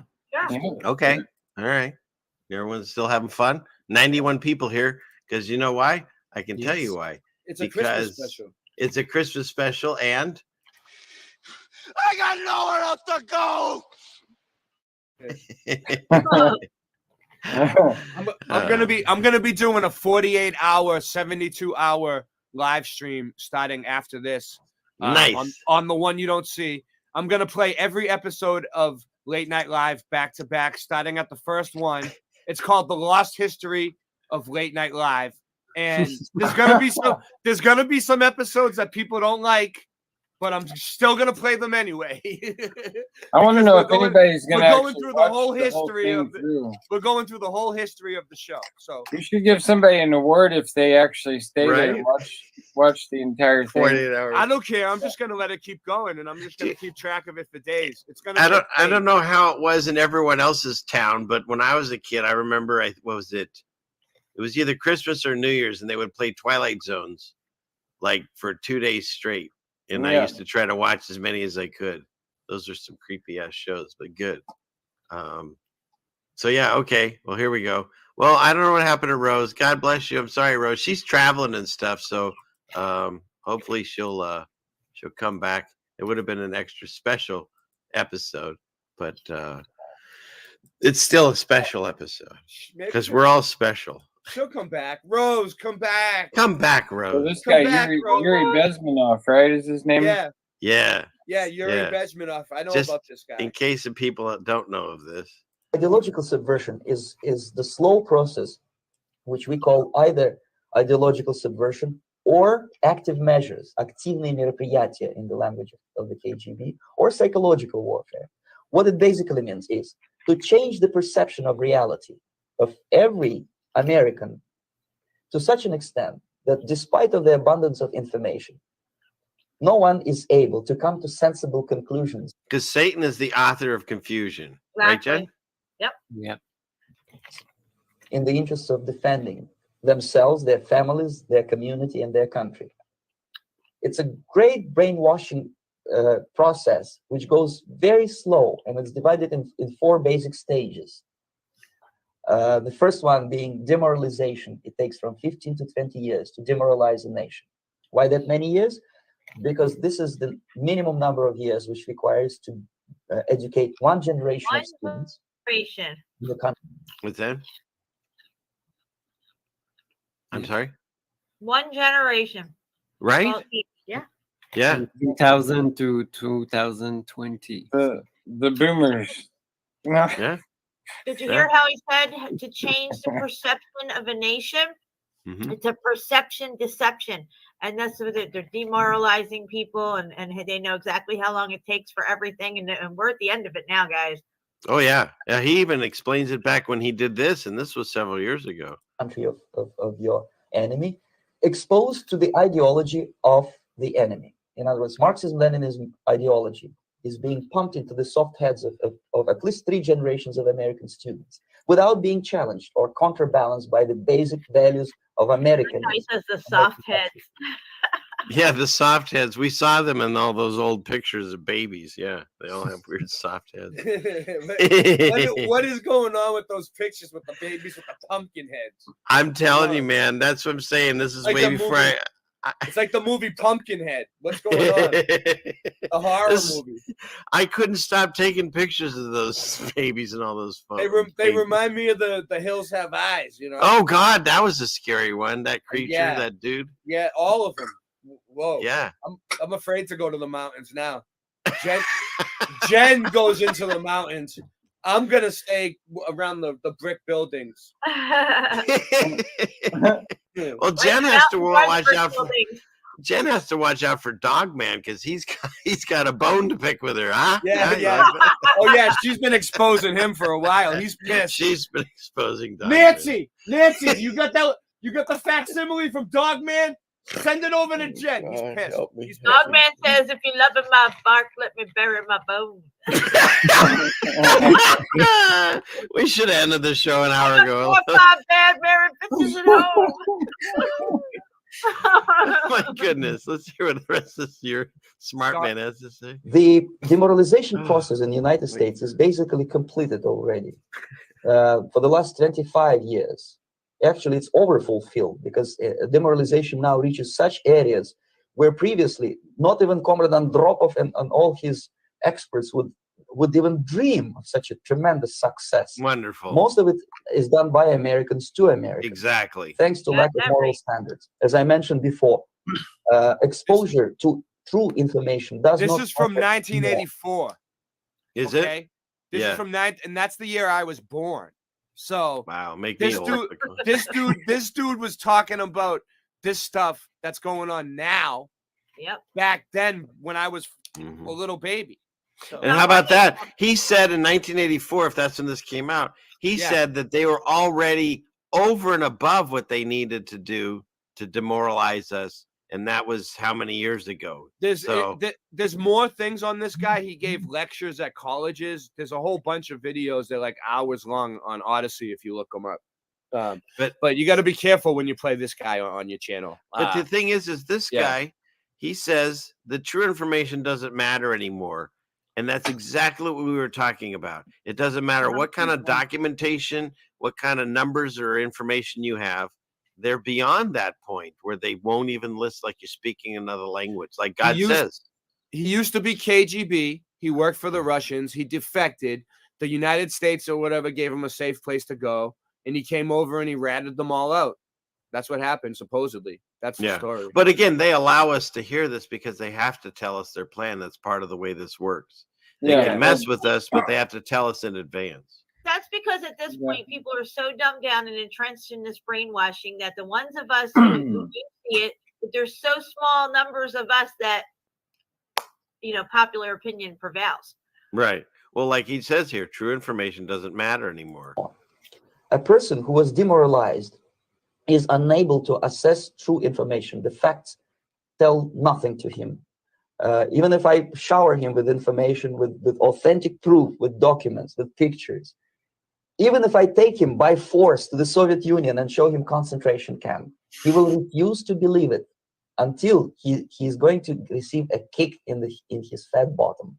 When a military boat crashes his balls, then he will understand, but not before that. That's the tragic of the situation of demoralization. So that goes along with what we were discussing.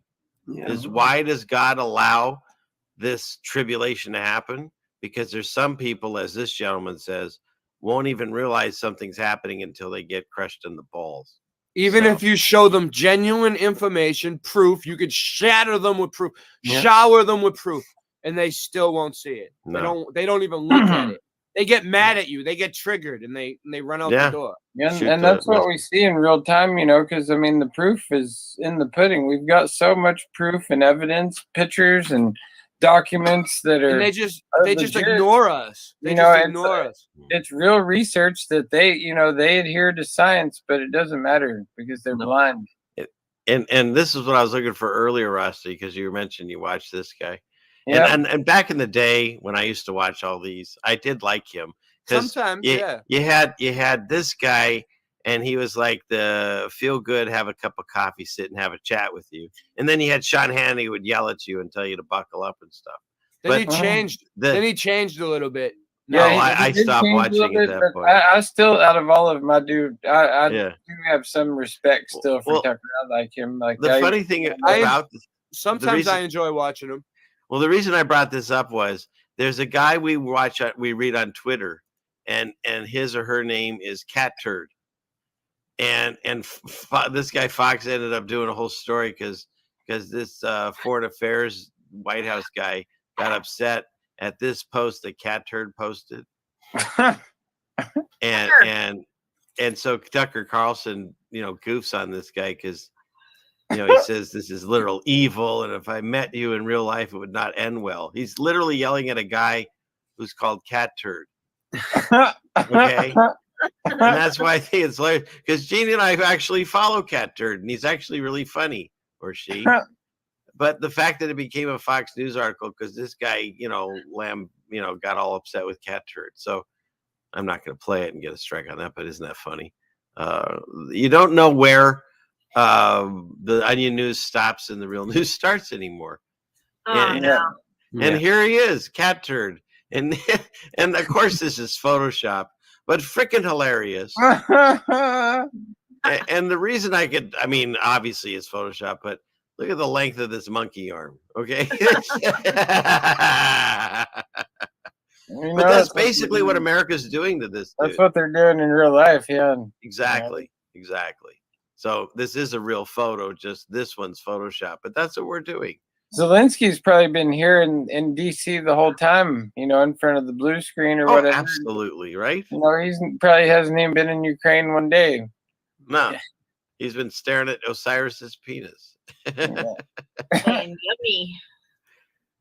And then, this guy was interesting. So, let's see. Can you hear it?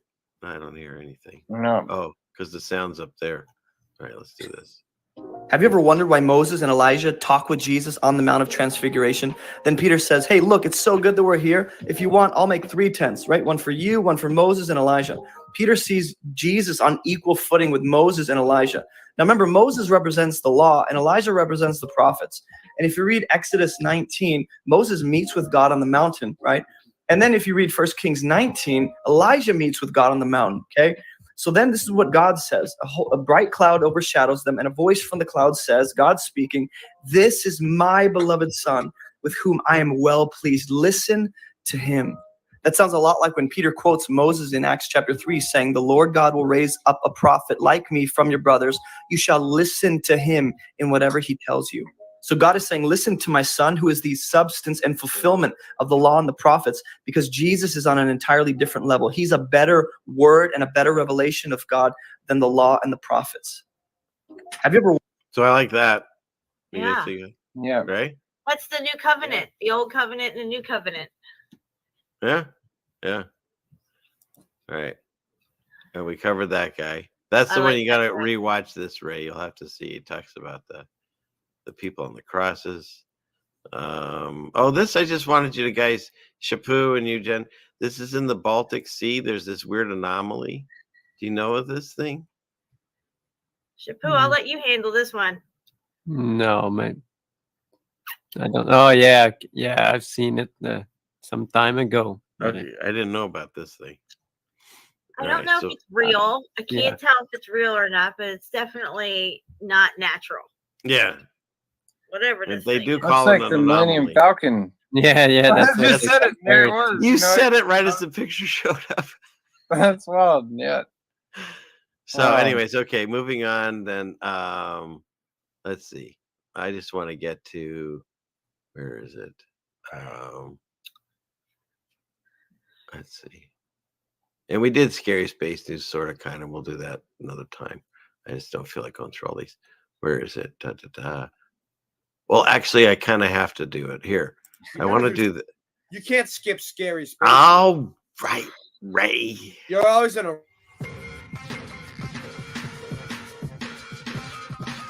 This is Scary Space News.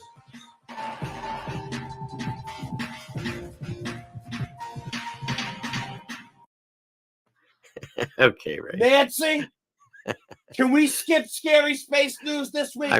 I'm sure she'll say no. No, she said no. No. All right. Well, oh wait, I gotta start. I was over. I guess it starts here.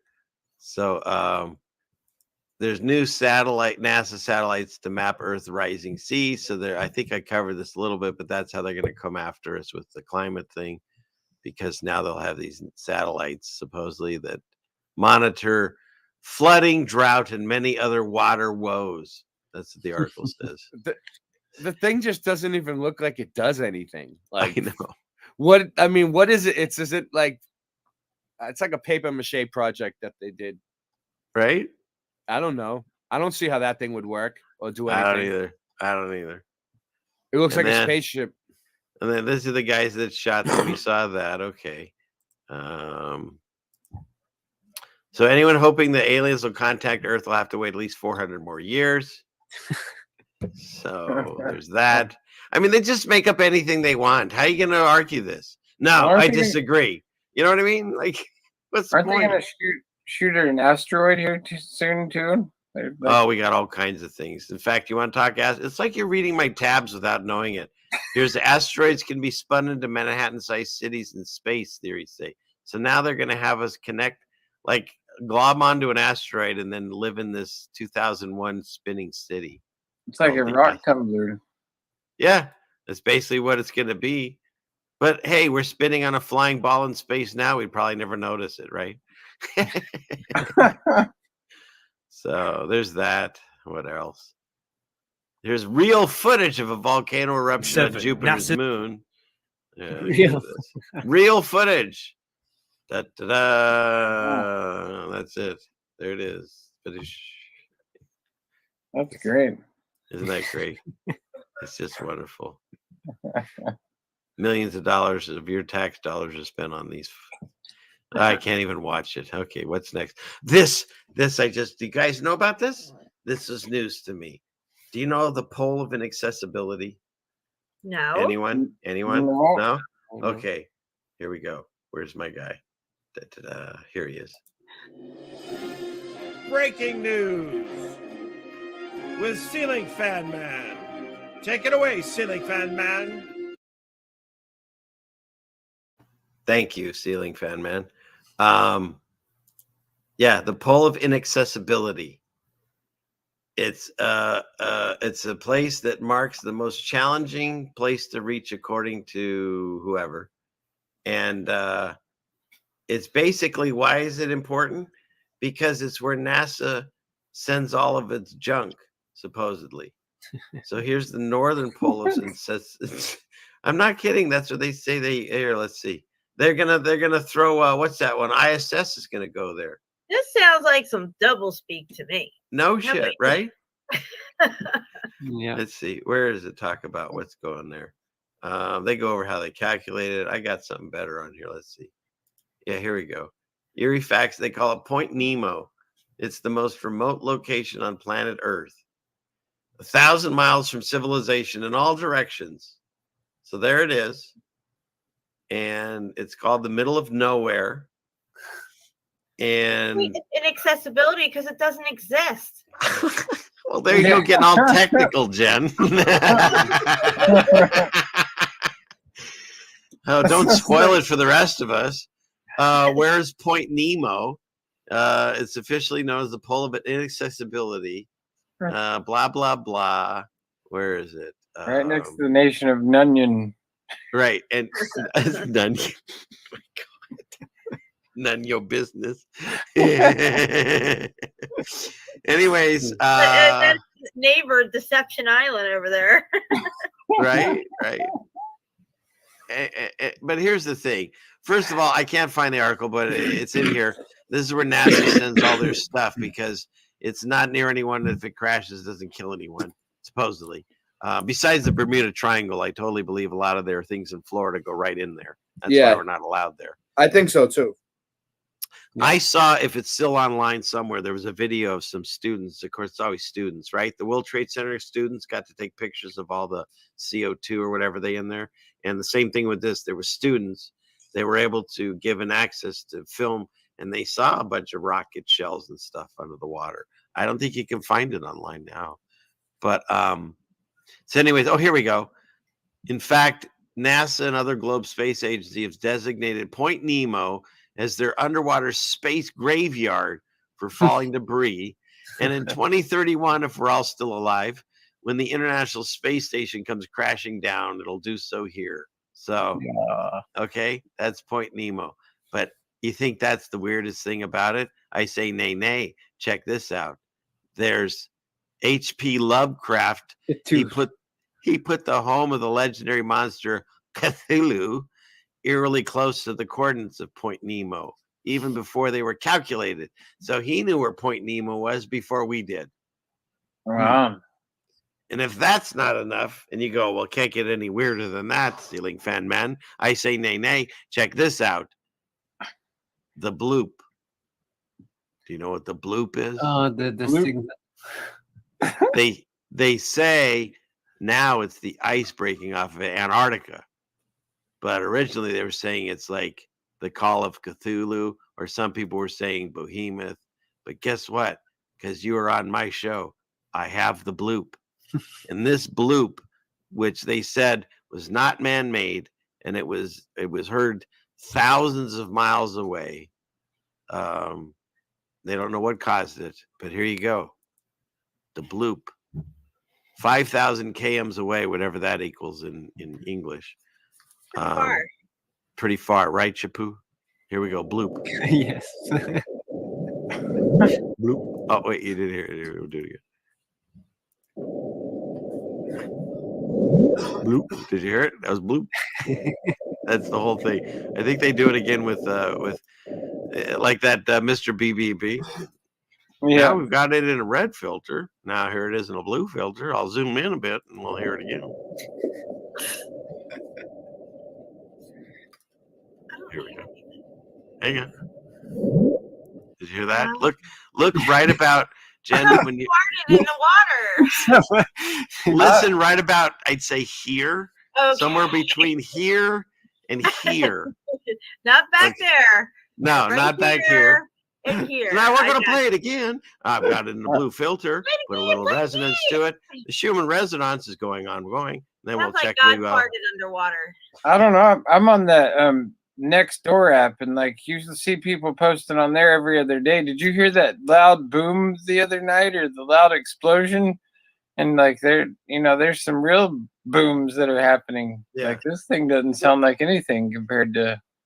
Well, no, I agree with you there, but there is also like weird trumpet sounds and stuff, not to sound all what do you call it, end times, but there are noises. My wife recorded some when she was visiting friends in DC, and so yeah, it's there's weird noises going on. Yeah, but this is definitely the bloop. Here we go, Jen. Again, Call it the fart. listen right about here, okay? There it is. Put one in the chat if that sounds like an underwater fart bomb. Put a 2 in Well, the chat. if you're a behemoth, I think you could be right. The bloop. Okay. Bloop. I think we're good. Bloopers. I'm not doing any more tabs. Anybody else? Guys, in his tabs. We got a huge panel here. Rose didn't make it back. God bless you, Rose. Come back next time. We'll do another spectacular. But Yeah. Anybody got anything that they wanted to share that I didn't get to? Shapu, you I have just- 1,000 pictures. I just want to say that after this show right now, Jenny T.I. Murphy's having a premiere, and then after that, I'm doing a marathon. So 48 hours of rave, mud. it might be like 72. It might go for like a week. Who knows? I'm gonna go for as long as I can until YouTube cuts it off. What do I have? I don't have any strikes on. I don't have any strikes on that channel, so it'll just be a warning, whatever they do, so they can suck it. We're on a mission from God. I'm sorry. Oh Gonna God, help it's myself. They just banned both of my channels, Boston Ray, Mudflat Adventures, Boston Ray. Right at the holidays, right when things are heating up, they like gave me a strike on both channels. So now I'm on the one you don't see, which isn't even my channel. It's like having Michelle L all over again. I know, what I mean? right? I can't Oh my find it. God, I'm back at square one. but it'll be back up in like a week or two. It'll be okay. It'll be We'll okay. I'll survive. That's what my grandson says. It'll be okay. It'll be okay. We're all gonna make it. That's right. That's the fact, Jack. That's a fact, Jack. And on that note, if no one else has anything specific, I'll go around the room. Let me start with Shapu. You got anything you want to say or wishes or anything? Go for it, sir. You have the floor. Yeah, thank you for inviting me. It's pretty late now here. It's same time as Boston, Ray, but I'm supposed to go sleep like earlier. But thank you for inviting me, and I wish everyone in the chat and on the panel some nice Christmas days. So have fun with your family if you have some. And Merry Christmas, Shapu. Yeah, you too, Ray. Nice. You too, everybody. Thanks for staying up with us, Shapu and Ray. Thank you. I'm a bit tired. I'm not going to bed anyway. It's all right. Nancy. Yeah, you see. He's got to get more coffee going. Oh my God. Okay. I got paraplegic coffee. That's good coffee too. I've had it. The Helen Keller roast is my favorite. I got the Helen Keller roast. It's okay. Good night. I love you, Shapu. Thank you for coming. Nice to meet you, Rasta. Yeah, you too, Shapu. Yeah. What do you got, Rasta? Anything for us? Well, I just wanted to say that I just about 2 weeks ago just registered my business name in the state of Oregon. It's called the Sofa King. Nice. Sofa King, awesome. Yeah. You know, it's Sofa King, reliable and dependable, and it's just it's a local sustainable furniture resale business where I'm basically taking sofas that were bound for the landfill, and I'm repurposing them and finding them a home. Sometimes I'm giving them away for free to families who are in need. I'll take one. Yeah, if I could ship one for you, I would do it. Maybe once I get to that level, but it would be cheaper just for me to go buy a new one. But that's the next level, right? Yeah, with things coming into the new year, I'm going to be getting a storefront where I'm going to have a showroom and a workshop, and I'm going to also have like music events there, and art shows, and community based events. So I'm really excited to get that launched and going. So. Yeah, it's the Sofa King. You should make Rasta design furniture, like Rasta coffee tables. Oh, you know it. You know it. Like all the different, the different symbols and patterns that Rastas use. And other than that, just anybody who's not subbed to my channel, sub to my channel, because I've been making a lot of good reggae mixes here lately. Good conscious, uplifting music, good daily affirmations that keep you on track and. Keep you, wanting to do good in this world. And you got your audio hooked up right. Yeah, man. I got the audio on point. Yeah. And I've just really been feeling it here lately. So, and everybody, it's time to just get your heart right, your mind right, your spirit right. Because the time, we're in those times, and we got to be prepared for at the drop of the hat, something to go down. We got to be there, and it doesn't mean prepping with all your food and all that stuff. I don't really think any of that really matters as much as being prepared spiritually. Yeah. Amen to that. True. Yep. Yeah, that's true. Yeah. I don't think anyone ever eats the prepper food that they buy. They just end up putting it in a closet somewhere and throwing it away eventually. Yeah. That's me. Well, it depends on what you're talking about. If it's like that powdered stuff and stuff, probably you never get to, hopefully. But yeah. Yeah. Hopefully it comes to an end before you have to eat that. Yeah. Right. Well, I'll jump on your powdered food once the time comes. Sounds good. You guys can hook me up. All right. Well, hit us with what you want to talk about. You've said that Jenny's going live soon, and you're going to do a 40 to 72-hour marathon. I'm going to play every late night live back to back from the number 1 all the way up to we're at number 212 now. Fantastic. But there is a few missing ones. I'm still trying to track them down. I think Bill Well, Miller Flip has but the them. question is if they're missing, will we be able to follow the progression, or will there be, it's like when they take books out of the Bible, it'll be hard to understand. It's gonna be. It's like one presentation after the other. Fantastic. You know what I'm saying? So it's just gonna be like all truth for friggin' 3 Nancy, get me some coffee. Nancy, I need coffee. It's gonna be a long night. Well, I might go to sleep all the time. Like, I don't know. I'm just gonna play it. I have a playlist and I'm just gonna let it play. Ray, thanks for coming on. I know you've got busy life with your family and everything in this time of year, and you're staying up late. And thank you. I love you, man, and I really appreciate your friendship and coming on here. So I appreciate your friendship, and I love you. I love Jeannie. I love Jen. Rasta always comes on my show and helps me. He's the man. Shapu, he's gonna start staying up late and coming on my show like a vampire. And Rose is there. Yes, holding the show hostage at the last minute. Yes, yes. I love it. We're going into overtime. Can you hear me? We All can. right. Here, you want my special? Here, Rose. Watch. What? Wait, no, I can't look. I can't. Go ahead. I'm on the bus for the rental car. Oh, you're on the rental car. Yeah, she's traveling. How you doing, Rose? Love you. Jason's waiting for me at the Enterprise place. Oh, say hi to Jason for us.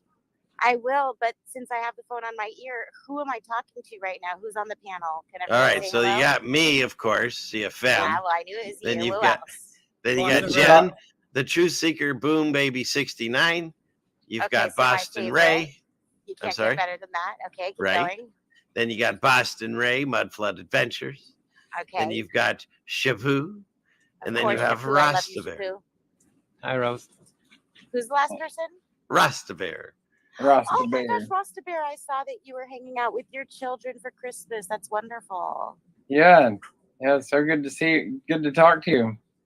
It is really good to talk to you. It's been too long. It has been.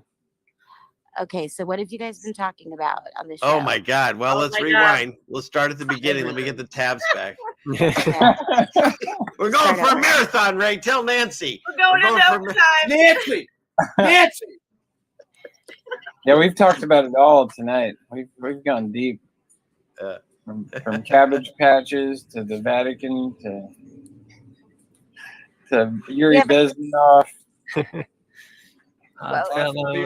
Odd Fellows. Yeah, the Odd Fellows. It's going to be hard to rewind it all. We were Jimi actually Jimi Hendrix looks like Morgan Freeman. That's true. Bruce Willis, it looks like MacArthur, and Yeah. Trump looks like Patton. So there you go. I think that covered it all. Yeah. What about the fact that who's the guy? Van Morrison looks like Rush Limbaugh. Yeah, we covered that one too. Oh, yeah. We did. Okay. We did. What about Aleister Crowley looks like Barbara Bush? What about that one? Oh yeah, we didn't bring that one up. We've seen that, but did not cover it. I That's a did good bring one. up the fact that Mike Pompeo looks just like Brigham Young, and they both brought in martial law. So there's that. Interesting. Yeah, yeah. Check that one out sometime. Show that one to Crow. Huh? You heard that here. Okay. So, well, anyways, I'm gonna sign off since I'm on a bus in public. But Merry Christmas. Merry Christmas. Christmas. Thanks for coming Merry on, Rose. Christmas. Thank you. Tell them all on the bus to smile at you. Okay. And ask them if they think the wheels on the bus go round and round. Just ask them. See what Okay. Yeah. Are you tardy? or all mountains are ancient melted buildings. Like it. Nice. Oh, I see what you baby. did there. All right, my friends. Have a good night. You Merry too. Christmas. Good night. Merry Happy New Year. Christmas. Bye. Merry Christmas.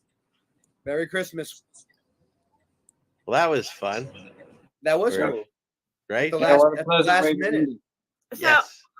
I told Okay, Lily Jen, you're up. last night, the Santa rides by in the parking lot on a motorcycle at Walmart, and he goes, ho ho ho, and the lady's like, oh, Santa said ho ho ho. I said, oh, somebody said, Santa, what do you want for Christmas? And he yells, ho ho ho. So I said, 3 hoes for Santa.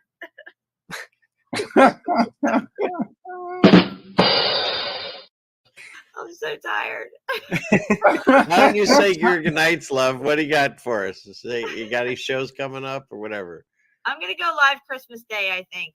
Who you're more than welcome to join me if you're around, not busy. No, I won't. I won't be able All right. to. I'm gonna fly solo on the 25th and just go through a lot of my favorite stuff. A lot of favorites that I have saved. I'd come sit with you, Jen, if you want someone to be on the show with you. I'll come look at bit. You gonna come sit with me? Yeah, just let me know. All Just right. let me know. It's like the song. You want to show picture? I'll Jen be- will sit with you. I'll be around. I'll just let me know if you You want. know what, if you need- Jen? if you need my help. If you need my help. Yeah, whatever. sure. Send a memo to Nancy. She'll handle it. Yeah. No, Suzanne. Suzanne is up in arms about this. Suzanne. She's having a tiff. She's having a tiff back there. Settle down. I hope I'm the only one, not the only one that finds this funny. I find it hilarious. But well, once again, Anyway, okay, I'm going to thanks run for through the having me. panel. Shapu, thank you, brother. It's been a pleasure. I love watching your work, and it's fun talking to you. And thank you. And Rasta, it's always a pleasure. Yeah, I just wanted to say thank you for having me on, and I love each and every one of you. And you guys are all awesome, and I really appreciate. And it's such an honor to be a part of this panel of great minds. The Christmas spectacular. Yeah. And thank you, Ray, again for Thank being you, here and Rasta. sharing your time with us. Thank you Appreciate for it. having me on. I'm glad that I could contribute something. I feel like I did a good job tonight. You did. You did a good job, Ray. You did good, Ray. Thank We you. You knocked appreciate it out of the park, Ray. And Jen, thank you. Love you. It's very great talking to you as always. Love you, Jeannie. And to everyone in the chat, to everyone I already said hi, and the people that I didn't say hi, thank you for being here. Have a wonderful evening, a wonderful next few days, holidays, Christmas, whatever you want to call it. But there is a celebration going on. I know that there's a lot of darkness around these days, but there's celebration and there's joy. And if there's anything you've learned from my teachings in this channel, is live your life. That's not me barking. That was Rasta. Not used to that. Those are my dogs. Live your life in joy, right? Live in joy. God doesn't want you here trembling in fear. That comes from the other side. And so find a way to find joy. And if you're having trouble, that's where I believe spiritualness comes in. And make your relationship with God. You don't need a book. You don't need a church. You don't need anything. You just need a little private time.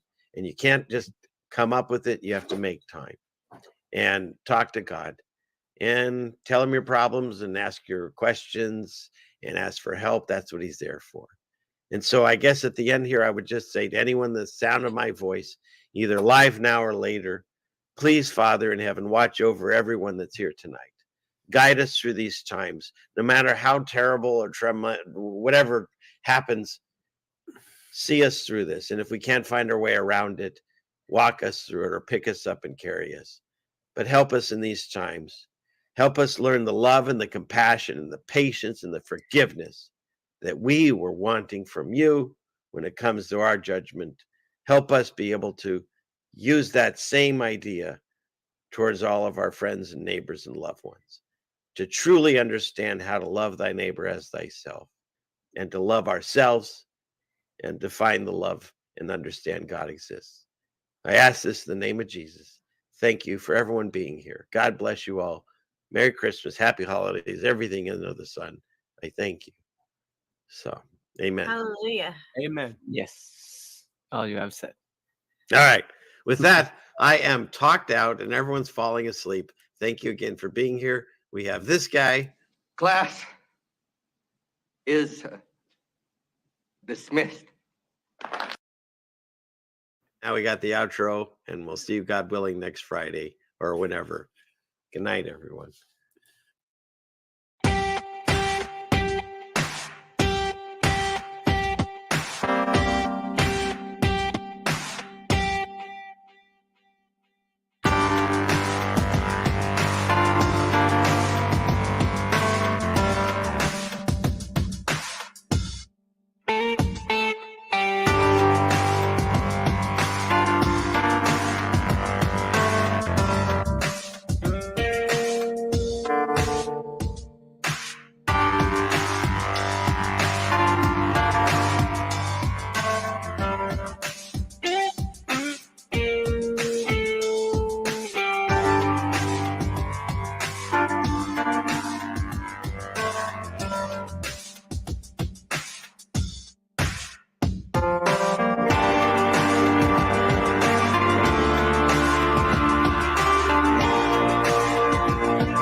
The world of science cares about you. Eureka! We found it. With the tools of science, we have invented, yes, hand sanitizer. But not just any hand sanitizer.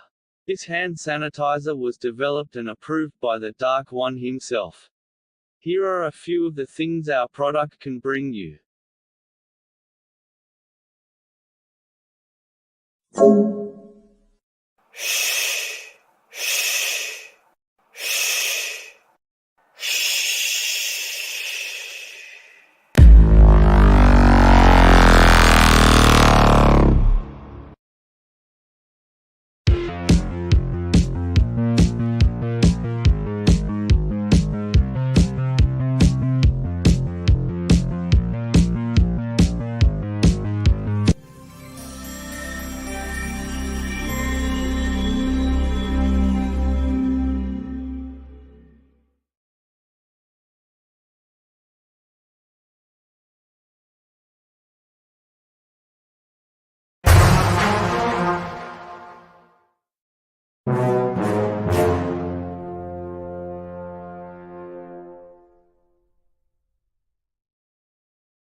I like playing with fire, man. We'll let the world burn. Through the eyes of the rebel, the terrible, the turbulent treble, the words of the devil, they ain't shit, the world is a pebble. God isn't coming, it's all lies, heaven's a myth, kid. I'll wipe you off the earth like you never existed. Gifted, lifted, minding his own dog. I can scare your whole clique off for the phone call. I got my own words, X in my own drawer. I got bulletproof lungs and some chrome drawers. I got a pill full of heaven and hell. Masculine dreams, I'm high, but you never can tell. I got friends doing time locked in federal jail. And a million predators who all said I would fail. I don't spot beef, I stash burners under the car seat. Fuck swimming with them, I gotta wipe my chin from the shock meat. I'm gassed up from white women and dock freaks, and I don't need no motherfucking engine to stop me, nah. Come on, make it burn. Come on, make it burn.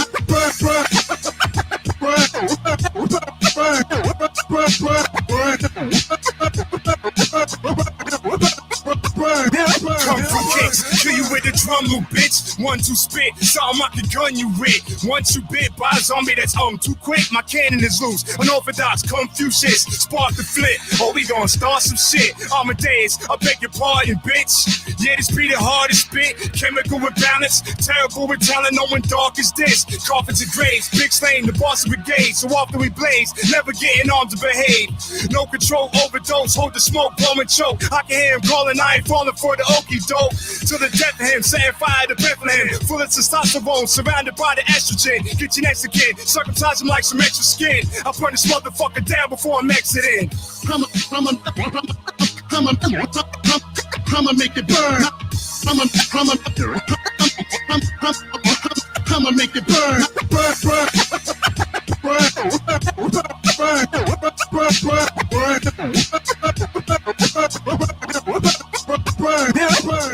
Like the fire that inspires the desire inside the tires underneath the NASCAR driver before a crash. Due to these fraud liars, now I keep my guard higher than God's choir. My bars fryer, proper, sharper than barbed wire on a chain link. Fence, I'm trying to make sense of what my brain thinks, but I panic all frantic cause I'm manic hard as granite. Granted, I've been through a lot, damn it, so how could I not plan it to be on top of the planet one way or another? Someday you'll understand it, but for now, it's just me. Trust me, nobody can touch me. These clowns animated like crutch, like crutch. I'ma make it burn. I'ma make it burn. Burn, burn, burn, burn, burn, burn.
Yeah, here we go again. Check it out. Yo, these mean streets is cold and callous. What malice is blind, delays waste of talented minds. I used to switch the cap off a bottle of Valentine and take another swig for every fallen pal of mine. Till my 40s was backwash and bottles was broken. Sniffing 40s and sacks off the side of a token. Now you boys better back off, don't try to provoke them. I put holes in your jacket, oh fuck the side of it soaking. Might of a sultan, it's a sight of a fighter revolting. The rise of the rebel, look into the eyes of the devil, incite and insult them. You go see the sides of the metal, the hole you falling in, the dirt spilling from the side of the shovel. In summation, I done run around the nation now, all the way to Russia. Now they wanna rush him and try to take him down. I move mountains to make it happen, you feel the shaking ground. You ain't understood it, so I guess I better break it down. These dudes try taking my spot. They wanna come and take what I got. I ain't getting beat up or shot. These dudes try taking my spot. They wanna come and take what I got. I ain't getting beat up or shot. It ain't happening now. It ain't happening. I'm in the crib, tripping and rolling, sniffing and smoking. Outside the picture patrolling, so picture this moment. Got a loaded gun, holding funds. Bunch of stolen ones, a brick stack of Benjamins, Molly, Bacardi, Coke, and rum. Headphones on, a high beat, the drop heat. Grab my notebook, then I proceed to rock geek. This is my chance. Got a pistol in hand, shit on your mans, dissing them strands. Keep listening, fam, ripping the jam. So easy the kids understand. I'm the illest, so damn real. Make you piss in your pants. I'm the yard boy, got the whole world at my front door. I want more money, that's what I come for. Run yours, arms acrobatic in action. Monster madman, mathematics, I'm mashing. Earth the heat and disturbed. 30 heat in my word, early chief in the herb degrees, 33 in the third. These fools wanna fall like they hard. They wanna take mines and get large. Wanna step foot in my yard. These fools wanna fall like they hard. They wanna take mines and get large. Wanna step foot in my yard. Niggas disco rapping like Gloria Gaynor while I splash the ink like a Renaissance painter. It's insane paragraphs stuck in my brain. I stretch out the canvas and staple a frame and pass it like a no-look. The gallery's my notebook where every single rhyme is tainted. This lead in the paint, ain't it? Amazing what I do with big pens. Van Gogh, Starry Night painted again. I spit 16s in the chapel. Michelangelo painted the apple that Eve bit. This is real shit, so slide with me like the serpent in the garden. Beg your pardon, I watch how the human heart hardens. I drop the bargains, dollar in the dream. Still tote max strap with infrared beams. Real as it seems, most niggas is fake. And them niggas that you talking to could be the fucking Jake. So these fools wanna fall like they hard. They wanna take mines and get large. Wanna step foot in my yard. These fools wanna fall like they hard. They wanna take mines and get large. Wanna step foot in my yard.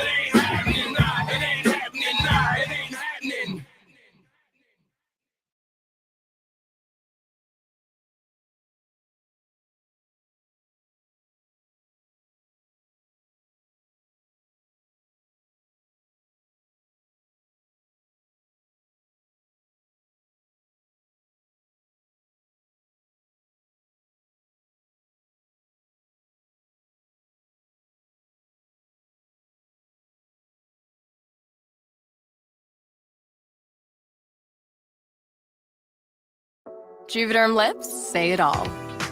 They can be bold.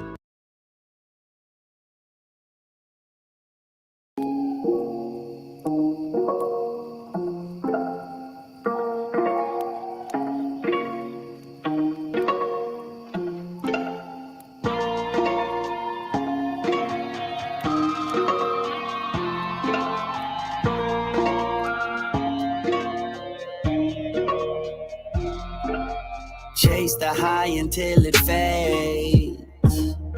Better pace myself. Push my limits every day. Till I break myself. My time is on the way. Better brace myself. Cause if I didn't give the shit my all, I swear to God I couldn't face myself. I've been telling these stories about my life. My life. My life. Out around the campfire all night. Out around the campfire all night. Just trying to find my way through the moonlight. I'm just trying to find a way. I'm just trying to hide my pain as I hydroplane till my tires strain. In the left lane with a depressed brain, calling my doctor up, hoping my meds came. Another panic attack, feeling my chest tight, can't even see the road, losing my headlights. I know I gotta keep on pushing through it, and my therapy is making music. Without it, I think I would lose it. So gather round, listen up. Cause what you know is not enough. Grab a blunt, fill your cup. Let me tell you something. Till the campfire's out, telling stories till the campfire's out. Light the mess into the kerosene, and show what life is like behind the scenes. Put my soul up on the page as I judge myself. Cigarettes and cocaine, I don't trust myself. Drinking whiskey for the pain, and a blunt might help. Lacking self-respect with all the love I get. Why can't I find a way to love myself? I've been telling my stories to anyone listening. Better listen. I've done so much, but still I feel so insignificant, yeah. Been battling all these demons ever since my christening. Go to war with all these demons, but still I'm here and breathing, trying to find a reason why I'm breaking even. I should have more by now from all these tours and crowds, but it's just me and this bottle, so I'm about to pour it down. Fire gon' scorch the ground while I be telling my tales. Follow a treacherous trail, but in the end I'll prevail. I know I gotta keep on pushing through it, and my therapy is making music. Without it, I think I would lose it. So gather round, listen up. Cause what you know is not enough. Grab a blunt, fill your cup. Let me tell you something. Till the campfire's out, telling stories till the campfire's out. Light the mess into the kerosene, and show what life is like behind the scenes. I deal with afflictions by willingly filling prescriptions. I live with conditions that really don't fit the descriptions. My grit and convictions, the reason I'm still in existence. My will and ambitions, the reason I'm still in the business. Still, I just wish I could turn off the shit in my brain. The positive and all the negative, living the yin and the yang. I'm still insecure even when they be telling me, Webby, you killing the game. I feel like I'm still in the rain. I wait for these feelings to change. Fifth of the Jameson, I'll sip it away. Just give me whatever, I don't wanna deal with this pain. Simple and plain, I don't wanna bitch and complain. My life really isn't so bad, I'm making a living. It's strange that I'm even feeling this way. I gotta be tough for the fans, I gotta be tough on my team, I gotta be tough on my fam. People are counting on me, and I cannot fuck up the plan. Just give me a bottle, I'm fine, I'll bottle it up in advance. Don't stop and check in on myself, I just keep on moving ahead. My wounds never heal completely, no time for the bruises demand. I push it all down like society says I should do as a man. Don't know how to talk about it, but when written in music I can. This is the way I get through it, this music is all that I got. On top of that, I run a business, I need to be calling the shots. With all the pressure of debt, mixed with the pressure of life. Got all this pressure that's pressing me, feel like my head's in a vice. I tell myself every night, I gotta keep on pushing through it, And my therapy is making music. Without it, I think I would lose it. So gather round.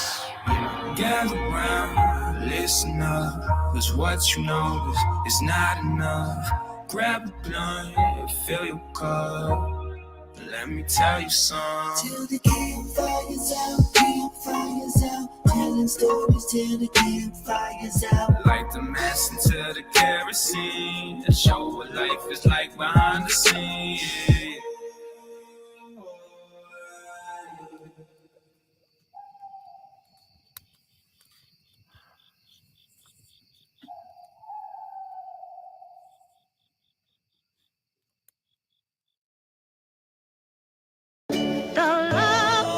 We back.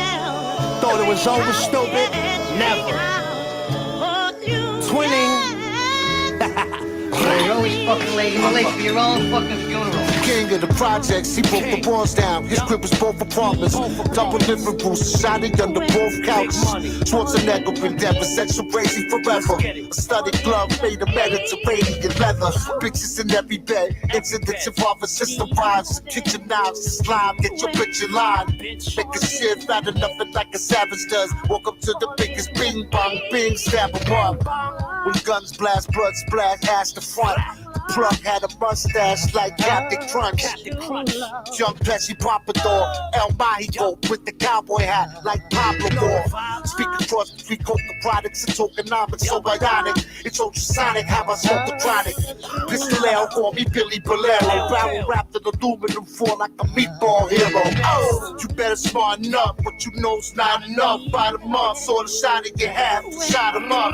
You better smarten up, what you know's not enough. Light 'em up, pour the body and laugh, you out of luck. You better smarten up, what you know's not enough. Bite 'em up, saw the shot in your half, shot 'em up. You better smarten up, what you know's not enough. Light 'em up, pour the body and laugh, you out of luck. Fucking shitting me? Yeah, we back. Big Brooklyn shit, y'all. Gorilla Twins ethos. Bing bong. Yow, yow, yow. Don't ever in your life disrespect me. I'm on Jamaica Bay getting brain riding jet skis. Paper coming hefty. Keep my money in my right pocket cause the devil was a lefty. See, and if I was you, I wouldn't trust me. Catholic school uniforms, I rock the husky. Shorty, you kinda dusty. I know if we fuck, that pussy musty. It must be.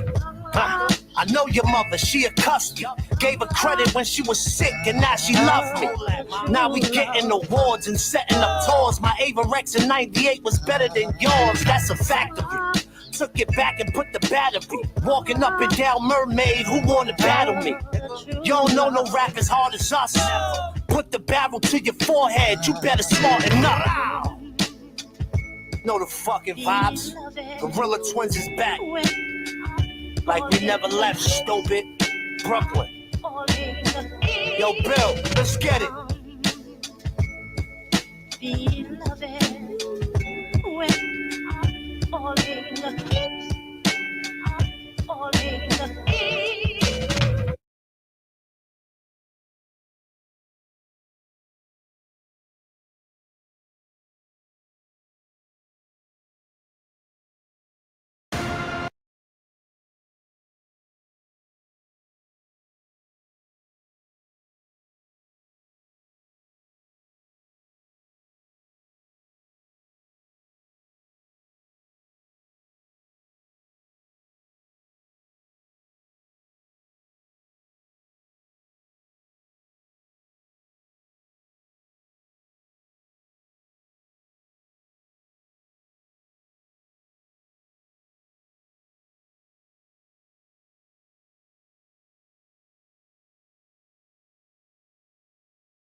Mark. What's going on? What's going on? What's going on? I see some fucked up things. Go to sleep. I'm awake. Wake when up. I go to sleep. I can't tell the difference between the two of them. Wake up. The devil, here he comes, lurking in the drums, working with the music, he's a serpent with his tongue. Sneak up in the grass, was as merciless as I am none, nobody else, no one. Percocets and rum, circle him and run. The lion's out his cage and the circus isn't done. It's only just begun, I'm in a dark place. There's something in my blood, is making my heart race. I think I'm going crazy, keep thinking people wanna grave me, body me, probably me. This insanity is gonna swallow me. Forget it, you don't understand, man, you don't follow me. Some people wanna see me dead, that's why I keep a 45 under my bed. There's no sun, just rain and thunder instead. Look what this sick world has done to my head. Do you see what I see when you go to sleep? Devils in your head, angels underneath the sheets. Voices of apocalypse entangled in your speech. There's a war, ain't nobody angling for peace. Do you hear what I hear when you go to sleep? Devils in your head, angels underneath the sheets. Voices of apocalypse entangled in your speech. There's a war, ain't nobody angling for peace. But Burgundy and Kami, murdered by your mommy. 500 for the suction up in her dirty punani. Whole world washed away, 30 tsunamis. Buildings knocked from the force of 32 armies. Apocalypse is coming, rocket ships are humming. Gangsta motherfuckers who are popping clips and gunning. Crackheads rolling on you, get your pocketbooks and run them. So are we to believe that this Jesus is coming? The people want religion, their religion's money. It isn't funny, liquor got me sick to my tummy. Gunny, look around, don't be a dummy. Probably never see it if you don't see it from me. Some believe we all believe. This verse is a bite, cause it's bad every day, but it's worse in the night. That's why I stay high and I curse in the mics. Cause death is the only thing certain in life. Do you see what I see when you go to sleep? Devils in your head, angels underneath the sheets. Voices of apocalypse entangled in your speech. There's a war, ain't nobody angling for peace. Do you hear what I hear when you go to sleep? Devils in your head, angels underneath the sheets. Voices of apocalypse entangled in your speech. There's a war, ain't nobody angling for peace.